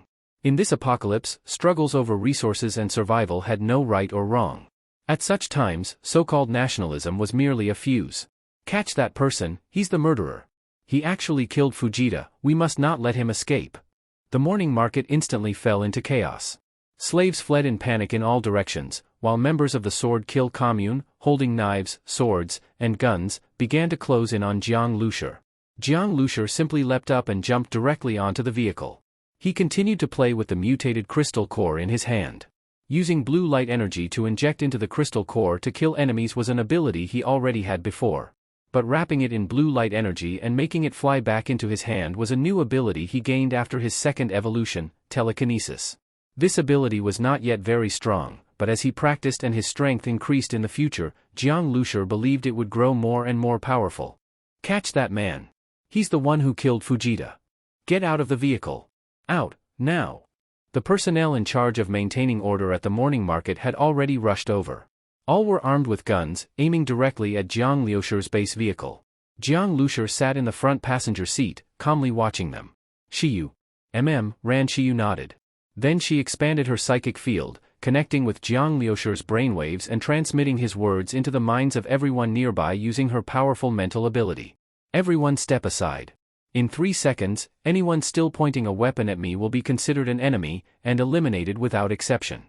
Jiang Lucer was not someone who killed indiscriminately. Even in the Sword Kill commune, the real perpetrators of violence were the ones in power. Ordinary people were not at fault. 3 seconds? A burly, middle-aged man with a face full of scars walked through the crowd carrying a machine gun, sneering. No need for 3 seconds. You killed my man, I'll send you to hell right now.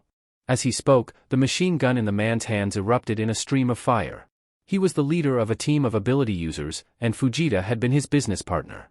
Most of the slaves he caught were processed and traded for wealth through Fujita. With Fujita dead, he had lost a cash cow. Kill him. Around him, 7 or 8 men opened fire. They were all from the same team.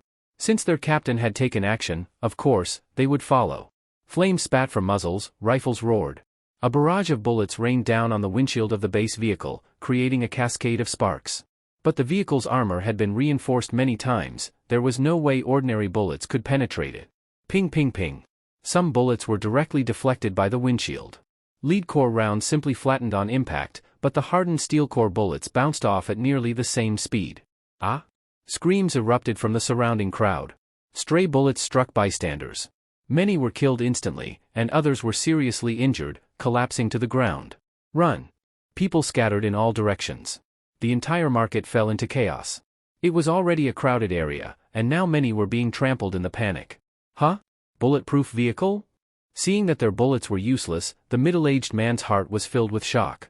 Even bulletproof glass should have shattered like a spider web under a machine gun, but the RV's windshield only had faint white marks. It was unbelievable. If you want to die so badly, I'll help you out. As Jang Lucer spoke, the base vehicle erupted in thick blue lightning. Crackling. Blue-violet lightning danced wildly through the air like serpents. The team led by the middle-aged man was completely engulfed by the electric net. The weaker ones were instantly charred, while even the stronger ones, like the middle-aged man, were left paralyzed and foaming at the mouth. Though not killed instantly, they were in unbearable pain, clearly not long for this world. This. Security guards nearby trembled at the sight of the man's agony. Their legs gave out. Some turned and ran. Who would willingly throw their life away in a fight they couldn't win? At this point, Shadow stepped on the accelerator. The base vehicle roared forward, charging straight toward the Sword Kill Commune's headquarters. Before this, Hazuki had already learned the exact location of the commune's HQ. Jiang Lucer drove straight in, unleashing electric nets everywhere he passed. Anyone who approached the vehicle was struck, injured or killed. Boom! Under Hazuki's guidance, the base vehicle smashed through a concrete wall. Dirt and debris flew, and the barbed wire atop the wall was torn apart. The vehicle, unstoppable, burst into the inner zone of the safe area, the heart of the Sword Kill Commune. Rat-a-tat-ta-ta. Rifle fire came from all directions, bombarding the base vehicle. But the RV moved through the hail of bullets like lightning through a rainstorm, completely unharmed. Whoosh! Whoosh!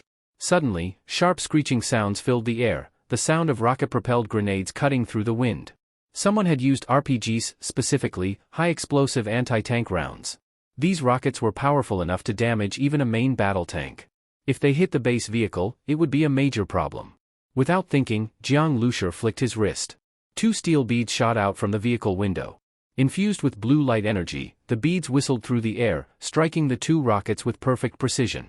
The triggers of the anti-tank rounds were at the conical tips, and the moment the beads hit, they exploded. Boom! Boom! The blast waves swept in all directions. Nearby Sword Kill members were instantly blown to bits. By the time the shockwaves hit the base vehicle, they had lost most of their force. The RV burst through the flames, charging straight toward the commune's main building. At that moment, Shadow pressed a button. The long-charged air cannon fired at full power. Black hole energy was channeled into supersonic airflow. The tremendous force shot forward like a divine blade. Boom! The metal gates at the front of the building were blasted open. The heavy iron doors, hundreds of kilograms each, were bent and flung away. The base vehicle surged in. Stop him! Several members of the Sword Kill Commune moved to intercept, but were immediately caught in an electric net. However, these men were not ordinary. One of them even raised a transparent energy shield, blocking the electric net outside. Level 2 ability user. Jiang Lucer raised his eyebrows. He had finally encountered tough opponents at the Sword Kill Commune HQ. In the current global situation, level 2 ability users were already top-tier power. Jiang Lucer had originally thought a small local force like the Sword Kill Commune would be lucky to have even one. But now, he had seen 5, clearly, Chuang was involved. Very good. Really good. I just arrived in Wakayama, planning to find you. I didn't expect you'd come to me first. A deep, magnetic voice rang out, drawing Jiang Lucer's attention. He looked over and saw a man in military uniform standing upright on the second-floor railing of the building. The railing was only as thick as a baby's arm, yet he stood there as steadily as if on solid ground. The man was nearly 1.9 meters tall, and on his back he carried a heavy weapon. No one could tell if it was a sword or a blade. Only the long hilt was visible. When Hazuki saw the man, her face turned pale and her breathing grew heavy. She clearly recognized him, and deeply feared him. "Yazuki, who is this man?" Jiang Lucer asked. The man who had suddenly appeared had just spoken standard Huaxia, Chinese, which surprised Jiang Lucer. "His name is Tsukuyami. He's the island nation's leader for Genesis. The Tsukuyami? He's from the island nation." Jiang Lucer was stunned. Most islanders speaking Huaxia would use phonetic pronunciations, rarely without an accent. Tsukuyami, that's the name of one of the three supreme gods in the island nation's mythology, the moon god. To call himself that, how arrogant. Jiang Lucer knew that Genesis was an organization that regarded themselves as gods. What they sought was evolution in life's hierarchy, to transcend humanity and become gods, even attain immortality. You could tell from the names of Genesis members. Two he had encountered before were named Shinkue and Shanhai. The character for God in their names showed their ambition. Yes, he's one of the 11 council members of Genesis. But not just any member. He has already completed the first stage of life evolution. Hazuki said seriously. Oh? Jiang Lucer's eyes lit up. The first stage of life evolution? He joined Genesis from the very beginning. After completing the first stage of evolution, he can live 200 to 300 years. He's already over 80, but looks like he's in his 30s. There are probably only 4 like him in all of Genesis, and that includes my late father. 200 to 300 years. Jiang Lucer took a deep breath. That was an unbelievable age, like vampires in movies. To witness that much history, even from the American Revolution to now, was just about 250 years. Introducing my background, are we? Feel free to take your time. Tsukuyami jumped down from the railing. He was wearing a military overcoat, and upon closer inspection, Jiang Lucer noticed that his uniform style was from half a century ago. It was as if he had really come from the past. His appearance had frozen in time, unchanged, as if time itself had stopped flowing on him. Jiang Lucer inhaled deeply. This was Genesis' deadliest allure. "Miss Hazuki, I watched you grow up. You used to be so beautiful, so heart-stirring. Such a shame. Your father, Hazuki Naki, was so stubborn. We endured in silence for over half a century, finally waiting for the prophesied era from the ruins. This was supposed to be our time, to become true gods. But your father still wanted to save the world, to restore it to that stagnant society where people worked, ate, reproduced, aged, and died like machines. Miss Hazuki, it's not too late for you. If you're willing to accept my mental implantation, I can restore your beauty, give you great power, and eternal youth. How about it?" Tsukuyami's voice was full of temptation. But in response to his words, Hazuki's eyes were cold and filled with killing intent. The one who killed her father wasn't just the current speaker. Tsukuyami and another were also involved. The 3 of them had worked together to kill him. How could Hazuki ever submit to her father's murderer? "Mr. Jang, the sword on his back, it's a weapon from the ruins. Be careful," Hazuki warned Jiang Lucer. Hearing this, Jiang Lucer's heart stirred. A weapon from the ruins was at least made of the same material used to build warships, maybe even more advanced. Such a weapon on Earth would probably be indestructible. Is that so? What a pity then. Since you've chosen death, I'll grant your wish. In that moment, Tsukuyami moved. He leapt high into the air and drew the massive sword from his back. The sword had a strange design, with a thick blade and one serrated edge, fierce and menacing. Jumping that high? Courting death. A flash of cold light appeared in Jiang Lucer's eyes. He raised his Barrett rifle, the target locked in an instant. Humans were land-based creatures. Even those like Shanhai who could float using mental power weren't as agile mid-air. In combat, leaping high for a killing blow might look cool, but it wasn't practical. It only gave enemies a chance to counter. Whoosh! In a blink, blue energy charged into the chambered armor-piercing round. The trigger was about to be pulled, the bullet ready to fire. But just then, Jiang Lucer's mind jolted. It felt like time around him had frozen. His normally fast reflexes suddenly slowed to a crawl. Meanwhile, Tsukuyami rushed toward him like a predator. The cold blade sliced through the air. Jiang Lucer watched helplessly as the sword stabbed toward his chest. No way to dodge. Slash. Blood spurted. Intense pain followed. Jiang Lucer's eyes filled with disbelief. He had been pierced. Why couldn't he move, yet feel everything so clearly? Was his body frozen? Or had time itself been altered? Just like that, he had failed? Brother Jiang, dodge. As Jiang Lucer felt life slipping away, Ran Shiyu's urgent shout exploded in his mind like thunder. He suddenly snapped awake. In that instant, the blood spray, the piercing wound, everything vanished. Instead, the cold blade was just now speeding toward his heart like a bullet. On the brink of death. Jiang Lucer bit his tongue hard to stay conscious. He jerked his body backward, but the blade was too close. It was already in full motion, while he had just begun to react. No time to dodge. Too late. At that moment, blinding electricity flashed before his eyes. A wild hurricane strong enough to topple towers blew past. Boosted by the wind, Jiang Lucer's speed soared. The sword missed him by a hair's breadth. Jiang Lucer broke into cold sweat. The lightning came from Jiang Zhuiying, and the wind from Xiang Shuahai. The two girls had acted in perfect sync, one to push back the enemy, the other to save him. Only then did he barely survive this deadly strike. Life and death, balanced on a thread. Illusion, huh? Jiang Lucer squinted at Tsukuyumi. This man was not only fast and skilled in combat, his deadliest weapon was his illusions. He could trap opponents in illusions where they couldn't see reality, turning them into helpless prey. This was what top-tier ability user combat looked like.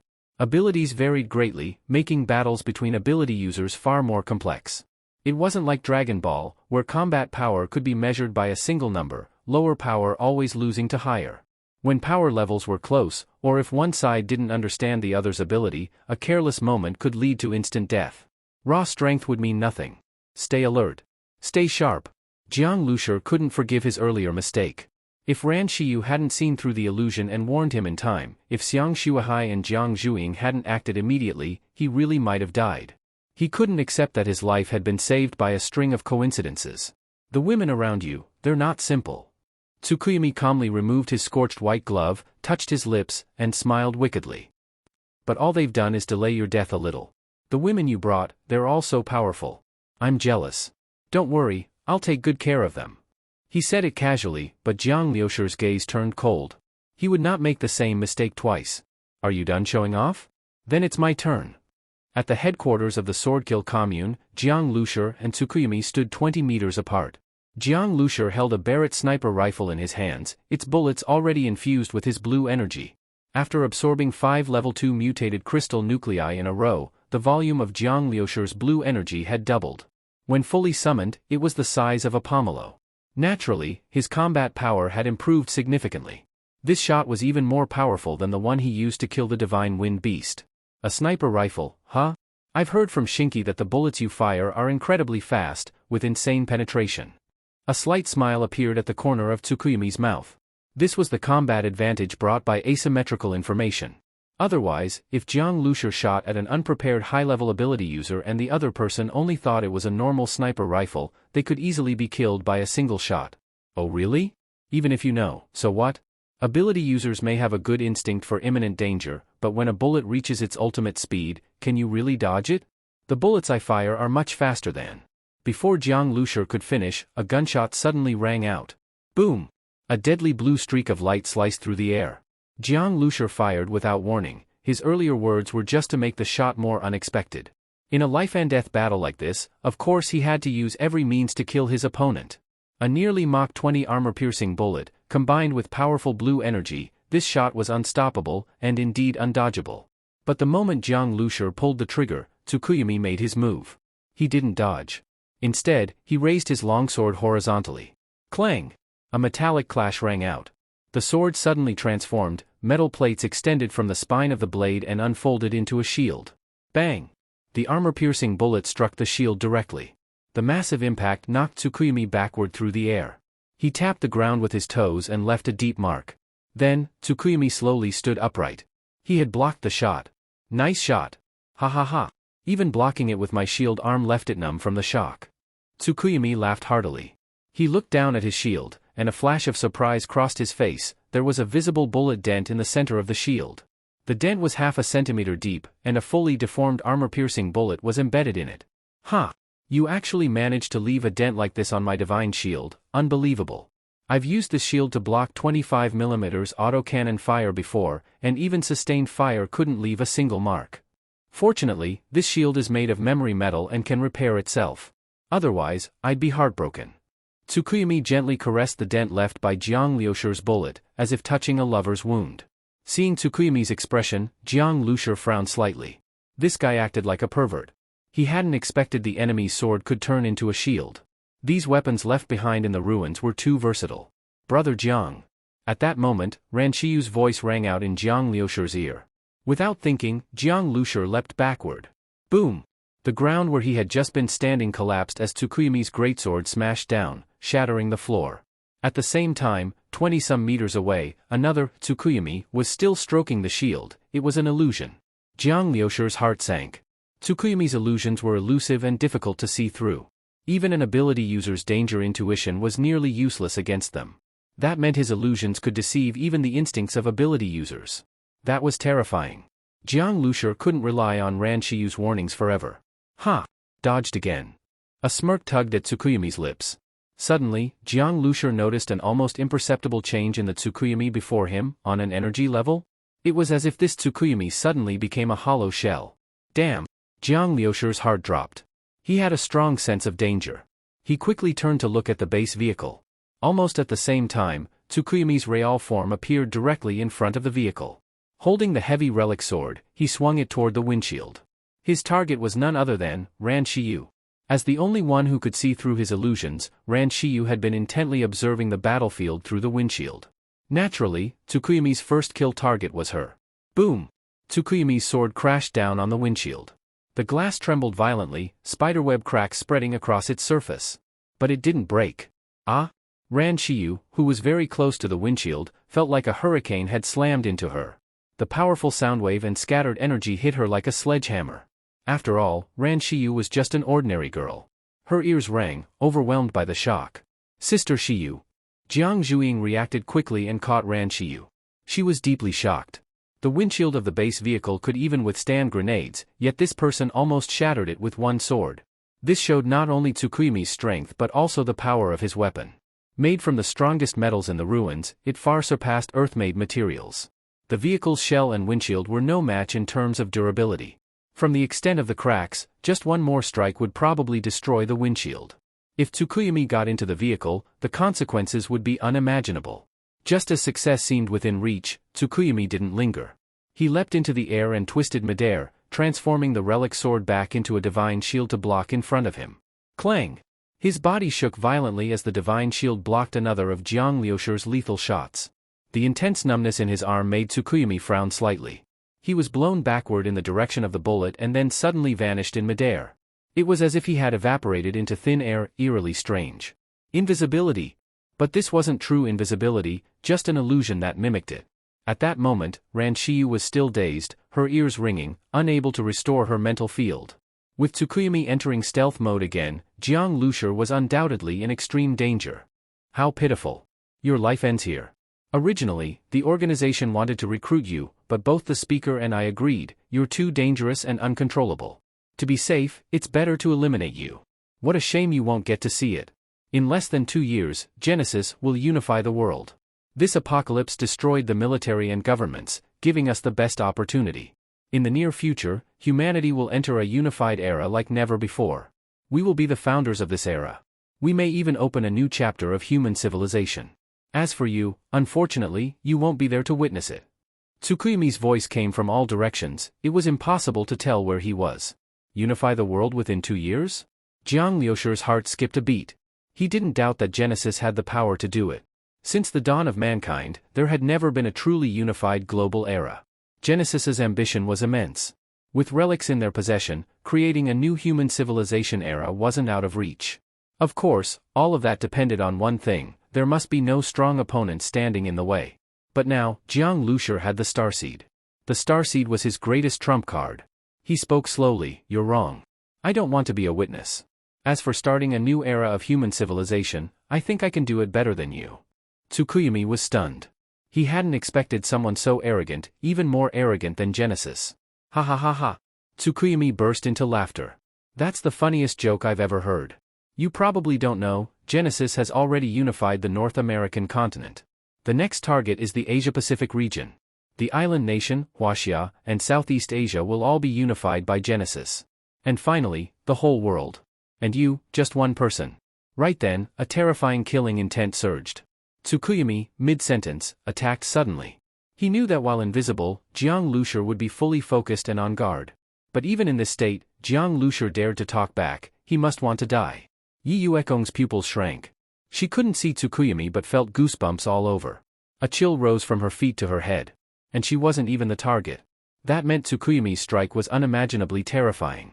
Jiang Zhuiying and Xiang Shuahai's expressions also changed. They wanted to help, but it was too late. Just then, Jiang Lucer suddenly turned left. His rifle lifted in an instant, and he pulled the trigger without hesitation. The motion was lightning fast. Even Yi Yuekong, who had been watching him closely, didn't fully see the action before the gunshot rang out. Why did he fire? Yi Yuekong was stunned. If it were someone else, she would have thought they were firing blindly out of fear of death. But even though she had just met Jiang Lucer, she didn't believe he would panic like that. That thought appeared in a flash, and almost at the same time, she saw a cloud of blood explode in midair. A figure appeared, half his body soaked in blood. It was Tsukuyumi. His left shoulder had been completely shattered. He stared at Jiang Lucer in disbelief. How did you hit me? Tsukuyumi knew it wasn't luck.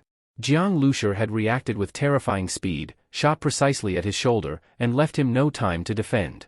But Jiang Lucer wasn't a psychic-type ability user, and the psychic girl had already lost her ability temporarily. So how did he see through the illusion? But there was no time to think. Jiang Lucer charged at him like a cannonball. Tsukuyumi's pupils contracted. His relic sword transformed into a shield in front of him. Boom! The massive impact forced Tsukuyumi back several steps like a meteor. Before he could stabilize, Jiang Lucer charged again. His fists were coated in blue energy. He attacked wildly, over 100 punches in seconds. Tsukuyumi's one arm was already crippled. Though he still had the relic shield, his other arm was numb and slowing down. Damn! Tsukuyumi had just thought that when his abdomen was struck. In an instant, it felt like a truck hit him. His internal organs churned violently. Bang! Tsukuyumi flew backward and slammed into a wall. He barely stayed upright using his relic sword, but fear flashed in his eyes. Pfft! He coughed up blood. But then, he vanished again. The Tsukuyumi in front of Jiang Lucer turned into a shadow. At the same time, a fierce sword strike slashed from his side. Even injured, Tsukuyumi still had such terrifying speed and power. But Jiang Lucer seemed to already see it coming. He dodged immediately, avoiding the sword. Bang! As he dodged, Jiang Lucer lifted his rifle and fired again. He had kept the sniper rifle slung on his back during the melee. The moment Tsukuyumi disappeared, he grabbed and fired. Not far away, Tsukuyumi staggered and reappeared. He had raised his relic sword but hadn't managed to strike. It was too late. He'd already been shot in the left leg. Boom! A blue glowing fist zoomed toward his face. Tsukuyumi raised his shield, but Jiang Lucer suddenly accelerated and smashed into it. Buzz! The shield trembled violently. Tsukuyumi staggered and backed up. With one arm and one leg ruined, he lost balance. Jiang Lucer chased relentlessly. Tsukuyumi's eyes shrank. He felt an overwhelming sense of death. Just seconds ago, he was enjoying having Jiang Lucer's life in his hands. Boom boom boom. Jiang Lucer's punches fell like a storm. At first, Tsukuyumi could still use his shield to block, but soon he could only take the hits. Yi Yuekong watched with wide eyes. She couldn't believe it. Tsukuyumi was being beaten senseless by Jiang Lucer, with fists, like a street brawl. As a councilman, Tsukuyumi had stood at the top of human combat power for over a century. He would have never dreamed of such a defeat. Bang! Tsukuyumi crashed into the wall again and collapsed. He was soaked in blood, his gaze lifeless. His shield arm dropped. Even someone as strong as Tsukuyumi was no longer able to fight. Jiang Lucer stopped, breathing hard. His face was pale, blood covering his entire body, his and Tsukuyumi's. His fists were mangled, and the blue energy nearly faded. This battle had cost him greatly. He walked up to Tsukuyumi and looked down. Tell me. But before he could finish, the light faded from Tsukuyumi's eyes. He died instantly. Jiang Lucer's expression changed. He grabbed Tsukuyumi's neck. He's dead. His gaze darkened. Tsukuyumi had committed suicide. Even if he hadn't, he would have died soon, but now Jiang Lucer couldn't get any answers from him. He must have chosen death to avoid interrogation. No matter. Even if you didn't say anything, it changes nothing. Jiang Lucer tossed his body aside. He and Genesis were now mortal enemies. He had only asked out of formality, he didn't expect useful intel. He looked beside Tsukuyumi. The shield had fallen. Jiang Lucer bent down and picked it up. Despite being made of relic metal, it felt weightless, but its strength was far beyond anything he'd ever seen, even stronger than the base vehicle's armor. However, he didn't know how to transform it between shield and sword. He waved it a few times, nothing happened. Then he had an idea, he infused it with his blue energy. The moment the energy touched it, he felt the shield become one with the energy, and with himself. At his thought, the shield transformed into a longsword, wrapped in a faint blue glow. Shoo! He slashed at a wall, the wall shook violently, cement and dust bursting out, leaving a deep sword mark. Nice! A look of delight appeared on his face. The relic sword combined with blue energy was even deadlier. He didn't know how Tsukuyomi originally used it, but apparently, Jiang Lucer had found his own way. Now he finally had a powerful weapon, one that could attack and defend. He turned toward the base vehicle, but suddenly stumbled. Before he fell, Xiang Shuahai appeared beside him and caught him. "Brother Jiang, are you okay?" she asked with concern. The battle had been too intense, they hadn't been able to help. Jiang Lucer shook his head. "I'm fine. Just tired." His blue energy was nearly depleted. His mind and body were drained. Fatigue was natural. This fight had been extremely dangerous. If he hadn't used a trace of blue energy to track the relic sword and find Tsukuyomi's real body, crippling his arm and weakening him, it could have been him who died. With the blue energy bound to the relic sword, Jiang Lucer ignored all visual illusions and focused solely on where the sword appeared. Wherever the sword was, Tsukuyomi was. Tsukuyomi died without ever knowing how Jiang Lucer found him, and Jiang Lucer had no reason to tell. Let him die ignorant. "Brother Jiang, let Yusin take a look at you." Ran Shiyu spoke, full of concern after the intense battle Jiang Lucer had just fought with such a powerful enemy. Even though she had already scanned his body with her psychic power, she still felt uneasy. After all, Li Yusin was the professional in this area. As for Ran Shiyu herself, she was fine now. Tsukuyomi's attack hadn't actually hit her. "I'm fine." Jiang Lucer waved his hand and turned to look at Yi Wakong, intending to ask about the black cube. But he saw her standing there, mouth slightly open, completely stunned. Do you even know who you killed? You actually killed Tsukuyomi." Yi Yuekong's voice trembled. Before Jiang Lucer could say anything, she continued, "He was one of the first counselors of Genesis, one of the 4 strongest back then. Now that my father is dead, he was probably Genesis's 3rd strongest, and you killed him with just 1 shot." The fight between Jiang Lucer and Tsukuyomi had seemed one-sided at first, with Jiang clearly losing. But in the blink of an eye, everything flipped. Although Jiang's later attacks were fierce, what truly changed the outcome, at least in Yi Yuekong's eyes, was that one incredible shot. She found it hard to believe. Jiang Lucer shook his head and said, "I didn't fight alone. Shiyu warned me of the illusion attack, Zhuing and Xiang helped. If not for them, I'd already be dead." Although it seemed like a single shot decided the outcome, it had actually been a battle full of danger. Tsukuyomi's attacks could also have ended it in one strike. Jiang had narrowly avoided several deadly blows thanks to his power, his team's help, and a bit of luck. Tsukuyomi didn't have that luxury. Once he failed to realize he'd been marked, his defeat was inevitable. It also showed how important it was to hide one's true combat ability, especially for high-attack, low-defense types like Jiang Lucer and Tsukuyomi. Tsukuyomi relied on a single shield that could transform into a sword. He was like a squishy ADC in a game. Jiang was the same. When 2 glass cannon ADCs fought, whoever struck first won. There was no back and forth. And if you didn't know your opponent's skills, you'd be dead before you even played. Because of this, Jiang didn't feel proud of killing Tsukuyomi. Instead, he couldn't stop thinking about how close he'd come to death, twice. He needed to level up fast. The other 2 top experts in Genesis might not be glass cannons. "Yi, do you know how the current speaker and the other top expert fight?" Yi Wakong shook her head. "I don't. And even if I did, it could just be a smokescreen. Those 2 became ability users over half a century ago. They've had more than enough time to improve and probably have powers only they themselves know about." Jiang nodded. He hadn't expected much anyway. "Yi, earlier you said the black cube was taken by one of your father's enemies. He's the current speaker's confidant, and the leader of the Swordkill commune. His name is Bloodshark, right?" "Yes." "Is he a counselor?" "No." Yi Wakong shook her head. "Brother Jiang, that Bloodshark might not be at the Swordkill commune's HQ anymore. They probably evacuated earlier," Ran Shiyu said. She had already scanned the entire Swordkill HQ with her psychic field. Other than a few insignificant grunts, all the key people were gone. Shinki didn't show up either. Looks like he left with Bloodshark and the others for Genesis's HQ in the island nation. "That means they took the black cube too," Yi Wakong said. "Shinki ambushed us twice. Even without the black cube, I wouldn't let him go." And now that he has it, Jiang, Lucer said coldly. Zero immediately understood Jiang's intention. Brother Jiang, are we going after Shinki to take back the black cube? Exactly. We're heading out now. You know the direction of Genesis HQ, right? Jiang asked. Yi Wakong hesitated, looking at Jiang and the others. When she was first purchased, she never imagined it would be by people like this. What kind of insane team had she joined? They had just killed Tsukuyami, and now they were going after Shinki? Yeah.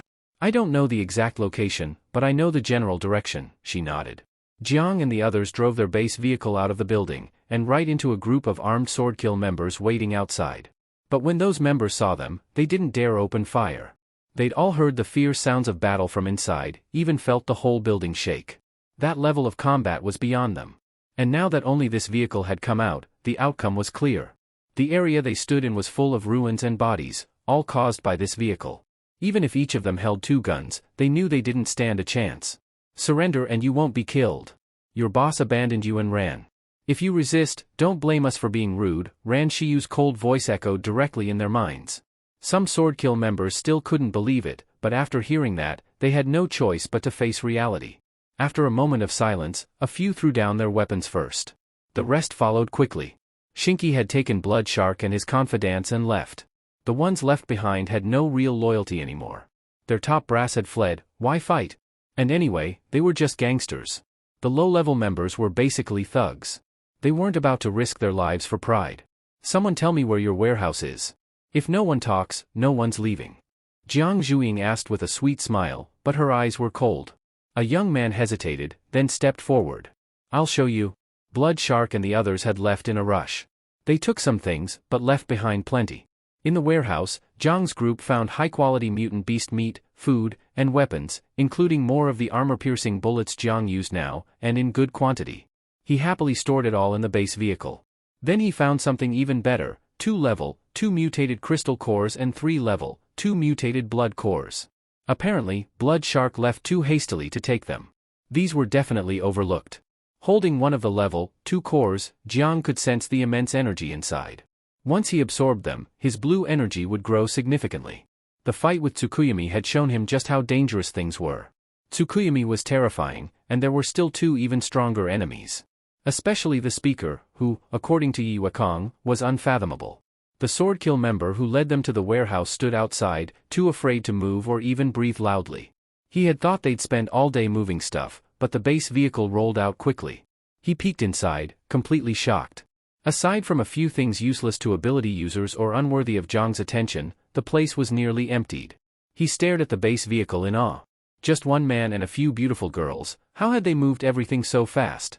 By the time the base vehicle left the Swordkill commune, the entire place was basically abandoned. The surrendered members quickly fled. When Jiang reached the nearby morning market, he saw everyone hiding in corners and alleys, watching the departing vehicle with eyes full of awe. Clearly, word of what happened inside had spread. Before, people thought the bus was powerful, but once it entered HQ, no one believed it would come out. Yet here it was. They had crushed the entire Swordkill commune. From this day on, the Swordkill commune was finished, or at least no longer active on the surface. Jiang Lucer spotted some Longting members in the crowd. He knew they would soon take over the territory and resources left behind. Whether they could hold it was their own problem. Jiang had done all he could for fellow survivors abroad. The rest was up to them. Now, his only target was Shinki, and the black cube he had taken. Genesis's island nation HQ lay in the direction of Heiankyo. The base vehicle soon left Wakayama Prefecture, entered the highway, and sped toward Heiankyo. The highway was mostly free of zombies, perhaps already cleared.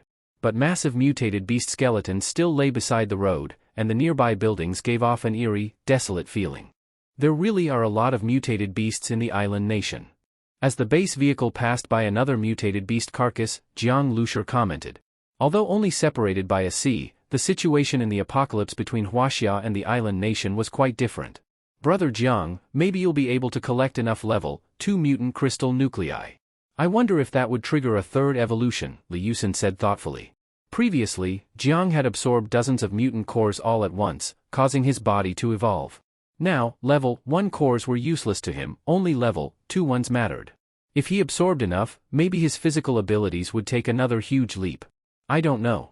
But it's always good to absorb more level 2 mutant cores. Jiang casually raised his hand, gathering blue energy in his palm. It had now grown to the size of a watermelon. From its original fist size, it had expanded by 20 to 30 times in volume. The more energy he had, the more he could sustain his various fighting methods. This energy was like a treasure, constantly giving Jiang pleasant surprises. Jiang took out the 2 mutant cores he had gotten from the swordkill commune. Li Yusin understood immediately and pulled Ran Xiyu along with her to follow Jiang into the bedroom. Jiang Zhuiying gave a teasing smile and said, "Brother, make sure you cultivate properly, don't overdo it." Jiang rolled his eyes at her. "Quit joking around. Let me know if anything comes up." Since there were no secrets between him and Li Yusin and Ran Xiyu anymore, Jiang didn't bother hiding anything. Inside the bedroom, Li Yusin checked Jiang's body and confirmed there were no problems. Because they were so close during the process, Jiang inevitably took a few liberties. "Alright, be serious now. Absorbing the cores is the priority." Xiyu already prepared the hot water.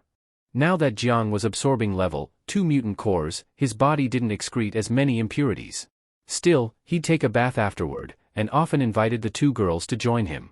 On the base vehicle, with its hidden storage space, they didn't need to conserve water, so bathing was easy. "Got it." Jiang pressed a mutant core to his forehead. "I'm guessing Shinky and the others got away. Maybe they left by helicopter." "Xiyu, did your psychic skin pick up anything?" Jiang looked at Ran Xiyu. At that moment, she had just finished preparing the bath, wearing only a cropped tank top. She looked both sexy and alluring. "No. We'll have to keep chasing them toward Heiankyo." Jiang nodded and quickly entered a meditative state. He had taken off his shirt. As the mutant core was slowly absorbed, fine beads of sweat formed on his skin. Li Yusin gently wiped the sweat off with a warm towel. The next morning, Jiang woke up early. Looking at the 2 girls sleeping soundly on either side of him, he felt a strong sense of happiness. He might be the happiest man in this apocalypse, traveling the world with a vehicle and a few women, carefree and free. He got up quietly, got dressed, and walked out, only to see that the base vehicle had stopped by the sea. Jiang Zhuiying was watching anime on an iPad, and Xiang Shuahai was preparing breakfast. "Where are we?" Jiang leaned out the window. What he saw stunned him, a seaport, and within it, a massive silver-gray warship.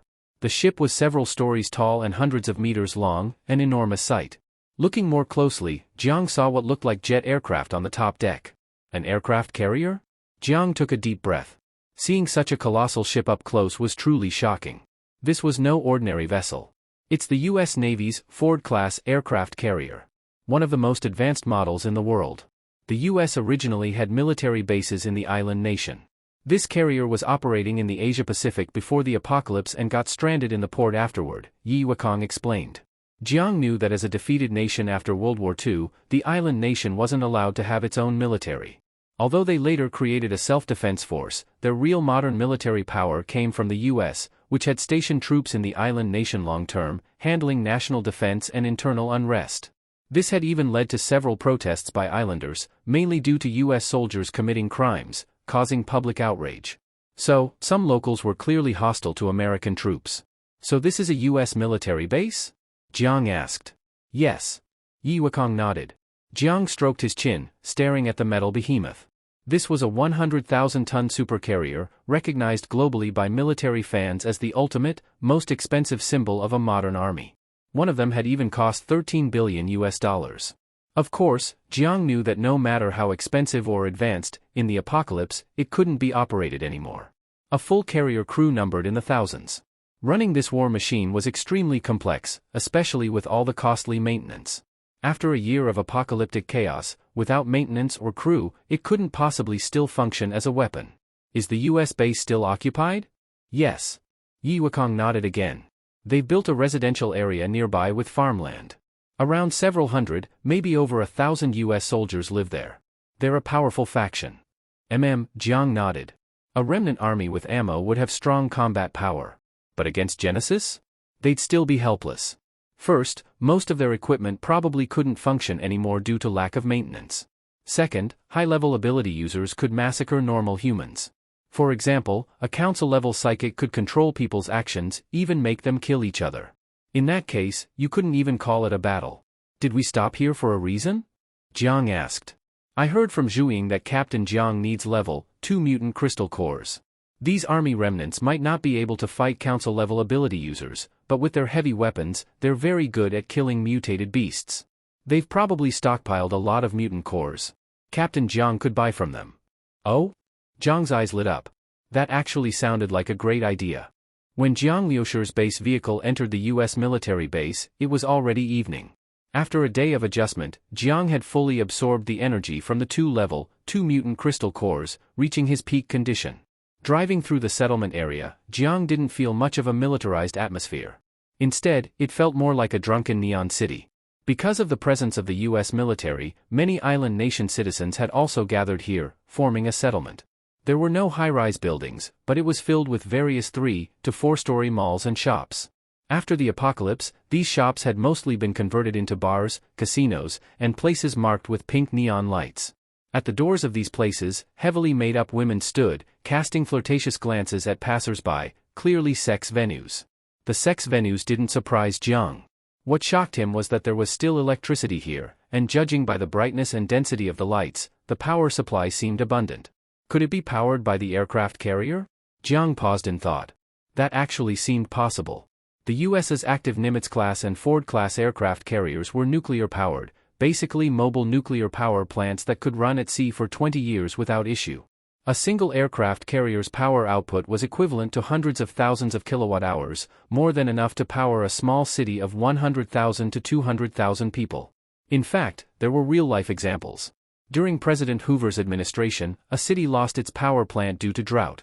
Hoover ordered a newly commissioned aircraft carrier to dock there and supply power for a month. Since then, using aircraft carriers for emergency power during earthquakes and floods was not unheard of. Among the surviving U.S. soldiers, there were surely engineers and technicians.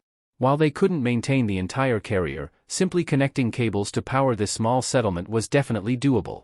These American soldiers are really living it up. Jiang looked at the casinos and bars. U.S. soldiers went in and out, beer bottles in hand, women in their arms, as if they had forgotten this was a world filled with death and starvation. Americans love to have fun, Ran Shiyu added. She had studied in the U.S. for a long time and understood the culture well. From high school, there were constant parties and sports events, baseball, hockey, football. Clubs were everywhere. And that lifestyle didn't end with school. Many Americans embraced the idea of enjoying life. Unlike Huaxia people, who worked tirelessly their entire lives. Saving money, buying a house, raising kids, saving for retirement.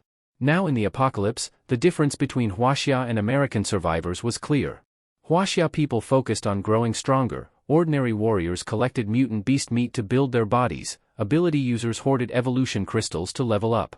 Their sense of danger was sharp. Americans, on the other hand, spent money as soon as they got it, on bars, girls, entertainment.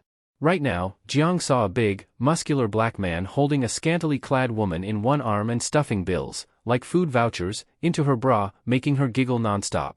Jiang could tell the man's strength wasn't anything special. He probably wasn't even rich, just used to spending freely. It reminded Jiang of a certain American basketball player who lived so extravagantly that he ended up broke and resorted to theft, eventually getting arrested. Jiang spotted a large shop selling spoils of war and weapons and told him to stop the vehicle. He was interested in it, especially since he saw the U.S. military insignia on the shop. It was operated by the U.S. military. Just after getting off the vehicle and before entering the shop, Jiang heard someone whistle at him. He looked over. It was a tall, muscular man with a mohawk and a rifle slung over his shoulder. Nearly 1.9 meters tall. Of course, the whistle wasn't aimed at Jiang, but at Zero, standing beside him. Zero, as usual, wore tight black leather. Though petite, her figure was explosive, matching certain American tastes for anime-style women. That was probably why the guy whistled. Zero's expression turned cold. Her hand almost reached for her dagger. Zero, don't bother with him. We're just here to shop. If he makes a move, kill him. Americans are polarized. Some are incredibly smart and well-mannered, but others are just plain dumb, Ran Shiyu said. She had experienced that herself during her studies. Zero said nothing, just nodded. Jiang stroked his chin. Without power, walking through a place like this with a bunch of beautiful women would be dangerous. But now? Jiang wasn't afraid of trouble. If anyone messed with them, they'd go straight to war. He walked into the shop. At a glance, it was a full-on gun store, rifles, machine guns, grenades, even rocket launchers and explosives. There were also island nation katanas, U.S. military knives, special forces gear, and more. And of course, mutant crystal cores. But there were only level 1 cores, not the level 2 ones Jiang wanted. He wasn't that interested in level 1s anymore. What's this? Just when he thought he wouldn't find anything useful, Jiang turned a large shelf and found something wild behind it. A massive, metallic, 6-barreled gun. In fact, calling it a gun didn't feel right. With a 20mm caliber, it was more of an autocannon. M61 Vulcan Gatling cannon. Normally mounted on fighter jets, this beast weighed 120 kilograms, impossible for a single person to operate. Its insane firing rate of 6,000 rounds per minute meant only planes and tanks could handle the recoil. Each bullet's power far exceeded a Barrett. A weapon like this would never show up in a regular gun shop, but in the apocalypse, things were different. This M61 Vulcan clearly had been stripped from a jet and placed here. Maybe some team could actually use it. For certain ability users, it might really be possible to wield such a metal monster. Jiang Lucer was quite tempted by the aircraft-mounted Vulcan Gatling gun. What made it even more appealing was the sight of boxes of ammunition next to it. Not only were there 20mm rounds for the Gatling gun, but also 12.7mm rounds for the Barrett sniper rifle. Tungsten core armor-piercing rounds? Jiang's eyes lit up when he saw a box labeled as such. The armor-piercing rounds he previously got from Longting were all steel core, standard for most rifle AP rounds. But tungsten core rifle rounds were rarer, since tungsten was expensive. Tungsten alloy has more than double the density of steel. This means bullets of the same caliber are twice as heavy, and their armor-penetrating power is in a whole different league. What shocked Jiang even more was that next to the tungsten rounds were 20mm Gatling gun armor-piercing rounds. When Ran Shiyu translated a rare word from the label on one box, Jiang's expression became strange. The word was uranium. Depleted uranium armor-piercing rounds? Jiang was surprised.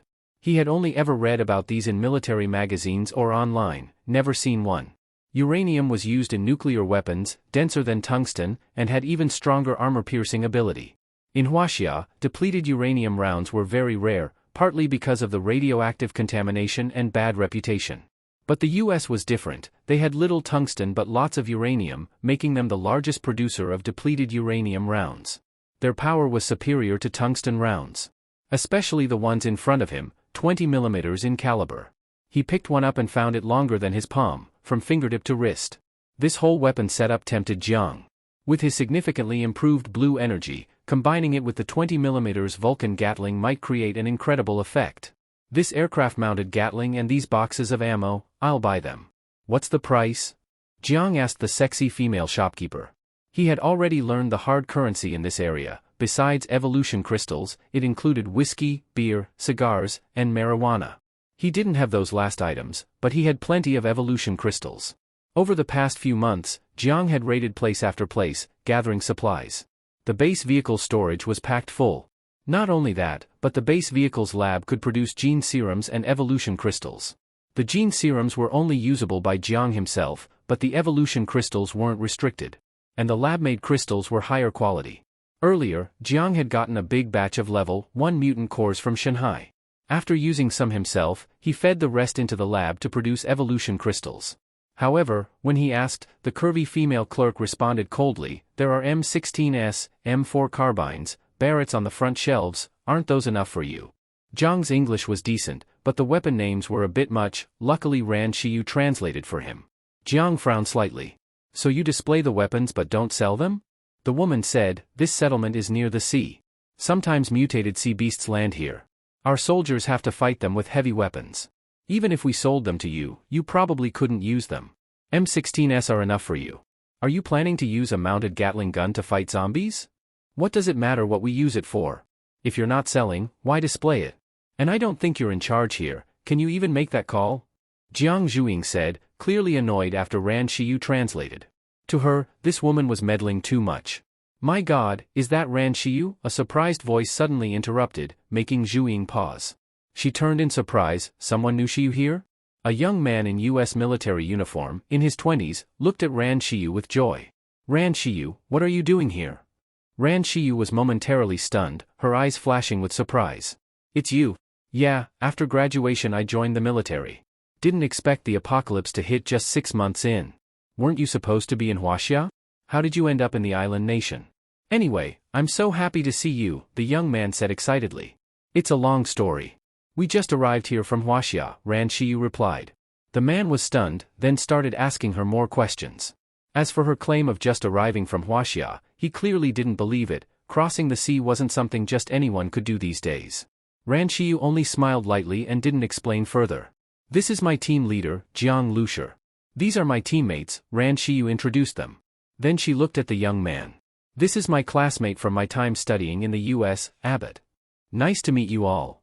Abbott immediately greeted them warmly. From Ran Xiu's tone and expression, he could tell she was close with Jang's group. He was surprised, but didn't show it.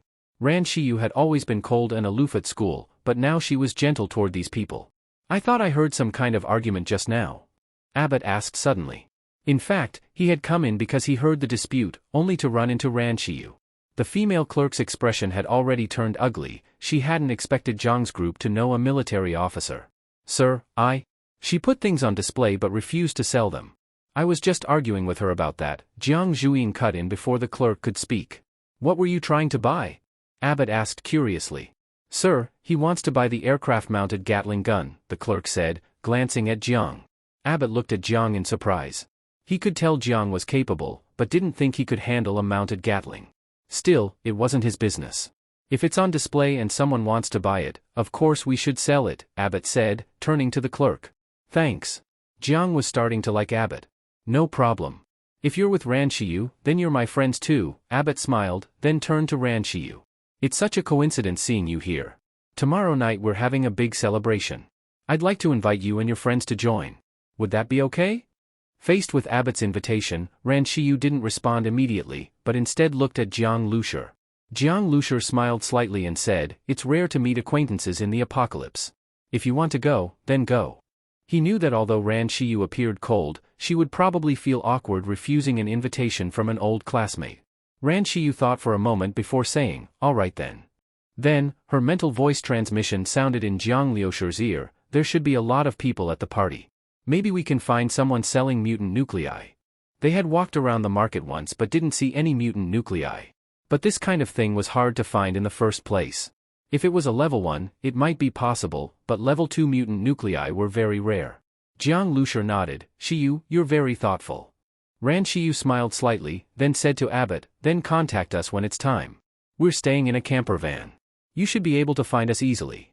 Abbott looked at Ran Xiu, then at Jiang Lucer, feeling very surprised. He had been classmates with Ran Xiu for 4 years and knew her personality very well. Although she looked gentle and polite to everyone, she was actually very proud. None of the boys who pursued her could get close. But now, Ran Xiu gave off a dependent, gentle vibe. More importantly, when Ran Xiu wasn't speaking just now, he suddenly felt he couldn't see through her. It seemed like a mysterious energy fluctuation was radiating from her. This surprised Abbott even more. He had no idea what had changed in Ran Xiu after the apocalypse. After Ran Xiu and the others left, Abbott recalled what she said earlier, camper van? Driving a camper van in the apocalypse? Truly knows how to enjoy life.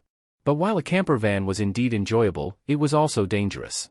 Abbott thought that next time he saw Ran Xiu, he would remind her about it. This mounted Vulcan Gatling gun is really nice. Jiang Lucer was very satisfied with the gun and bullets he had bought. He couldn't wait to try out the power of this mounted Gatling gun. Having gotten the Gatling, Jiang Lucer lost interest in the market and directly returned to the bus. The bus parked outside the market was quite eye-catching, attracting many glances from passers-by. But they could only see its exterior, there was no way to see inside. They could never imagine that the interior of this bus was like a luxurious small villa. The next evening, a knock came from outside the door. In fact, even without the knock, Ran Xiu already knew Abbott had arrived. Seeing that the door opened after just one knock, and Ran Xiu and the others were standing behind it, Abbott knew that his beautiful classmate was indeed no ordinary person. The celebration party is about to start. My God! Abbott had just begun to speak when he saw the interior of the vehicle and couldn't help exclaiming. He had sighed about the comfort of living in a camper van before, but never imagined it could be this luxurious. Looking at the bus, he even wanted to sit in it himself. As for the words of persuasion he had prepared, they were now long gone. Although such a luxurious camper van was dangerous, it was way more comfortable and clean than those steel-reinforced off-road vehicles. Those off-road vehicles were often covered in blood, impossible to clean, and full of dents. Comfort was out of the question. If a regular person from before the apocalypse were to ride in one, they'd probably vomit before even getting on. Abbott. Ran Xiu's voice brought Abbott back to reality. It's too beautiful, I was dazzled. Abbott laughed and said, let's head out quickly. Are you going to drive this bus there? But you probably won't be able to get in, it's going to be really crowded. That's not something to worry about, Jang Lucer said. After all, this was an American military base. Although they didn't know where exactly the party was being held, Jang Lucer was not willing to just leave the bus here. Although they were going to the party to see if they could find any mutant nuclei, Jang Lucer also wanted to let Jiang Zhuing and the others relax a bit. Since the apocalypse began, they hadn't participated in any normal entertainment. Jiang Zhuing occasionally watched anime and dramas, while Li Yusin and the others mostly spent their time practicing their abilities.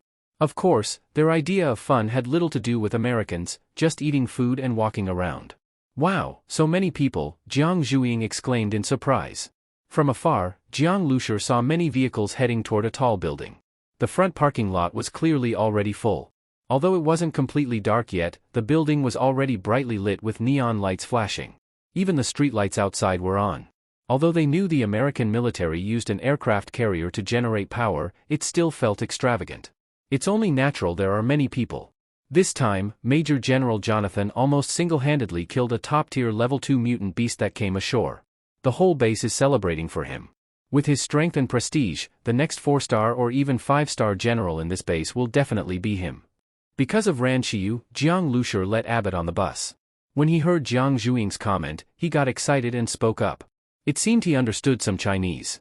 Jiang Lucer knew that 5-star generals were part of the US military rank system and would not exist in peacetime, only awarded during wartime, equivalent to a marshal. In this post-apocalyptic world, the 5-star rank was obviously self-granted by the base. Once someone became a 5-star general, they'd basically be the top authority in the base. Being able to kill a top-level level 2 mutant beast was indeed the mark of a powerful psychic. But compared to council members like Tsukuyami, it was far inferior. Jiang Lucer only nodded in acknowledgement. In Jiang Zhuing and the others' eyes, Jiang Lucer was the strongest. Whether others were powerful or not didn't matter to them. Abbott originally wanted to show off the base and its psychic strength, but after seeing everyone's flat reactions, he felt a bit awkward. Ran Xiu, there's going to be a surprise for you later. Abbott suddenly looked at Ran Xiu mysteriously.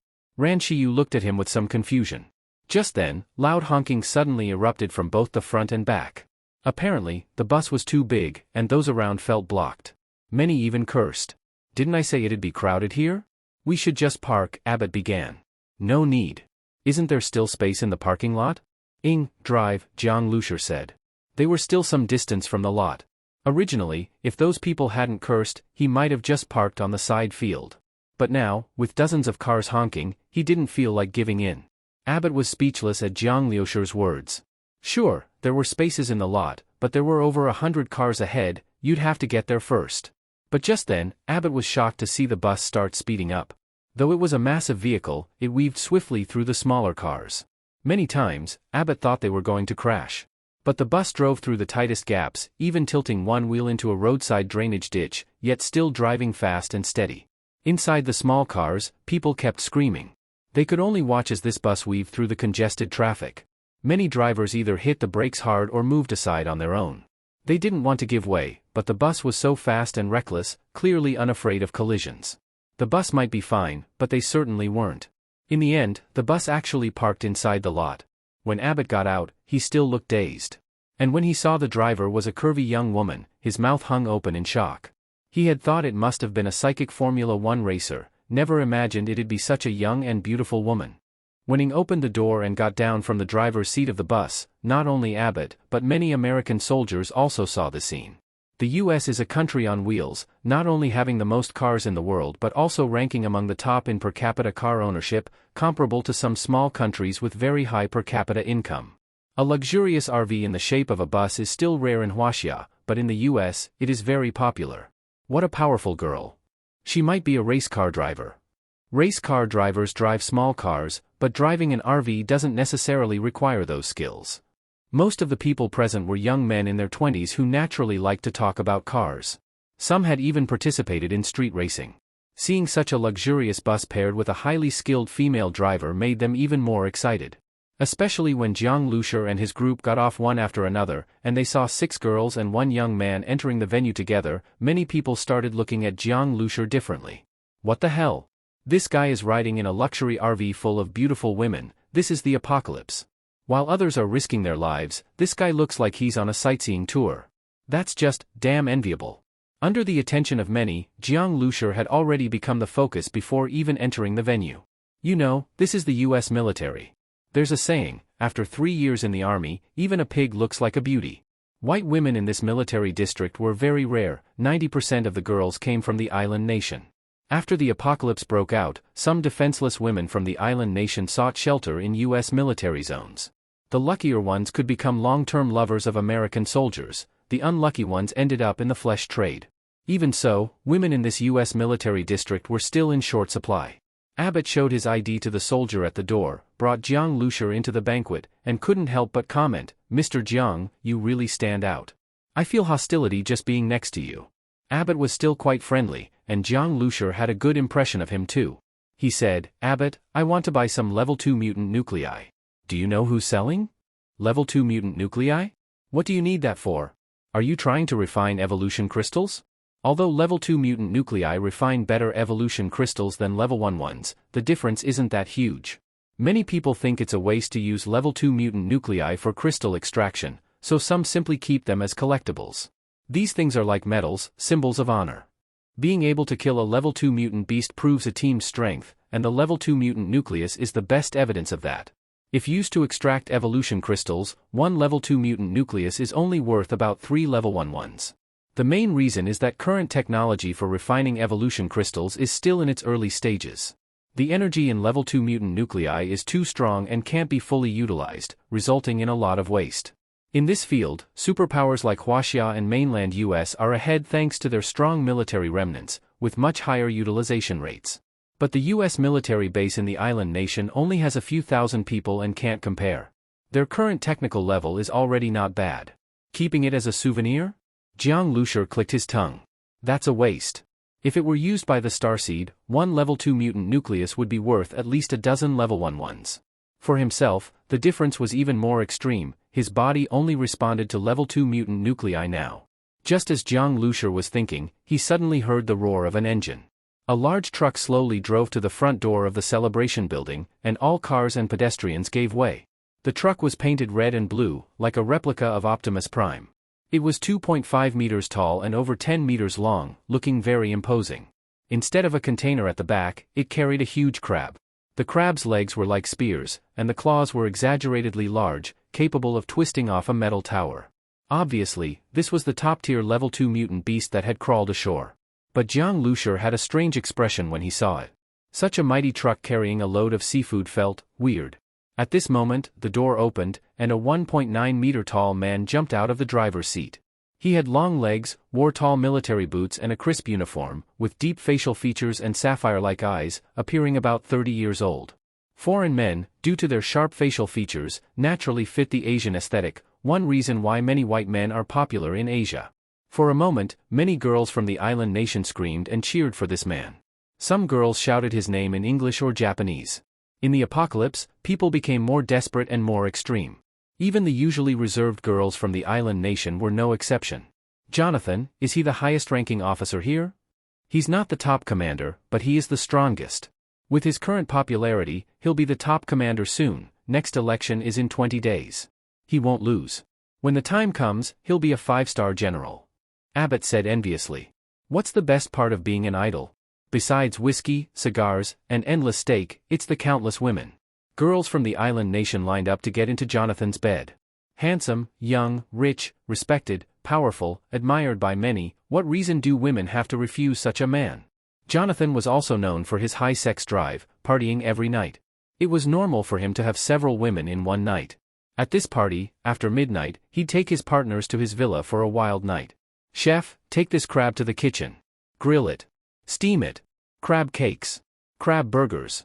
Oh, and my partner likes seafood sashimi, make some sashimi from the crab legs," Jonathan said heartily. This celebration was possible mainly because he contributed the meat from the mutant beast he captured, one reason for his high popularity. Partying and revelry were unchanging themes, even in the apocalypse. From the moment he entered, Jonathan was surrounded like a superstar. Throughout the event, people kept coming up to drink with him. Only influential people got that chance, powerful team leaders, officers, or beautiful women. Jiang Lucer naturally didn't want to get involved in such excitement, but he had to buy mutant nuclei. Based on both the number of level 2 mutant nuclei Jonathan had and his status, he was someone Jiang Lucer couldn't avoid in this deal. At this moment, Abbott had temporarily left. As a well-connected man in the military, he had plenty of people to interact with at such an event. Jiang Lucer didn't plan on asking Abbott for an introduction anyway. That guy didn't seem important enough for it. Jiang Lucer was about to grab a drink and walk over. He didn't like whiskey, but since he was trying to make contacts, he'd go with the local customs. Sorry, you can't take that drink. A server from the island nation interrupted Jiang Lucer in fluent English. What? Jiang Lucer was momentarily stunned. Whiskey is limited, we only open 20 bottles per party. The server said politely, but with a cold tone. Jiang Lucer frowned slightly. It made sense. He wasn't white, nor was he an officer. If anyone could take whiskey, it would have been gone by now. Though annoyed, he didn't make things difficult. Just then, the server added with a smile, but if the ladies with you would like to make a toast, they may take a drink.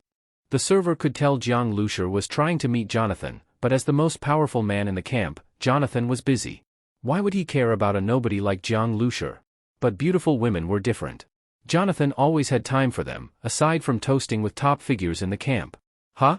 Hearing the server, Jiang Lucer's face turned cold. Even a blind man could see he was with those girls. Not offering him a drink but offering them, was he implying they should toast Jonathan instead?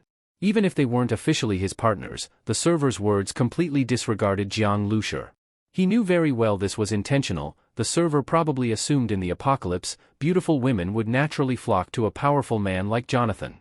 Compared to him, Jiang Lucer had nothing, looks, strength, or status. If it's all about one man having many women, why not pick the better one? I wouldn't drink that cheap liquor even if it were free. Jiang Zhuing sneered. She wanted to smash a bottle on the server's head but held back. They were here to do business. As Jiang Lucer's first woman, Liucin couldn't take it. She was about to lash out at the stupid server. But then Xiang Shuahai suddenly hugged Jiang Lucer from behind, pressing her chest against his back. Brother Jiang, after the party, let's keep you company. No matter who you pick, you have to bring me. Her English was fine, and her tone was soft and seductive. She even blew on Jiang Lucer's ear, making him shiver. Jiang Lucer rubbed his nose. That was unexpected. His relationship with Liucin was semi-public. Xiang Shuahai, smart as she was, had kept her distance after realizing it. Her sudden move now, though likely an act, might have come from real feelings. Behind her, Liucin felt briefly outshone. She wasn't pleased, but she understood Xiang Shuahai's heart. Thinking of it from her perspective, it must be painful. Her jealousy faded? After all, it's the apocalypse. Morality had long collapsed. What was there to be jealous of? Xiang Shuahai smiled awkwardly at Liucin and let go of Jiang Lucer but still held his arm. Liucin naturally held the other. The islander server looked displeased. This was clearly a demonstration. What's going on? These top-tier beauties were really this guy's women? Why were they so devoted to him? Sure, he looked decent, but Jonathan was better looking and way more powerful. If you don't want a drink, then don't stand here. You're blocking the other guests. Please move aside. The server remained polite, but his tone was extremely cold. Hilarious. Even for rinsing my mouth, that lousy whiskey's disgusting. Jiang Zhuing mocked. Her words upset some around her. A man behind her, also from the island nation, dressed in kimono with a samurai sword, clearly a powerful psychic allied with the US camp, sneered, disgusting? You probably don't know, right now, 2 bottles of whiskey are worth 1 woman. He treated women as currency, which enraged Jiang Zhuing. She almost attacked, but Liucin stopped her. At that moment, Jiang Lucer picked up a cup of tea and walked toward Jonathan. Many people surrounded Jonathan. Jiang Lucer had waited but was now tired of waiting. He walked slowly but unobstructed. People around him seemed to part like a tide, letting him reach Jonathan smoothly. Major General Jonathan, may I borrow a few minutes of your time? Jiang Lucer asked in English. Jonathan glanced at him. He had noticed Jiang Lucer coming but wasn't interested in meeting an unknown Asian man. He just smiled and said, tea is for islanders, Chinese, and Brits. To me, it has no taste. Jonathan spoke in an unfriendly way. In fact, Jonathan had noticed Jiang Lucer before. Any man walking with a group of beautiful women would be hard not to notice. Jonathan was also very surprised at the women beside Jiang Lucer. In his military area, even women who were very beautiful had become somewhat haggard after a year of suffering in spirit and lack of supplies. This kind of haggardness could not be hidden with makeup. But the women beside this man did not have this problem. They were full of beauty and energy, with youthful charm.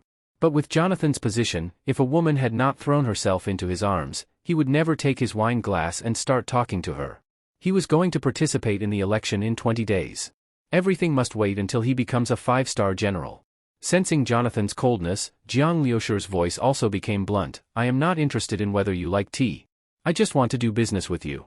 I want to buy some level 2 mutant nuclei. Oh? Jonathan laughed lightly.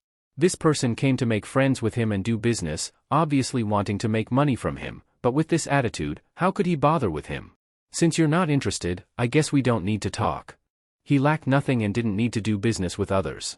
If he had to say he lacked something, it would only be the girls beside Jiang Lucer that he found interesting. But Jonathan could feel that these girls all radiated psychic energy and were not weak. Treating them like commodities was unrealistic. All right then, there really is nothing more to discuss, Jiang Lucer said. At the same time, a voice in English came from behind Jiang Lucer. Since there is nothing more to discuss, please step aside. Jiang Lucer turned around. The person speaking was the island nation samurai who had queued with him for wine and argued with Jiang Zhuiying. They had taken wine together, so they would toast together. The island samurai looked at Jiang Lucer with contempt, then holding whiskey he stepped forward to toast Jonathan. So it's Mr. Yamada. Unlike his cold treatment of Jiang Lucer, Jonathan smiled this time. Although he preferred talking with beautiful women, this Japanese samurai was one of the stronger island people who had come to the U.S. military area. Jonathan also needed to win island nation votes, so he greeted him with a smile. If you really want to meet Major General Jonathan, I can introduce you. After the toast, Yamada looked at Jiang Lucer with a smile. His victorious tone was obviously bragging. In his view, Jiang Lucer was like a clown who wanted to show off but was completely ignored. Jiang Lucer only smiled and ignored Yamada. He stepped out of the crowd into a corner. Jiang Lucer looked at Jonathan among the crowd and gently rotated the teacup in his hand. Although he had stepped back, he did not plan to leave just like that. Since he came to this military base, he would not miss the level 2 mutant nuclei here. In the apocalypse, there were not so many rules. Strength was everything. Facing the threat of the Creator, who wanted to swallow the whole world, Jiang Lucer would not give up the chance to improve his strength for some vague morality. Ladies and gentlemen, I am very happy that you can celebrate this day with me. Long ago, American ancestors took the Mayflower across the sea to the new land, a strange and barren place. They suffered from cold, hunger, and disease, and many died. Later, thanks to the help of kind Native Americans, they had a harvest. They celebrated the harvest together with the Native Americans. That was Thanksgiving. Thank God for giving us food, which later made America strong. But after the apocalypse, the land has returned to barrenness. Now we are very similar to the early American ancestors. We crossed the ocean to East Asia and, together with the kind and beautiful people of the island nation, rebuilt this land. We celebrate the harvest from hunting and celebrate this great day together. I propose that we make today our new Thanksgiving. In the future, people will describe our story today. We will be pioneers of a new country. Jonathan's speech was passionate, making many people cheer like waves. Jiang Lucer saw many island nation girls crying and shouting for Jonathan. He had to admit this guy was an excellent speaker. People in despair were indeed easily moved by such speeches. Jonathan's popularity was not without reason. Of course, in Jiang Liushir's view, all of this was illusion. In front of the Creator, this small country was nothing. Our chef has prepared the food. Enjoy the food. As Jonathan spoke, someone pulled open the large door at the back of the hall, revealing a large grass field behind the building. A bonfire had been set up in the middle, and various foods were laid out on the tables. There were beautiful women dancing around the bonfire. These were 7 or 8 island nation beauties wearing bikinis. They showed off their perfect bodies without reservation. With their wild dancing, layers of beauty and waves were everywhere, breathtaking. Of course, a bonfire party could not be without these hot performances. Americans who liked to show themselves went up to demonstrate their skills. A fire-type psychic performed fire breathing, and the fire he breathed out exceeded the central bonfire. Then an American soldier came up to show precise gun skills. Holding dual guns, with a dazzling series of movements, both targets left and right were hit dead center, not wasting a single bullet. Then an island samurai took the stage to perform swordsmanship. Coincidentally, this island samurai was Yamada, who had queued with Jiang Lucer for wine and toasted Jonathan. Yamada held his samurai sword and performed drawing technique and the fine snow no trace sword form. Especially when he displayed fine snow no trace, the square was filled with sword lights flying like snowflakes. Sword light was seen, but the sword itself was not. One of his underlings threw stones at Yamada. The stones were fast and many, but they were all accurately cut by Yamada's sword. Some stones were even cut into several pieces, with smooth edges. Many Americans cheered. Most Americans were used to firearms, and they were originally soldier marksmen. They were very interested in this ancient and mysterious Eastern sword art. Especially because the sword light looked stunning, able to slice through hard stones. It looked very satisfying. Yo-ho! This is Fruit Ninja. Seeing this, Jiang Zhuing laughed. She had been defended against by this Yamada before, 2 bottles of wine for one woman? Someone showing off on stage like this, how could Jiang Zhuing tolerate it? Once Jiang Zhuing spoke, many people paid attention. Fruit Ninja was a world-famous mobile game before the apocalypse. Now that Jiang Zhuing said it, it really did look like it. For a moment, Yamada, who was playing with his sword, somehow looked a bit comical. An American soldier laughed. Yamada stopped with his sword and frowned at Jiang Zhuing. You seem tired from throwing stones. How about letting me try? Jiang Zhuing said to the island man who threw stones. Seeing Jiang Zhuing, Yamada smiled. He knew this girl had argued with him before and was not happy. But his swordsmanship was peerless and not afraid of her. The stones she threw, no matter how fast, were nothing compared to his sword. And Yamada could tell Jiang Zhuing was not a strength-type psychic. The stones she threw were probably slower than those of his underling. You seem to be a psychic, right? What? Do you want to attack me while throwing stones? Hee hee. Are you afraid now? Don't worry, I won't hit you. I'm afraid of disgusting myself. Jiang Zhuing said with a laugh. People should know themselves. Little girl, being so arrogant in the apocalypse can get you killed. Yamada sneered. He wanted to teach this arrogant little girl a lesson. You're right. Being too arrogant in the apocalypse can get you killed. Jiang Zhuing said, but she didn't pick up a stone. Instead, she lifted a fruit plate from the table. Then Jiang Zhuing tore off a banana. You? Yamada's eyes widened. Are you mocking me? He could easily handle the stones thrown at him, but Jiang Zhuing was planning to throw a banana. This was an insult to his sword art. Isn't this Fruit Ninja? If I throw a banana and you can cut it, that would be great. Jiang Zhuing smiled while playing with the banana. Ready, 3, 2, 1. Jiang Zhuing gave plenty of countdown time so Yamada could prepare before throwing the banana. She threw casually. The banana spun in the air in an arc, flying soft and slow like an angry bird from a slingshot. Seeing this, Yamada's face turned completely dark. This girl was clearly mocking him. The American soldiers around also booed. They thought this little girl might have some skill, but it turned out she was just acting stupid. What was the point? You think you're mocking others, but you're only mocking yourself for others to see. Yamada said as he raised his sword. Even if it was a fruit, he would cut it. Just then, Jiang Zhuing, who had thrown the banana, winked at Jiang Lucer. Jiang Lucer knew his sister very well. When Jiang Zhuing picked up the banana, he already knew what she was thinking. He helplessly shook his head. This kid really never made things easy. Of course, he still indulged his sister. At a moment like this, how could he let his sister lose? He lightly moved his finger. A blue light of energy, like a ghost, merged into the banana. And at that instant, Yamada's sword also struck down like lightning. Sure! The sword light cut across the banana. But at that moment, the banana miraculously spun and made that lightning-fast slash miss. Then, the banana kept rotating and flew down head first. One strike missed. Yamada was shocked in his heart. He wanted to dodge, but somehow that banana, which seemed to fly very slowly, was like it had magic. It looked slow but its path was tricky, and in the blink of an eye it was in front of him. Smack! The banana hit Yamada's face solidly with a crisp sound. Yamada was still frozen in the posture of swinging his sword, but his body stiffened as if plastered. The banana slowly slid off his face. Yamada stayed in that frozen pose beside the bonfire. For a moment, the originally lively bonfire scene fell silent. Everyone widened their eyes in disbelief as they looked at Yamada. That banana flew so slowly that not to mention Yamada, even a random American soldier could have easily hit it. But somehow, Yamada still missed it with his swing, and not only that, he even got hit in the face by the banana. Earlier, so many stones couldn't get close to Yamada, yet now, a banana smacked him right in the face. It was unbelievable. At this moment, the banana had already fallen to the ground. Yamada's face had turned the color of pig liver. His hand gripping the sword was so tight that his knuckles turned white. Your sword skills aren't that great, Jiang Zhuing said with a smile as she held a fruit platter. I can get thousands of points in Fruit Ninja. You couldn't even handle the first fruit. You're too weak. Yamada glared angrily at Jiang Zhuing, the veins on his forehead bulging with rage. He was sure Jiang Zhuing had used some trick to mess with him just now, but he couldn't figure out what it was. You're very good.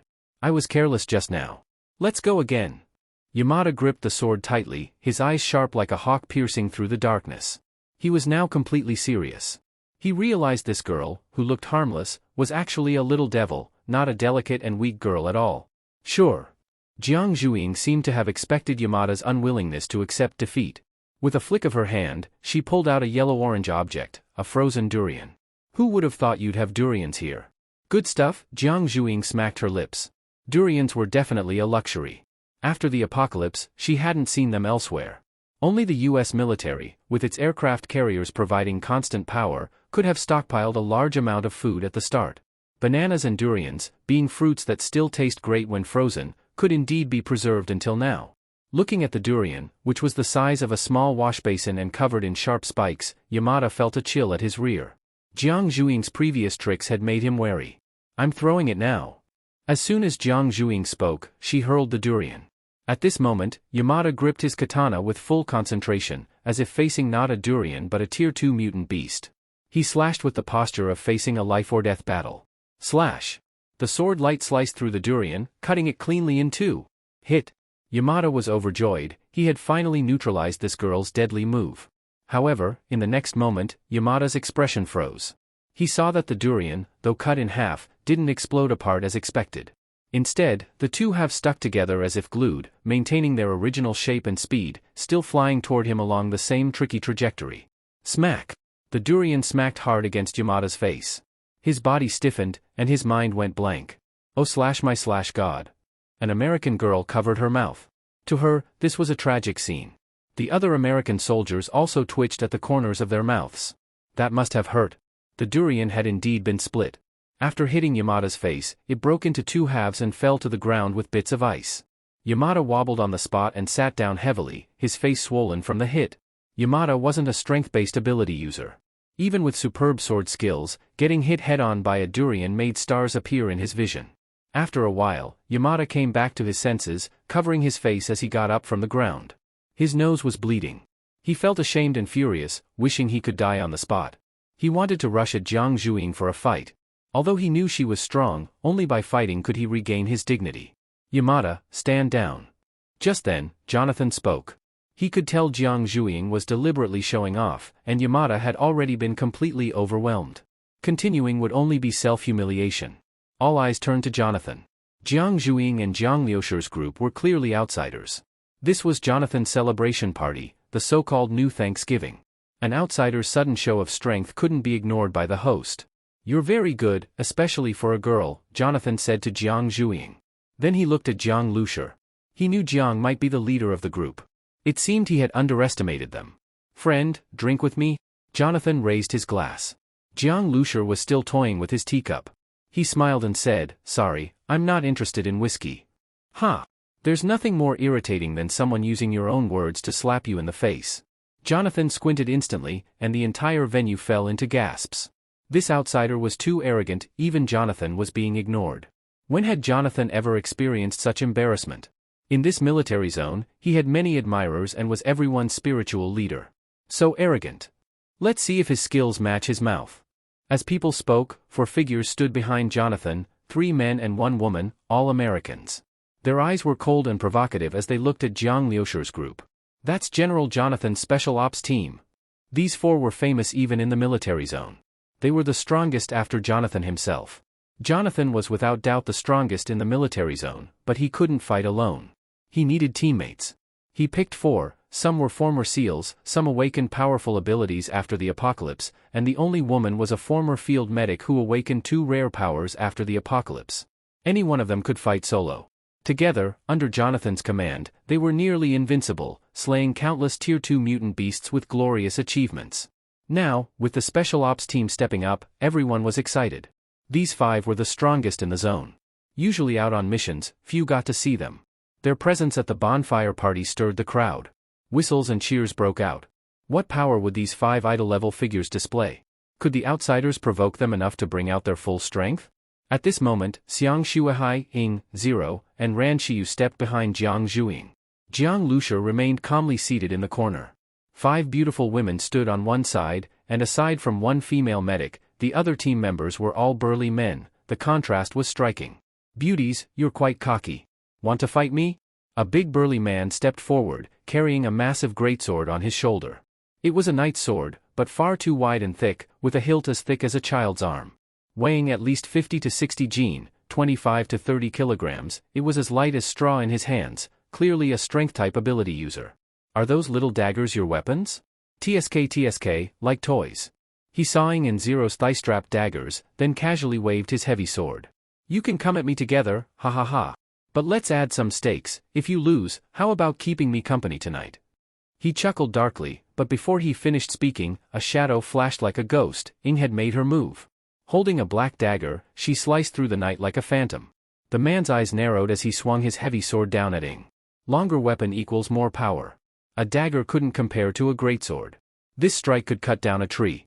But Ying twisted her body mid-air in an incredible motion, as if boneless, dodging along the blade's edge. Her dagger, like a venomous snake, struck at his throat, lightning fast. Ha! The man had skill too. He sensed deadly intent instantly and leaped backward. But Ying was too fast. Her blade still grazed his right neck. Sure! Ying's strike slashed open his sternocleidomastoid muscle and the carotid artery beneath. Blood sprayed over a meter high.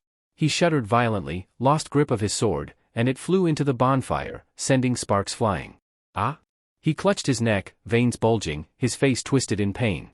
The carotid artery, once cut, rapid blood loss leads to shock and death. Everyone was stunned. This woman was ruthless. A foot-long dagger against a greatsword, and she landed a nearly fatal blow with the first strike. Her speed was beyond human eyes. Jonathan's eyes turned cold, glaring at Ying like a tiger. The 5 had been through countless battles together, their bond was deep. John. The team's female medic stepped up. Agile and tall, 1.9 meters, she caught the falling man with one hand. Her other hand pressed on his artery, glowing faintly. The bleeding quickly stopped. You're dead meat, woman.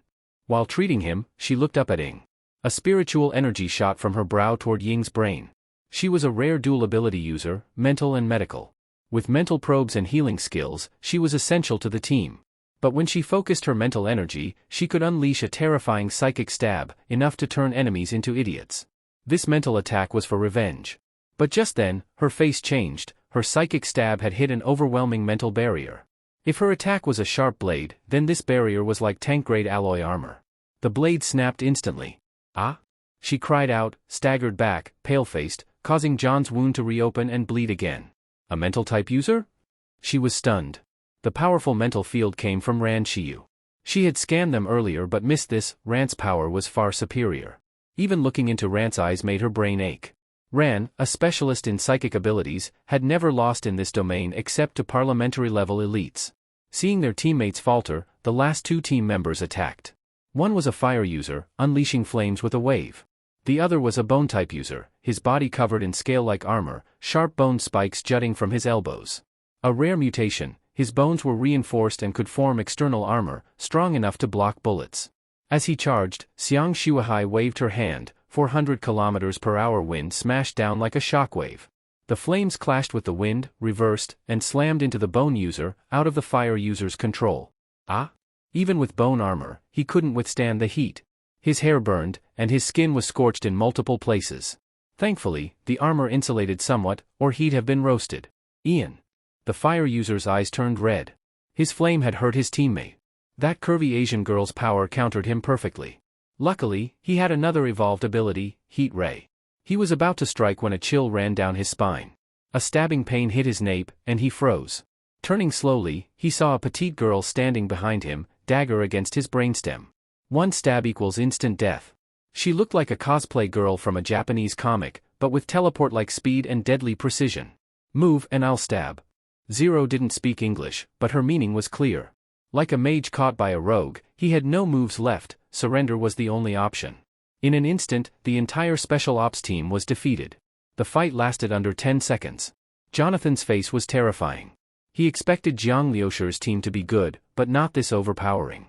He knew his team's strength, and they'd been completely crushed by these girls. Not just Jonathan, everyone, Americans and Japanese alike, was stunned. That was their strongest team. How could the gap be so huge? They were just girls. Yet each one was godlike. It was absurd. Even the Japanese waiter who refused Jiang Lucer whiskey was now deathly pale. As a powerless man, he could be squashed like a bug by any ability user. 2 bottles of whiskey for one woman, though he didn't say it, he feared being blamed. These weren't just any women, worth more than an entire combat squad. Now everyone remembered Jiang Lucer, the lone man among the powerful women. They had thought he was strong and thus gained their affection. But seeing how powerful the women were, it was clear they weren't mere decorations. So what kind of man was he to win their hearts? Suddenly, Jiang Lucer seemed mysterious to them. Everyone looked at him, still holding his teacup, calmly sitting in the corner, as if everything was going exactly as he expected. At this moment, Jonathan could no longer ignore Jiang Lucer. Jonathan had observed Jiang Lucer from the beginning when he wanted to approach him. He hadn't sensed any strong fluctuation of powers from Jiang Lucer. Even now, after observing him again, it was still the same. This made Jonathan feel that he couldn't see through this person at all. Clearly, the other party didn't give off a strong impression, yet there were so many girls around him, each more terrifying than the last. How could he possibly not be strong? Can we talk now? Jiang Lucer put down his teacup and stood up. He always preferred diplomacy before force. He had already asked politely. Since that didn't work, then he could only use strength. After all, this was the apocalypse, survival of the fittest was the law. What do you want? Jonathan asked coldly. Tier 2 mutant crystal cores. I heard you keep Tier 2 mutant crystal cores as souvenirs and even make them into military medals. I assume you have quite a few Tier 2 mutant crystal cores stored up. This US military base had many heavy weapons, and using them against Tier 2 mutant beasts was twice as effective with half the effort. More importantly, Tier 2 mutant beasts frequently appeared in this military zone. They must have killed quite a few. How many do you want to buy, and at what price? I want at least 20. As for the price, 2 evolution crystals per core, Jiang Lucer said. Currently, evolution crystals were extracted from Tier 1 mutant crystal cores. The average tech level in military zones could extract 1 evolution crystal from 2 or 3 Tier 1 mutant cores, but the biological lab in the mobile base could guarantee 1 evolution crystal per Tier 1 core. In this way, Jiang Lucer was offering 2 Tier 1 mutant crystal cores for 1 Tier 2 core, a huge profit. 2 evolution crystals for 1 Tier 2 core? Jonathan laughed. Even if their crystal extraction efficiency was poor, this price was far too low. As an American soldier, Jonathan valued honor. To have him trade away his military medals for money, at such a low price, how could he possibly accept? So you plan to half buy, half rob? You're Chinese, right? Is this the etiquette and morality your Chinese people pride yourselves on? Jonathan mocked. Jiang Lucer said, negotiation has its price. If the negotiation succeeds, it's a fair trade. But if you refuse to negotiate, then everything depends on war. And the price after war depends on the result of the war. Back when China was still the Qing dynasty, it refused trade with the Western world and closed itself off. As a result, the West opened its doors with guns and cannons. After losing the war, there was no more equal trade, only indemnities, ceding territory, and loss of sovereignty. The Middle East refused the UN resolution, opposed the founding of Israel, and launched wars to invade Israel.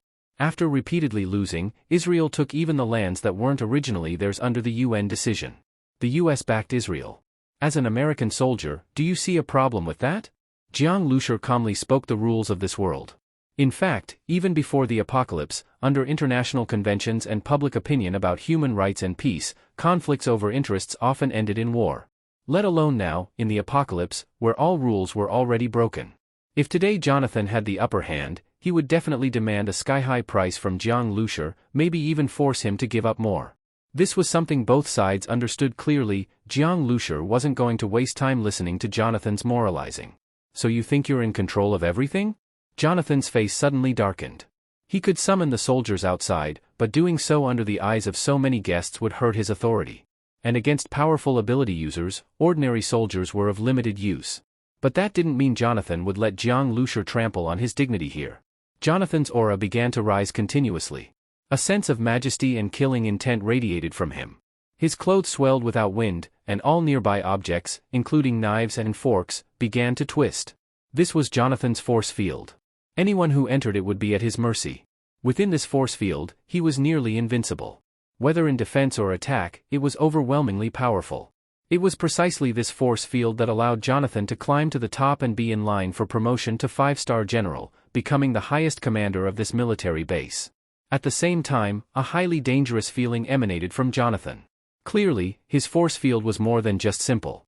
Few present had ever seen him go all out. But in front of Jang Lucer, Jonathan held nothing back. He now looked like a humanoid beast, ready to launch a deadly attack at any moment. At this moment, with his clothes fluttering and hair flying within the force field, Jonathan once again drew screams from many women, especially when he pointed a hand at Jang Lucer and said, "Then you're wrong. You haven't won any war yet." At that moment, the screams in the hall reached their peak, almost blowing off the ceiling. Even Jang Lucer had to admit, Jonathan really knew how to put on a show. Not only did he display his strength, but he also made himself the crowd favorite, truly a natural performer and perfect politician. But he picked the wrong person to impress. Jang Lucer played with the teacup in his hand, then suddenly threw it at Jonathan. The teacup flew at an astonishing speed, faintly glowing blue, and then crashed hard into Jonathan's force field. Jonathan's force field could block bullets, and this was just a glass cup. But when it hit the force field, Jonathan felt like he was hit head-on by a truck, his whole body shook. Boom! His force field shattered instantly. The teacup, glowing blue, smashed into Jonathan's face with unstoppable force. Jonathan let out a scream, and blood gushed from his nose. If he weren't an ability user, Jonathan felt like the teacup would have smashed his skull. It even felt like being struck by lightning. What was wrong with these Chinese people? Why did they all like throwing things? And in the moment Jang Lucer attacked, Jonathan clearly sensed a powerful threat of death. If Jang Lucer had intended to kill him, he might not have survived. The screams around them stopped instantly. Everyone was stunned. Jonathan now didn't look much better than Yamada earlier. And at least Yamada was hit by a frozen durian. Jonathan got taken out by a glass teacup. All of Jonathan's aura and killing intent were instantly shattered by that teacup. Only then did Jang Lucer speak again. "Now, do you think the war is over?" Jonathan's heart trembled, and cold sweat was already dripping from his forehead. He had always been a high-ranking and admired figure in this military base, but now, being stared at by Jang Lucer, he felt none of his usual calm. "Can we trade now?" Jang Lucer asked. "Of course, we can," Jonathan replied bitterly. Even though it was only a brief clash, his authority had already been damaged. He could feel that the previously worshipful and fervent gazes had lost their enthusiasm. Jonathan very much wanted to call in the troops from outside, but he had a strong intuition that if things really got out of hand, the ones to suffer might not be Jang Lucer and his people. Very soon, Jonathan had someone bring over the mutant crystal cores. Jang Lucer glanced at them and was instantly pleased. Sure enough, Jonathan had quite a few Tier 2 mutant crystal cores. There were 16 in total, and one of them was nearly at Tier 3. Being well-equipped truly made a difference. "Here are your evolution crystals. I'm an honest businessman," Jang Lucer said, placing the evolution crystals into a small pouch and tossing it to Jonathan. Jonathan caught the pouch and examined the evolution crystals. They were of very high quality and purity, which finally improved his expression a little. But in his heart, he was still complaining. Jang Lucer clearly used force to secure the deal, and he still dared to call himself an honest businessman? Jang Lucer didn't care what Jonathan thought. He indeed had no intention of robbing.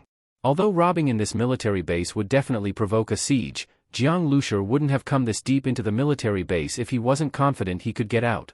He didn't resort to force simply because he disliked such behavior, so long as no one provoked him.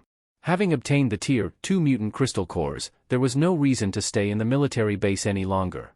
Jang Lucer led Ran Xiu, Jiang Zhuiying, and the others toward the gate. The crowd automatically made way for Jang Lucer and his group, and the looks in their eyes were filled with a bit of awe.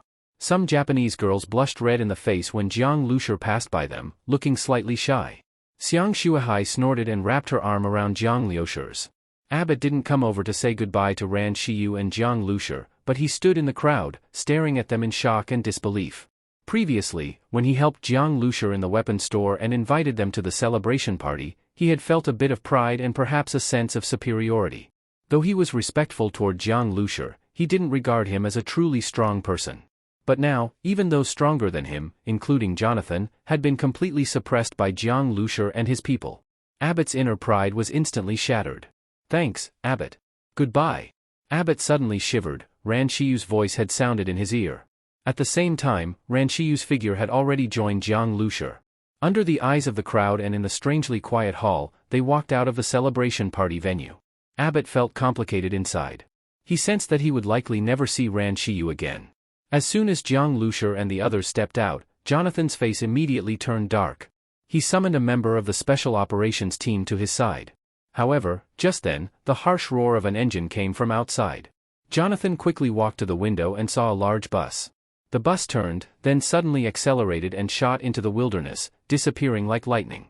Jonathan's eye twitched. That speed was faster than a sports car, and it appeared on a bus. And to charge into the wilderness in such darkness, either one was ignorant and reckless, or extremely confident. Jiang Lucer and his group clearly weren't the former. Jonathan was now completely certain, if they had truly fought just now, it would have been his side that lost. He would not have been able to keep Jiang Lucer and his people. This time the trip to the US military base was definitely worth it.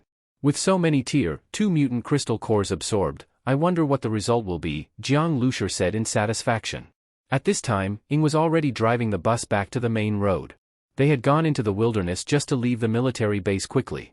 Now that the goal was achieved, there was no need to wander there. Although Jiang Lucer didn't fear normal Tier 2 mutant beasts, who knew what strange things might be out there in the wilderness? Ran Shiyu was using her psychic ability to scan the surroundings, while Ing drove according to Ran Shiyu's scanned results. Jiang Lucer, without hesitation, entered the compartment, took a Tier 2 mutant crystal core, and held it in his palm. A powerful energy immediately surged into Jiang Lucer's body, making him feel like he was about to explode. But that explosive energy was quickly absorbed by his body. Before he could relax, a new wave of energy poured in. As he absorbed the energy, Jiang Lucer felt like he was being thrown into an ocean. Wave after wave crashed over him with no time to catch his breath. During this absorption process, Jiang Lucer lay still, not moving at all, only his chest heaving violently. "Is Brother Jang okay?" Xiang Shuahai asked. Li Yusin was staring at Jiang Lucer without blinking. Her psychic sense swept through his body. He should be fine. It's just too much energy, so Brother Jang's condition is a bit like the first time. At the mention of the first time, Li Yusin blushed. Even Ran Shiyu, who was using her mental vision to observe the road, secretly turned red in the face. Even Xiang Shuahai's cheeks became slightly flushed. The three girls looked at Jiang Lucer, and the atmosphere in the room suddenly turned strange. "So, are the three of us doing it together again this time?" Xiang Shuahai finally broke the silence. Li Yusin gently nodded. Ran Shiyu's voice was as soft as a breeze. If you didn't listen carefully, you wouldn't even know she spoke. Having reached a consensus, the three girls looked at Jiang Lucer again, but this time, their gazes carried a hint of something different. Jiang Lucer hadn't completely fallen asleep. He could feel the energy constantly being absorbed, while the blue energy inside him was rapidly expanding and growing as if it had devoured a massive amount of food. One after another, the Tier 2 mutant crystal cores in his hand turned to ash. Gradually, a faint blue glow seemed to flicker around Jiang Lucer's body. Although he hadn't woken up yet, the immense power within him had already stunned Li Yusin and the others. Such a rapid rate of evolution was more terrifying than any other ability user, mutant beast, or even zombie. 3 days later, when Yuzuki Sora saw Jiang Lucer walking out of the room again, she couldn't help but be stunned. Jiang Lucer's appearance and aura had changed greatly. His muscles were more proportional, and within his human body seemed to hide a powerful mutant beast. Standing in front of him, Yuzuki Sora even felt her whole body tense, and her skin tingled with cold. "You?" Seeing Yuzuki Sora's shocked expression, Jiang Lucer smiled. He was very satisfied with the result of this evolution. He could feel that he had become much stronger, to the point that he couldn't wait to try out his fists. But there were no off-road vehicles here for him to test with. Jiang Lucer adjusted his breathing, retracted his aura, and looked out the window. Where is this place? He had been asleep for 3 days and didn't know where the base vehicle had driven to. Looking out, there were rows of buildings and many high-rises, like a prosperous city. But in the silence, the city not only didn't feel alive, it instead gave off an eerie and gloomy feeling. Cities in the apocalypse were always like this, sometimes the wilderness felt even safer. "This is Zhongjing City." Before Yuzuki Sora could answer, Ran Shiyu walked over and said, "We've been rushing this whole way. We just arrived in Zhongjing City not long ago." "Thank you for your hard work these past few days," Jiang Lucer said, holding her hand and feeling her soft skin. Over these 3 days, Ran Shiyu had undoubtedly been both taking care of him and using her abilities to constantly scan the surroundings.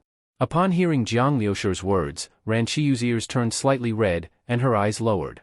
Of course, she understood what Jiang Lucer meant, but she couldn't help thinking about the past 3 days, how they had wiped him down together and even slept close beside him. Seeing Ran Shiyu's expression, Yuzuki Sora also felt a bit awkward.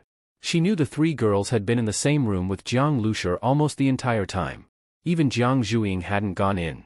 Now, seeing Ran Shiyu's demeanor, she immediately thought of many things. Why did we come to Zhongjing City? Jiang Lucer asked again. After we left the US military base, we were originally heading toward Haiyanging. But when we passed the highway near here, we saw a long convoy entering Zhongjing City. The vehicles were carrying many heavy weapons. We figured they weren't an ordinary ability user team, so we followed them from a distance. I kept my distance because I was worried they might detect us, Ran Shiyu said. Then that convoy is likely from Genesis? Jiang Lucer asked. Not just likely, I'm sure of it. Based on Miss Rant's description, I recognized one of the off-road vehicles. It belongs to the president of the Swordkill Society, Blood Shark. Yuzuki Sora spoke, a flash of killing intent in her eyes. Ran Shiyu nodded. If Yuzuki Sora hadn't recognized Blood Shark's vehicle, she wouldn't have been able to confirm the convoy's true identity. So that means this convoy consists of the people who escaped from the Swordkill Society. Good, Jiang Lucer revealed a cold smile. Originally, he thought he'd have to chase them all the way to Haiyanging, but he didn't expect they had only just arrived in Zhongjing City. Actually, Jiang Lucer had underestimated the speed of the base vehicle.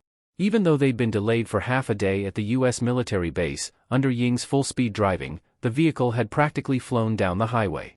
If Blood Shark was here, then Kamui and Black Cube were likely here too. Besides obtaining the Black Cube, Jiang Lucer also had an unsettled score with Kamui. In the Zhongjing City suburbs, the Zhongjing base had already formed a small town after the apocalypse. It was the only populated place in the entire Zhongjing region. Over 100,000 survivors had gathered here, and there were markets, production areas, residential zones, everything was complete. But within the densely populated Zhongjing base, there was an estate that seemed like a hidden utopia in the bustling city, elegant and quiet. In the courtyard of this estate, a young girl in red stood silently. She wore heels, her long ponytail tied behind her head. Her large round eyes, fair and rosy cheeks made her look like a finely carved doll. If not for her blinking eyes, one might not realize she was alive. Just then, two off-road vehicles drove into the courtyard. Over a dozen powerful ability user guards stepped down first, followed by a middle-aged man with a strong presence, clearly someone long accustomed to power. After stepping out of the car, the man immediately stood respectfully by the door. A young man, around 20 years old with messy hair, stepped out. With a shrill cry, a large crow swooped down from the sky and landed on his shoulder, its cold eyes staring forward. As the young man raised his head, his blood-red eyes scanned the area, and everyone suddenly felt short of breath. Even the doll-like girl's pupils shrank slightly. She stepped forward and bowed slightly, saying, "I am the person in charge of Zhongjing Base, Asaka Mirai. You must be Lord Kamui. I've long heard of your name, but never had the chance to meet you. And you, President Blood Shark, welcome. I am honored." This young man with the crow was Kamui. The middle-aged man was the Swordkill Society President, Blood Shark. As for the girl, most survivors in Zhongjing Base wouldn't have imagined that the iron-fisted leader of their base was such a delicate doll-like girl. But any ability user working for her knew better. If anyone disrespected her based on her appearance or age, they would die horribly. There were plenty of examples. However, in front of Kamui, Asaka Mirai was very polite and respectful. She knew he was a powerful council member. Kamui's visit to Zhongjing Base was truly an honor for her. Her eyes even showed a trace of admiration. She had heard many stories of the council members' power. Kamui nodded and got straight to the point. "Is the thing I want ready?" "Of course. It's in the back. I'll take you there now," Asaka Mirai said with a smile. Very soon, they arrived at the entrance to a basement. As soon as the door was opened, a low growl sounded from within, followed by a shadow suddenly pouncing toward the doorway. But just as the shadow reached the door, there was a clattering of chains from inside. The ability users who had followed Kamui and Asaka Mirai instinctively shivered when they saw what it was. It was a zombie woman with half her face bitten off and a bare upper body. She was abnormally tall, with limbs longer than normal human proportions. One of her eyes glowed red, and she bared her teeth. She stared intensely at the humans in front of her, and the 10+ chains on her body rattled, making the guards nervous that they might snap at any moment. A zombie? Kamui was slightly surprised.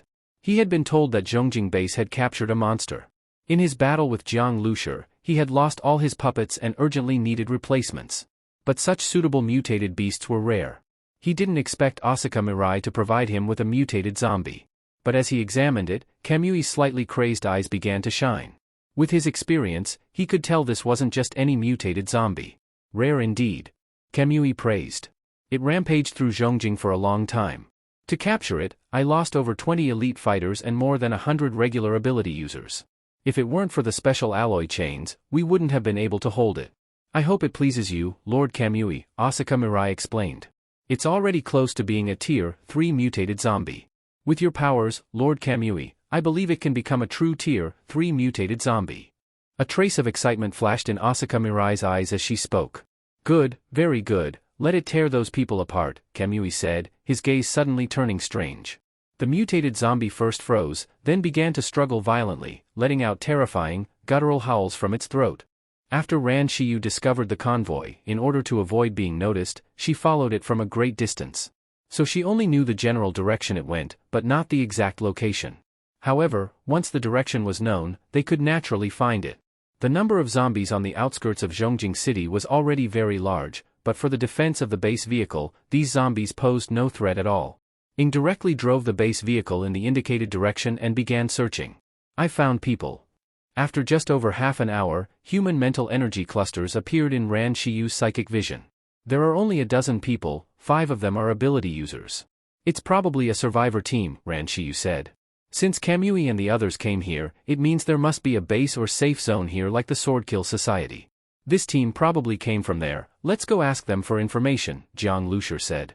They knew nothing about the bases here, so charging in recklessly wouldn't be wise. Soon, Jiang Lucer saw the dozen or so people. They were currently fighting a large mutant beast. It was clear they had decent combat strength and worked well together, but because there were also many zombies around, they were caught in a pincer attack and having some difficulty. However, if it continued like this, they would still eventually win. Jiang Lucer could already tell that the strongest woman among them hadn't gone all out. She was moving lightly around the mutant beast, clearly looking for an opportunity. But Jiang Lucer didn't have the patience to watch them fight slowly. Ing. Jiang Lucer glanced at Ing. Ing understood immediately. She stomped the gas pedal to the floor, and the base vehicle roared loudly. At that moment, the mutant beast keenly sensed danger. It instantly turned around, its blood-red eyes staring at the base vehicle. All the spines on its body stood up, and it kicked the ground with its hind legs, sending up chunks of concrete. Then it let out a deep growl and prepared to charge at the vehicle. Careful! Those spines are as hard as steel, they'll pierce through, the woman shouted urgently. She had noticed the vehicle's arrival but hadn't expected it to make such a reckless provocation. Even they had used the terrain to lure the beast here and wear it down, they didn't dare fight it head-on. This beast still dares to attack? What a fool! Ing, go, Jiang Lucer sneered. Ing nodded, and the bus shot forward like an arrow from a bow, rushing at the mutant beast even faster. A loud crash rang through the survivor's ears. Boom!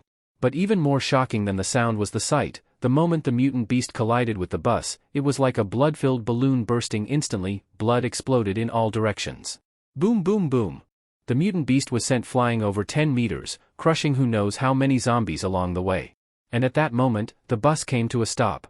The survivors were almost stunned. The woman also froze for a moment before suddenly coming to her senses and leapt over to the mutant beast. The spines on its head were all broken, its skull cracked, and the entire head deformed. It was clearly and utterly dead. The woman looked at the bus, her eyes full of shock. It didn't even have a scratch. What kind of vehicle was this? Not only had they never seen it, they'd never even heard of it. Just then, the bus door opened, and she saw a young man and several ridiculously beautiful women stepping out together.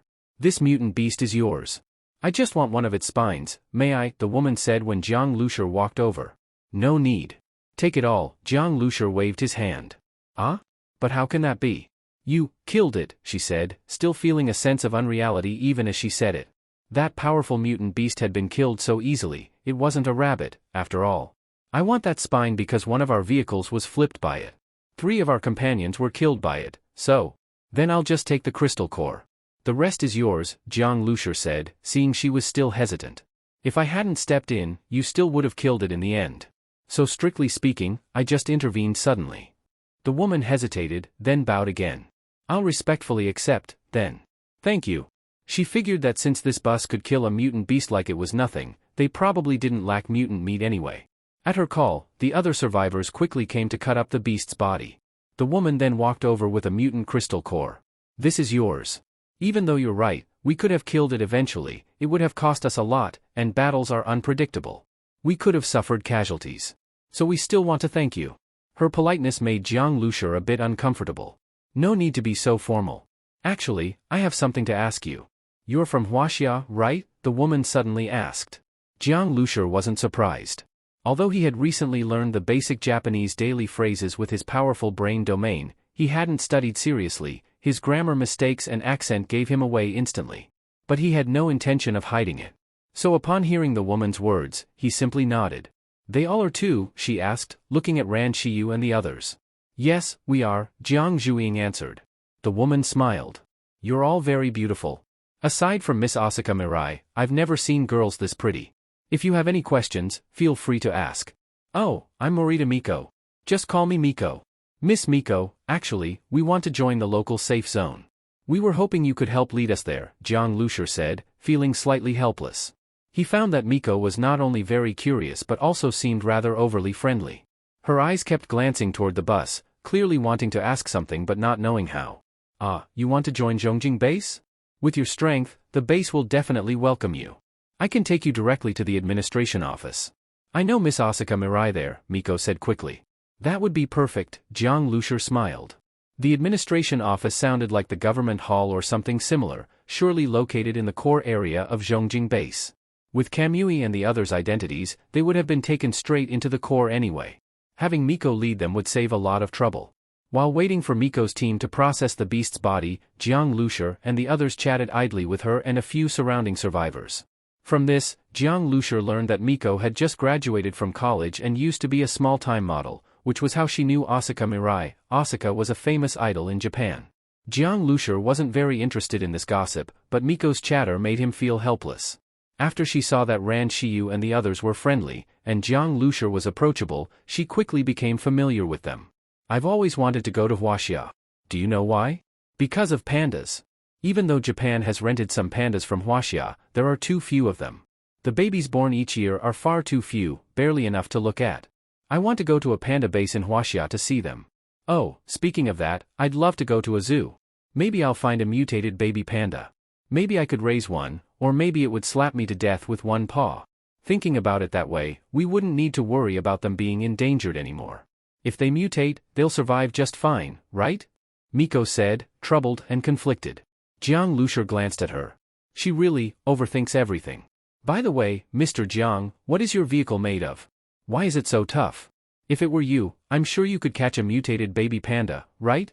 Miko asked again. Alloy, Jiang Lucer had no interest in catching mutated pandas. He already had a mutant beast, and it ate a ton. But when Jiang Lucer turned his head, he saw Jiang Zhuiying and Li Yusen looking at him expectantly. Even Ran Shiyu was silently watching him. If we come across one, we could try raising it, Jiang Lucer said stiffly. Pandas are beasts. A mutated panda would be a beast among beasts. Can you all be more realistic? Jiang Lucer silently complained in his heart. I heard that, Ran Shiyu suddenly said. After this casual chat, Jiang Lucer already had a rough understanding of Zhongjing base. Zhongjing base was strictly managed, with its own guards. Ordinary people who lived there had to work to earn residence rights, and ability user teams had to pay monthly taxes. Besides that, the base had strict rules, and violators would face heavy punishment. Some ability users who committed crimes refused to accept punishment. Those people either disappeared overnight or left the base and never returned. According to Miko, the base was relatively powerful and had several well-known strong ability users. But to Jiang Lucer, those so-called strong ones weren't real threats. As long as no other council members were present, today would be Kamui's death day. Soon, the bus followed Miko's team into a bustling base. After passing through the gates, they gradually approached the administration center. In the distance, Jiang Lucer already saw a quiet, grand estate. Mr. Jiang, that's the administrative office over there, Miko said after getting off the vehicle. What is that manor? Jiang Lucer asked as he looked at the manor. That's where the leader of Zhongjing base lives. It's heavily guarded, and ordinary people are strictly forbidden to approach. Miko explained. Thanks for today.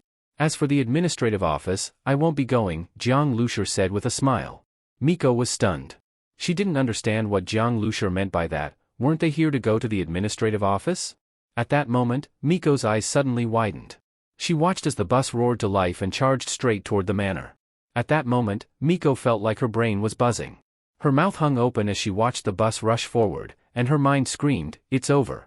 She had lived in Zhongjing base for a long time, and never had she seen anyone dare approach the manor without permission, let alone charge straight at it like this. Gun barrels immediately appeared atop the manor walls, all aimed at the bus. Without any warning, they pulled the triggers directly. A barrage of gunfire rang out, and Miko quickly ducked behind the vehicle. But what shocked her was that the bus drove straight through the hail of bullets and slammed into the manor's gate. With a loud bang, the thick, reinforced gate was blown off its hinges. Seeing the gate flying out, Miko's mouth practically dropped to the ground. Was this a declaration of war against Zhongjing base? The impact of the bus seemed to shock everyone in the manor, and the gunfire on the walls abruptly stopped. Soon after, a man in traditional Japanese clothing walked out from the manor.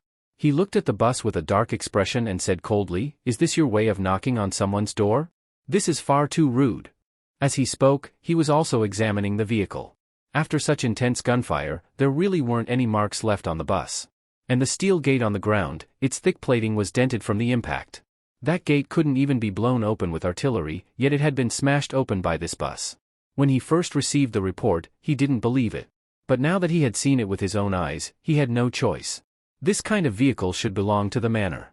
That's Mr. Nakamura. Miko also recognized the man, and her heart sank.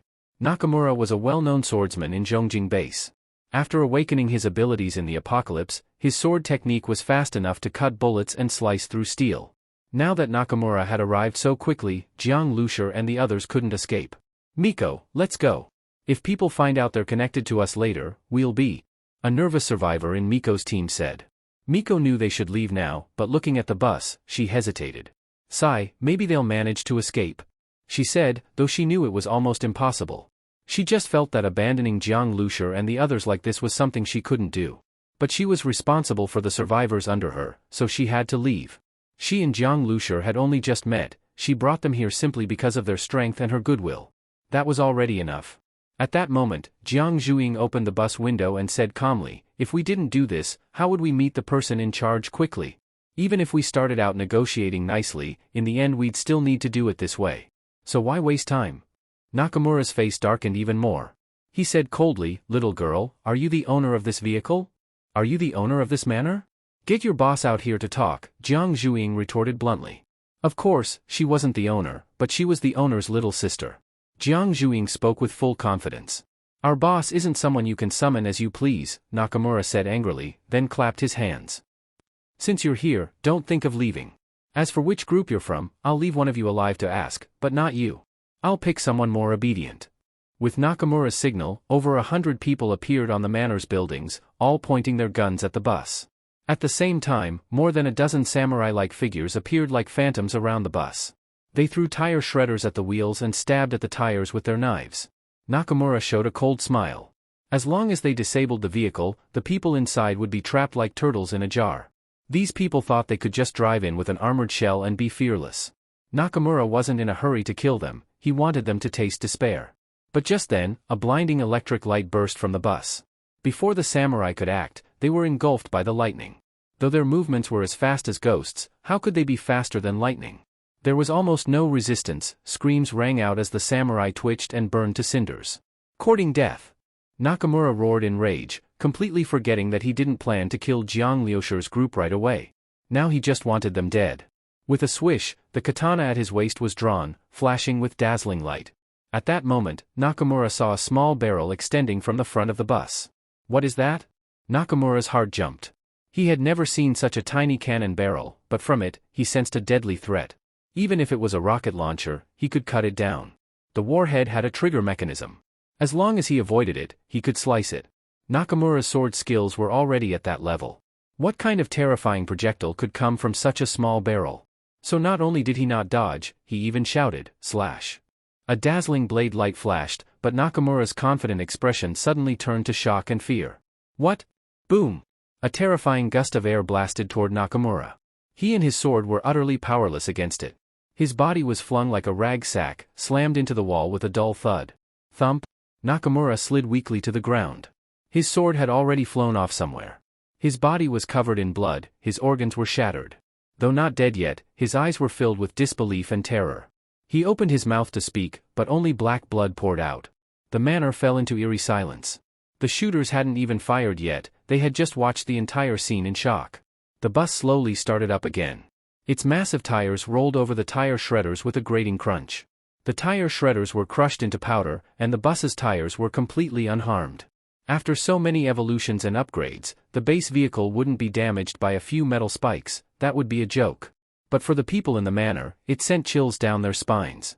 Every part of this vehicle was so tough, and it had that terrifying air cannon. Nakamura's death, though caused by carelessness, still proved how fearsome the vehicle was. Then, Jiang Lucer broke the silence. "I'm here to find Kamui and Blood Shark. Tell them to get out here." Kamui and Blood Shark? Many people in the manor didn't know who they were. But some did. The two important guests they were hosting today were called President Blood Shark and Lord Kamui. This bus had come here, to pick a fight with them? Since the establishment of Zhongjing Base, no one had ever broken into the manor and demanded people be handed over, while everyone present remained silent. But Jiang Lucer knew the noise wasn't just heard inside the manor, people outside heard it too. Reinforcements would be arriving soon. Sure enough, not long after he finished speaking, a large group of people came from the rear of the manor. Leading them was a middle-aged man dressed like a businessman. His eagle-like eyes locked onto Jiang Lucer. "Blood Shark." Yuzuki Sora's eyes immediately filled with hatred when she saw him. "This is Blood Shark?" Jiang Lucer looked at him with surprise. Though this man clearly had blood on his hands, he didn't look like the vicious brute he expected, more like someone with a ruthless personality. "You must be Jiang Lucer. I've heard of you," Blood Shark said. "You're here, what about Lord Tsukuyumi?" "No need to ask what you already know," Jiang Lucer sneered. Blood Shark's expression twisted, shock and disbelief, but he quickly regained composure. "You're impressive to have killed Lord Tsukuyumi. But do you think you can escape Genesis's pursuit now? When Genesis rules the world, there will be no place for you, nor for your companions, family, or lovers. They will all be implicated." "Save it," Jiang Lucer said impatiently, cutting him off. He was sick of Genesis's sense of superiority. Maybe the ancient, powerful council members were something, but what was Blood Shark bragging about? Jiang Lucer didn't care about these threats. His grudge with Genesis was already irreconcilable. Not just because of past events, but because Genesis held something vital for the starseed. Then Jiang Lucer thought of something. "Are you stalling so Kamui can escape?" he asked. Since Blood Shark knew Tsukuyumi had died by Jiang Lucer's hands, he should know they weren't his match. Blood Shark gave a cold smile and spat out two words: "Attack." For a moment, all gun barrels were aimed at the bus. No matter how sturdy the bus was, facing so many gun barrels, it couldn't possibly remain unscathed. At the very least, they could stall the bus here. "President Blood Shark, why didn't you and Lord Shinkue tell me that you were being hunted?" A soft voice sounded behind Blood Shark. Blood Shark didn't need to turn around to know it was Asaka Risa. He glanced at the girl. She was watching Jiang Lucer on top of the bus with great interest. Blood Shark felt a bit apprehensive about Asaka Risa. He couldn't figure out what this girl was thinking, and her strength was also a mystery. Hunted? They're just walking into their own death. "As long as Lord Shinkue comes out, they're doomed," Blood Shark said. "Then when this is all over, I'll hold a banquet for you," Asaka Risa said with a smile. She was secretly surprised. Someone was actually trying to kill Shinkue? Whether this person was seeking death or truly confident, just this alone was enough to arouse her curiosity. Asaka Risa stared unblinkingly at Jiang Lucer. She wanted to see what kind of skills this person had. But facing so many guns, it was likely that even if he had skills, he wouldn't be able to use them. Just then, she saw Jiang Lucer lift a huge weapon. The weapon had 6 barrels, gleaming with metallic light, looking like the gaping maw of a ferocious beast, frightening to behold. "An airborne Vulcan Gatling gun?" Asaka Risa said in surprise. She had never seen anyone use an airborne Vulcan Gatling gun. Just lifting it was not easy, but judging by this man's movements, was he planning to? At that moment, one side of the operations room opened, and Jiang Lucer stepped out. Then the operations room slowly sank. Jiang Lucer, holding the airborne Vulcan Gatling, stood alone atop the base vehicle. Then, blue light lit up on his arm. A dazzling blue glow appeared within the 6 barrels of the Vulcan Gatling, like the morning sun about to explode with rays of light. The moment he appeared, all the gunmen pulled their triggers. At the same time, Jiang Lucer's Vulcan Gatling spat out terrifying flames. Rat-a-tat-tat. Amid the deafening, rapid gunfire, streams of blue light shot from the gun barrels. These beams pierced through wall after wall, splattering blood everywhere. Under Ran Shiyu's psychic sensing, no matter where the gunmen hid, they couldn't escape Jiang Lucer's bullets. The massive penetrating power of the blue energy ignored all walls and even steel plates or other covers. With Ran Shiyu's guidance and Jiang Lucer's powerful brain domain, he deftly dodged the enemy's bullets, dashing and rolling on the speeding base vehicle like a leopard. The airborne Vulcan Gatling roared in his hands, letting out crazed howls, like a harvester continuously reaping the lives of the gunmen. Then, Jiang Lucer jumped off the base vehicle, carrying the Vulcan Gatling as he walked toward Blood Shark. Blood Shark's expression had completely changed. He knew Jiang Lucer was strong, but never imagined he was this monstrously powerful. Carrying an airborne Vulcan Gatling and firing it with such precision? And still able to dodge bullets? This wasn't a human, this was a killing machine. Whether it was his firing speed, his lightning-fast movements, or his flawless reaction time, every aspect was at the level of a top-tier superhuman. With all this power concentrated in Jiang Lucer, he was practically unstoppable. Jiang Lucer himself was extremely satisfied with his performance. His movements were more agile, almost synchronized with his thoughts, and his brain processed information much faster, allowing him to make decisions instantly. This was the result of his latest evolution. However, during this battle, his body was still grazed by bullets. This is because I haven't evolved enough. Otherwise, even these grazes would vanish, Jiang Lucer thought. In the blink of an eye, more than half of Blood Shark's men were killed by Jiang Lucer. The rest were so stunned by the storm-like gunfire that they lay on the ground, not daring to move. These men had been extremely loyal, but faced with Jiang Lucer's firepower, they were crushed instantly, like dried twigs snapping. No matter how loyal, they still feared death. They used to treat others' lives like nothing, but when the same fate befell them, they finally understood the feeling of helplessness. So this was what it felt like to be powerless, this was despair. And the enemy was just one person. Asuka Risa silently stood by the wall, watching Jiang Lucer with a trace of astonishment. That terrifying weapon looked perfectly natural in his hands. Instead of feeling out of place, it exuded a certain beauty of slaughter. Blood Shark had just raised his weapon when Jiang Lucer's gun barrel twitched slightly. Boom boom boom. One of Blood Shark's legs was immediately blasted, turned into a pile of meat. Then, Jiang Lucer appeared in front of him, the scalding hot barrel of the Vulcan Gatling pointed directly at his head. Blood Shark stared at the barrel, the acrid smell of gunpowder nearly suffocating him. He had no doubt that under this gun, not just his head, even half his body, would be torn to pieces. He used to enjoy pointing guns at other people's heads, but now that he was experiencing it himself, it didn't feel good at all. At this moment, Jiang Lucer spoke, trying to stall me? You're not qualified. You, Blood Shark swallowed hard, trembling all over from the pain, struggling to say something. You have no idea how powerful Tsukuyumi is. If you did, when you heard that Tsukuyumi was killed by us, you should have surrendered immediately, Jiang Zhuing said as she walked down from the vehicle, sneering. Blood Shark said nothing. When he saw Jiang Lucer open fire, he knew he had badly underestimated him. What he didn't know was that after leaving Swordkill Syndicate, Jiang Lucer had evolved again. Killing Tsukuyumi had been extremely difficult before, but now if he encountered Tsukuyumi again, Jiang Lucer believed the outcome would be different. Of course, he let Jiang Zhuing say whatever she wanted. Where is the black cube? Jiang Lucer asked coldly. So you're here for the black cube, Blood Shark took a breath, forcing himself to remain calm. But I'm sorry, what you want isn't with me. If you want it, go ask Lord Shinkue, Blood Shark said. Jiang Lucer smiled slightly. Looks like you're still clinging to some hope in Shinkue. Blood Shark had wavered earlier, but thinking of that monster, he regained his faith in Shinkue. He didn't know much about Tsukuyumi's power, just that he was strong. But he knew exactly how powerful Shinkue was. What Shinkue had sent out before were just puppets. Blood Shark sneered and was about to say something when a piercing howl suddenly rang out from the back of the manor. As the howl echoed, everyone instinctively covered their ears, showing pained expressions. Even Miko, who was watching from a distance, looked shocked. What is that sound? Just that sound alone filled them with dread. Lord Shinkue has succeeded. The severely injured Blood Shark trembled even more under the influence of that voice, but the look he gave Jiang Lucer carried a hint of vengeful satisfaction. Jiang Lucer had destroyed his Swordkill Syndicate, ruined his foundation, and now had seriously injured him. Blood Shark's hatred for Jiang Lucer ran very deep, and Shinkue was his hope for revenge. Jiang Lucer looked in the direction the voice came from, frowning. This voice also gave him a sense of threat. At that moment, waves of screams suddenly came from inside the manor. People revealed terrified and confused expressions. Coupled with that terrifying howl just now, the screams now gave them an even worse feeling.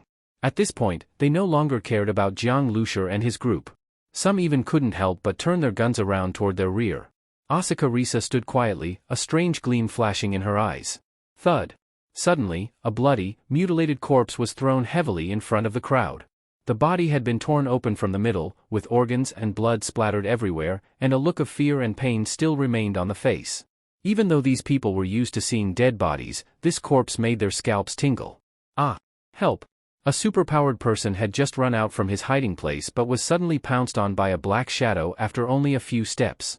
He struggled to lift his head, but the shadow immediately stomped down. Crack! Everyone in the courtyard heard the sound of that person's skull shattering.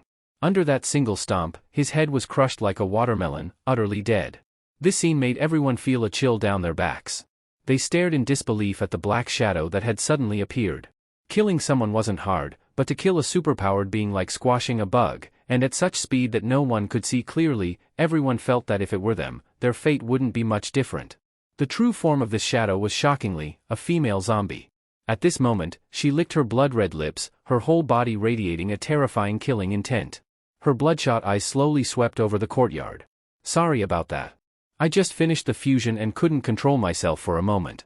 But this feeling of power, this speed, it's really quite satisfying, the female zombie grinned, and a sound like sandpaper scraping came from her mouth full of sharp, hideous teeth. This female zombie had actually spoken. People had never heard a zombie speak before. They usually only let out instinctive roars. Even the intelligent ones still used roars to give commands. Although her voice sounded as if it was being forcibly squeezed from her throat, raspy and harsh, every word she said was clearly heard by those present. Even Blood Shark showed a horrified expression. A zombie that could talk was even more of a monster, truly chilling.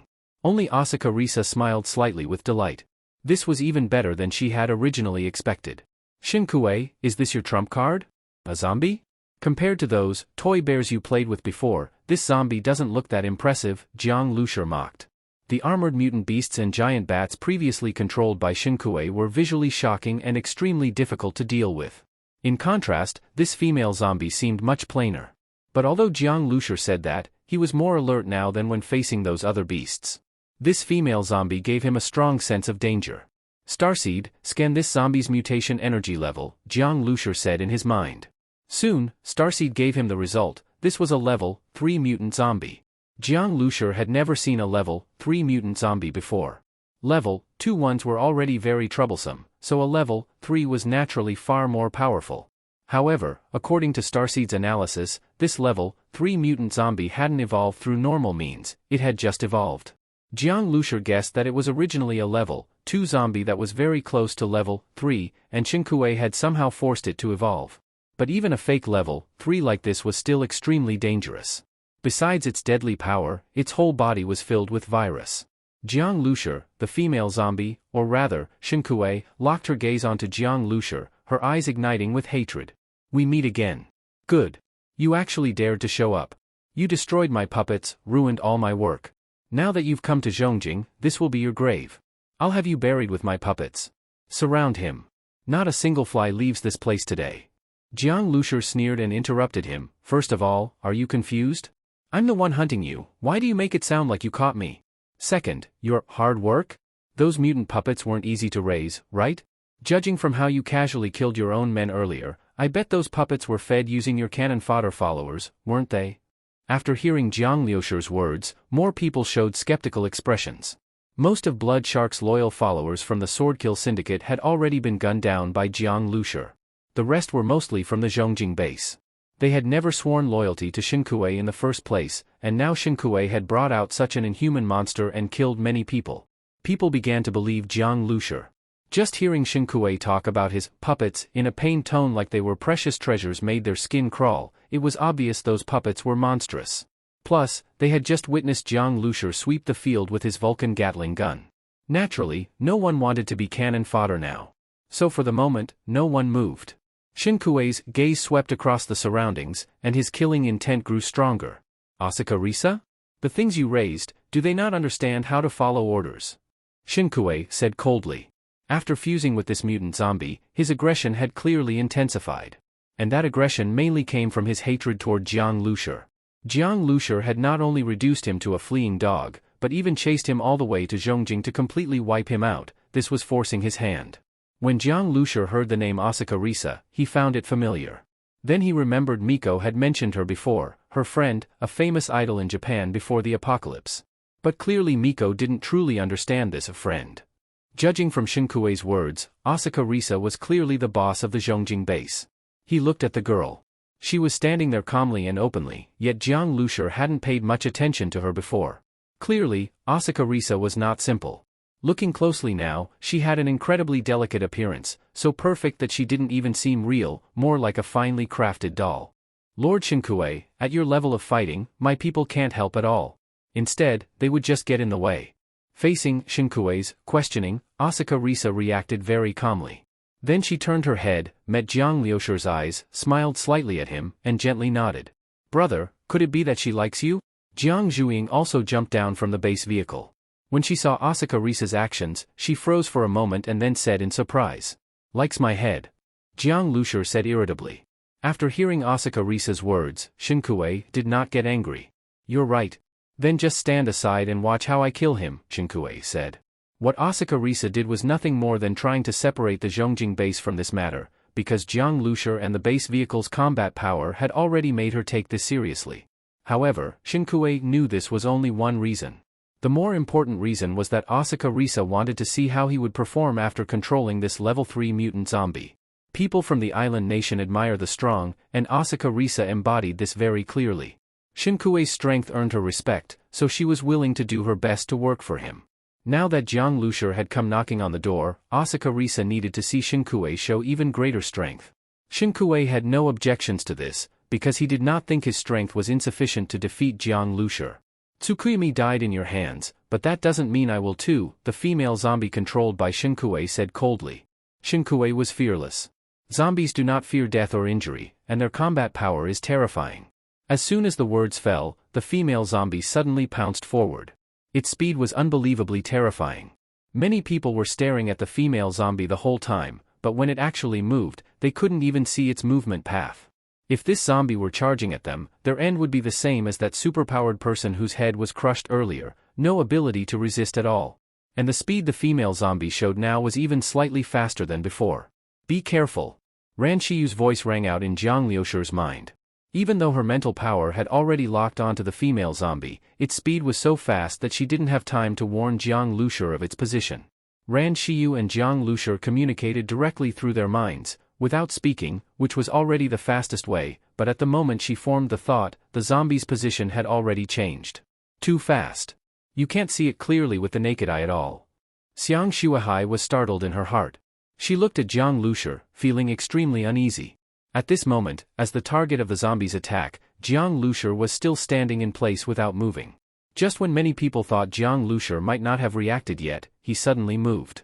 He sharply lifted the airborne Vulcan Gatling and began to spray fire rapidly. This is one way. Using this kind of indiscriminate fire can force the zombie to stop, a superpowered person said. He's not firing randomly. Look, another superpowered person with very sharp eyesight pointed at the ground. The zombie's speed was astonishing, but the footprints it left could still be seen on the ground. Every step it took left a crater in the ground due to its terrifying strength. From these footprints, its movement path could be seen. This superpowered person noticed that wherever Jiang Lucer fired, footprints appeared on the ground. After careful observation, he confirmed that the two happened at the same time. That meant Jiang Lucer was truly keeping up with the zombie's speed. His eyesight was already very strong, yet Jiang Liushir's eyesight was even more abnormal. At this moment, the female zombie had already rushed right in front of Jiang Lucer. Chi-chi! Dazzling electric light instantly burst out, weaving a net of electricity in front of Jiang Lucer. Boom! With a loud explosion, the electric net instantly collapsed, and the female zombie's figure appeared. Other than slightly scorched hair, it showed no sign at all of being shocked by electricity. There were several small bloody holes on its body. As it appeared, the holes wriggled and squeezed out bullet heads one by one, then immediately began to heal. This body was truly too strong. Even Jiang Lucer couldn't help but sigh. Zombies were originally human bodies, but after mutation, they could tear cars apart with their bare hands. Their strength and defense were far beyond humans. Even at the same level, purely in terms of physical body, human superpowered beings could not compare to mutant zombies. See? You're no match for me, the female zombie said, then looked at Jiang Zhuiying. You're a bit troublesome, so I'll deal with you first. I originally didn't want to kill such a pretty little girl like this. As it spoke, the zombie's figure disappeared from the spot. Immediately after, Jiang Zhuiying felt a powerful life and death danger rushing toward her. It wasn't that Xiang didn't want to kill a pretty girl, he wanted to tear Jiang Zhuing to pieces in front of Jiang Lucer. Electric snakes instantly danced wildly around Jiang Zhuing. Lightning connected into a defensive net. However, the fact that the zombie had shown no reaction to electricity earlier made Jiang Zhuing doubt the defensive power of the electric net. At that moment, Jiang Lucer suddenly threw away the airborne Vulcan Gatling. Gave up? The survivors couldn't understand what Jiang Lucer was trying to do. Next, Jiang Lucer took the Barrett from his back and raised it for a single shot. Bang! What can that hit? The survivors were all confused. But very soon, they saw fresh blood splatter onto the ground. It actually hit. Your shooting is pretty good, the female zombie appeared again. Its abdomen had been grazed, and this time the healing speed was much slower. However, it was not a fatal wound. As long as I know you're not truly immune to bullets, that's enough, Jiang Lucer said with a cold smile. The blue energy-infused sniper bullet had truly injured the female zombie. So what? Do you think you can still aim at me? You won't get another chance, the female zombie, Xiang, snorted coldly and said disdainfully. You're right. You're too fast. It really is hard for me to hit you, Jiang Lucer actually nodded in agreement. Whether it was his sweeping fire or Jiang Zhuing's cooperation, they had only managed to hold the zombie back and were very passive. If this continued, Xiang would eventually find an opening, and once the zombie touched him even once, it would mean death.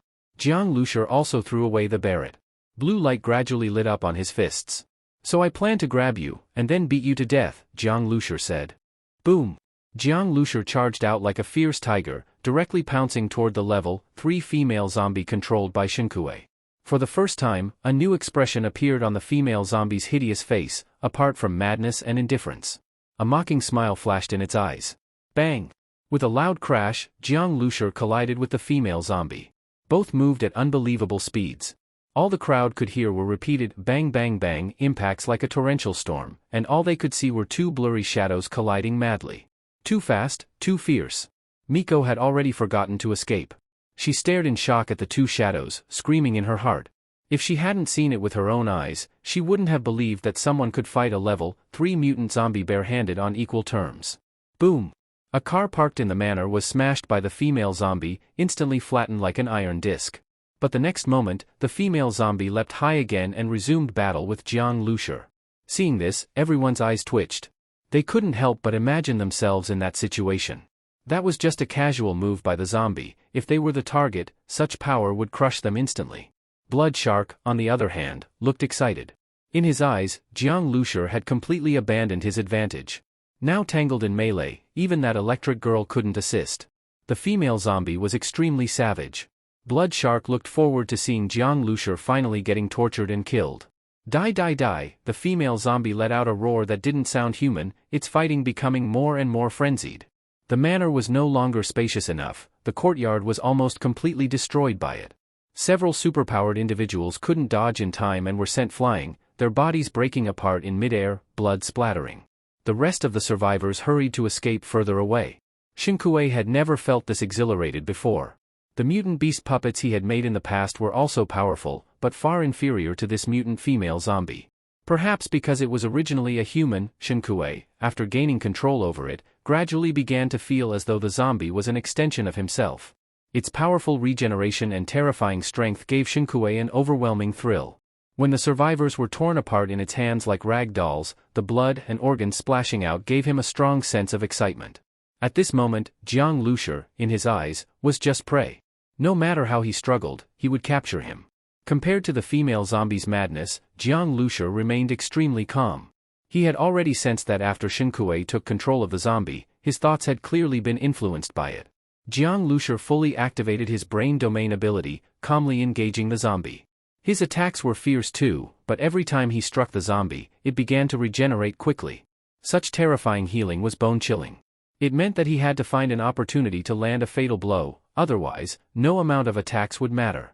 But the zombie was fast and hit hard, appearing to have many openings, yet in fact having none. Brother Jiang, my mental power can't affect this zombie. I estimate its brain domain strength has already surpassed mine. But I'll try one full force attack, Ran Shiyu's voice came. Got it. Xiang had made this female zombie his trump card. If it were easy to handle, that would be strange. At that moment, the female zombie's speed suddenly slowed. It looked like Ran Shiyu's psychic attack had worked. Those closely watching the battle also noticed this. This was Jiang Liushir's chance. If he didn't seize it now, it would only get harder. A strange glint flashed through Asuka Risa's eyes. Jiang Liushir's gaze sharpened. He shouted and lunged forward, reaching for the female zombie with both hands. At that moment, the corner of the zombie's mouth twitched, showing a weird, cruel smile. "You're seeking death," it said, staring at Jiang Liushir. At the same time, an even more powerful aura suddenly erupted from the zombie. Veins bulged all over its body, bones cracked like firecrackers, its body swelled a size larger, and its hands could now grasp an adult human whole. "I'll crush your head." The female zombie reached for Jiang Liushir's head, its speed now even faster than before. Now everyone understood, whatever tricks Jiang Liushir's team had played before, they had no real effect on the zombie. Instead, it had used them. The zombie was fast, but Jiang Liushir had avoided being caught due to his brain domain power. Now, however, he was walking right into it. Asuka Risa gently shook her head. The fight had been good, but Jiang Liushir was ultimately weaker than Shuahai. Now that Shuahai had caught him, there was no need to keep watching. Faced with death, Jiang Liushir's expression remained calm. This made the zombie feel uneasy, but it didn't want to give up the opportunity. It pushed its speed to the limit, its force crashing down like a mountain toward Jiang Liushir. At that moment, Jiang Liushir struck. His punch was slower than the zombie's. But as his fist swung out, an extremely bright blue light suddenly exploded from it, as if he had grasped a blue sun. In the blinding flash, his punch struck ahead of the zombie's claw and collided with it. Crack! The punch hit the steel-like claw, and it was the zombie that staggered back several steps. Its claw twisted bizarrely like bent iron wire. The zombie showed a look of disbelief. How could Jiang Liushir have such terrifying power? Asuka Risa's graceful body suddenly tensed, her expression changing as she looked at Jiang Liushir. She had thought the zombie was holding back, but never expected Jiang Liushir hadn't shown his full strength either. That punch, just standing far away, made her feel suffocated. If it had been aimed at her. Jiang Liushir ignored the zombie and the others' reactions. His figure flashed and he appeared in front of the zombie again, punching once more.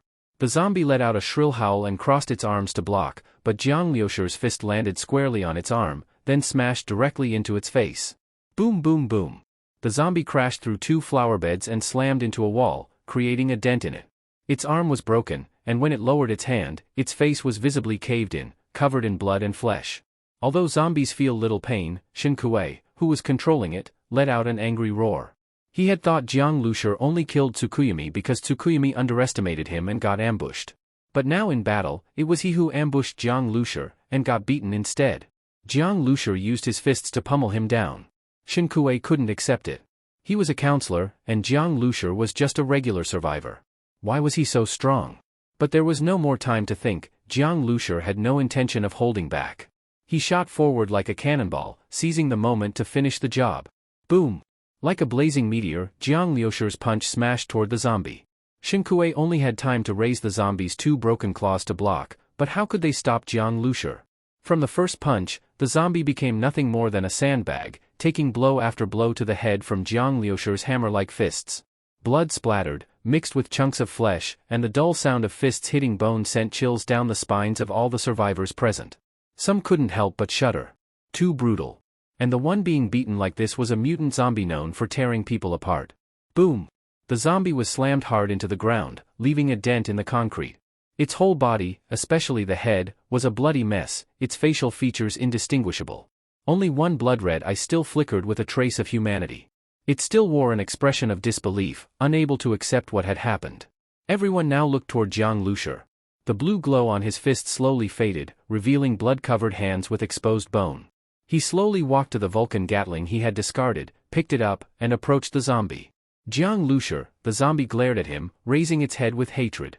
Bang bang bang. Flames burst from the Gatling's barrels, cutting off the zombie's words. Its body twitched from the bullets, its upper half nearly blown apart. Jiang Liushir walked to the still barely breathing zombie, reached out, and ripped out its mutated blood core from its chest. The zombie let out a final, shrill scream, and died completely. The mutated core was like a transparent crystal, with a bright red drop at the center. Jiang Liushir glanced at it and stuffed it into his pocket. Now, Jiang Liushir stood silently, holding the Vulcan Gatling. Everyone around looked at him with awe and even fear. To beat a level 3 mutant zombie to death with his bare hands, was he even human? Even though he stood still, no one dared to even think of ambushing him. Not even a level 3 zombie's trap had worked, unless they had a death wish, no one would try. Blood Shark felt as if all strength had drained from his body. He was suddenly overwhelmed with despair. Jiang Lucer stood there, took a deep breath, and glanced at his fist. Although his fist was covered in blood, with thick blood still dripping to the ground, when Jiang Lucer clenched his fist, he felt extremely satisfied inside. In Jiang Lucer's view, the level 3 mutant zombie controlled by Shuahai wasn't as strong in combat as Tsukuyami, but it was like an unkillable cockroach. Being able to beat it to death made him very satisfied with his current strength. With this, Jiang Lucer could now confidently go find the counselor from Chuang. "Brother Jiang, you're amazing." Xiang Shuahai rushed down from the vehicle and quickly held onto Jiang Lucer's arm. Li Yusin also hurriedly got out of the car and began treating Jiang Lucer's wounds. No rush, Jiang Lucer waved his hand and walked straight up to Asaka Risa. "Where is he?" Asaka Risa looked at Jiang Lucer with surprise. The result of this battle was completely unexpected to her. That blue glow contained dangerous and terrifying power. She really wanted to know what it was. "He's in the back, but he should be." Asaka Risa pointed behind her, directly ignoring Jiang Lucer's rather impolite tone. Before she finished speaking, Jiang Lucer had already brushed past her. Shuahai had the black cube he wanted. He couldn't let Shuahai escape again. "Mr. Jiang." Asaka Risa didn't hesitate and followed him. Only after Jiang Lucer left did the people in the courtyard finally dare to breathe. Jiang Lucer had put too much pressure on them. From the moment the zombie appeared and terrified everyone, to Jiang Lucer fighting it head-on, and finally beating it to death, everyone was deeply shocked. Miko covered her mouth, trembling in her heart. She had misjudged Jiang Lucer again and again. Every time she thought she'd seen his limit, he would prove her wrong with action. "Miko, he's amazing." "If he stayed in Zhongjing," a superpowered member of Miko's team said excitedly. "It's too late." Miko came to her senses, sighed, and shook her head. "If we had helped earlier, maybe we could have become friends with them." She knew that their attempt to leave and distance themselves from Jiang Lucer's group had definitely been noticed. But this was understandable, so Jiang Lucer's group probably didn't mind. But gaining their friendship was now impossible. To storm Zhongjing base's headquarters, kill so many people, and walk away unharmed, someone like Jiang Lucer was a monster. And they had missed their chance to befriend him. As Miko looked at the manor, her feelings were complicated. Even the shock of learning Asaka Risa was the leader of Zhongjing base was overshadowed. The manor was large. After passing through a garden, there was a Japanese-style courtyard with a peaceful and elegant atmosphere. When Jiang Lucer walked in with the Vulcan Gatling, it immediately created a jarring contrast with the scenery. He walked directly to a building, blasted the lock with gunfire, and kicked the door open.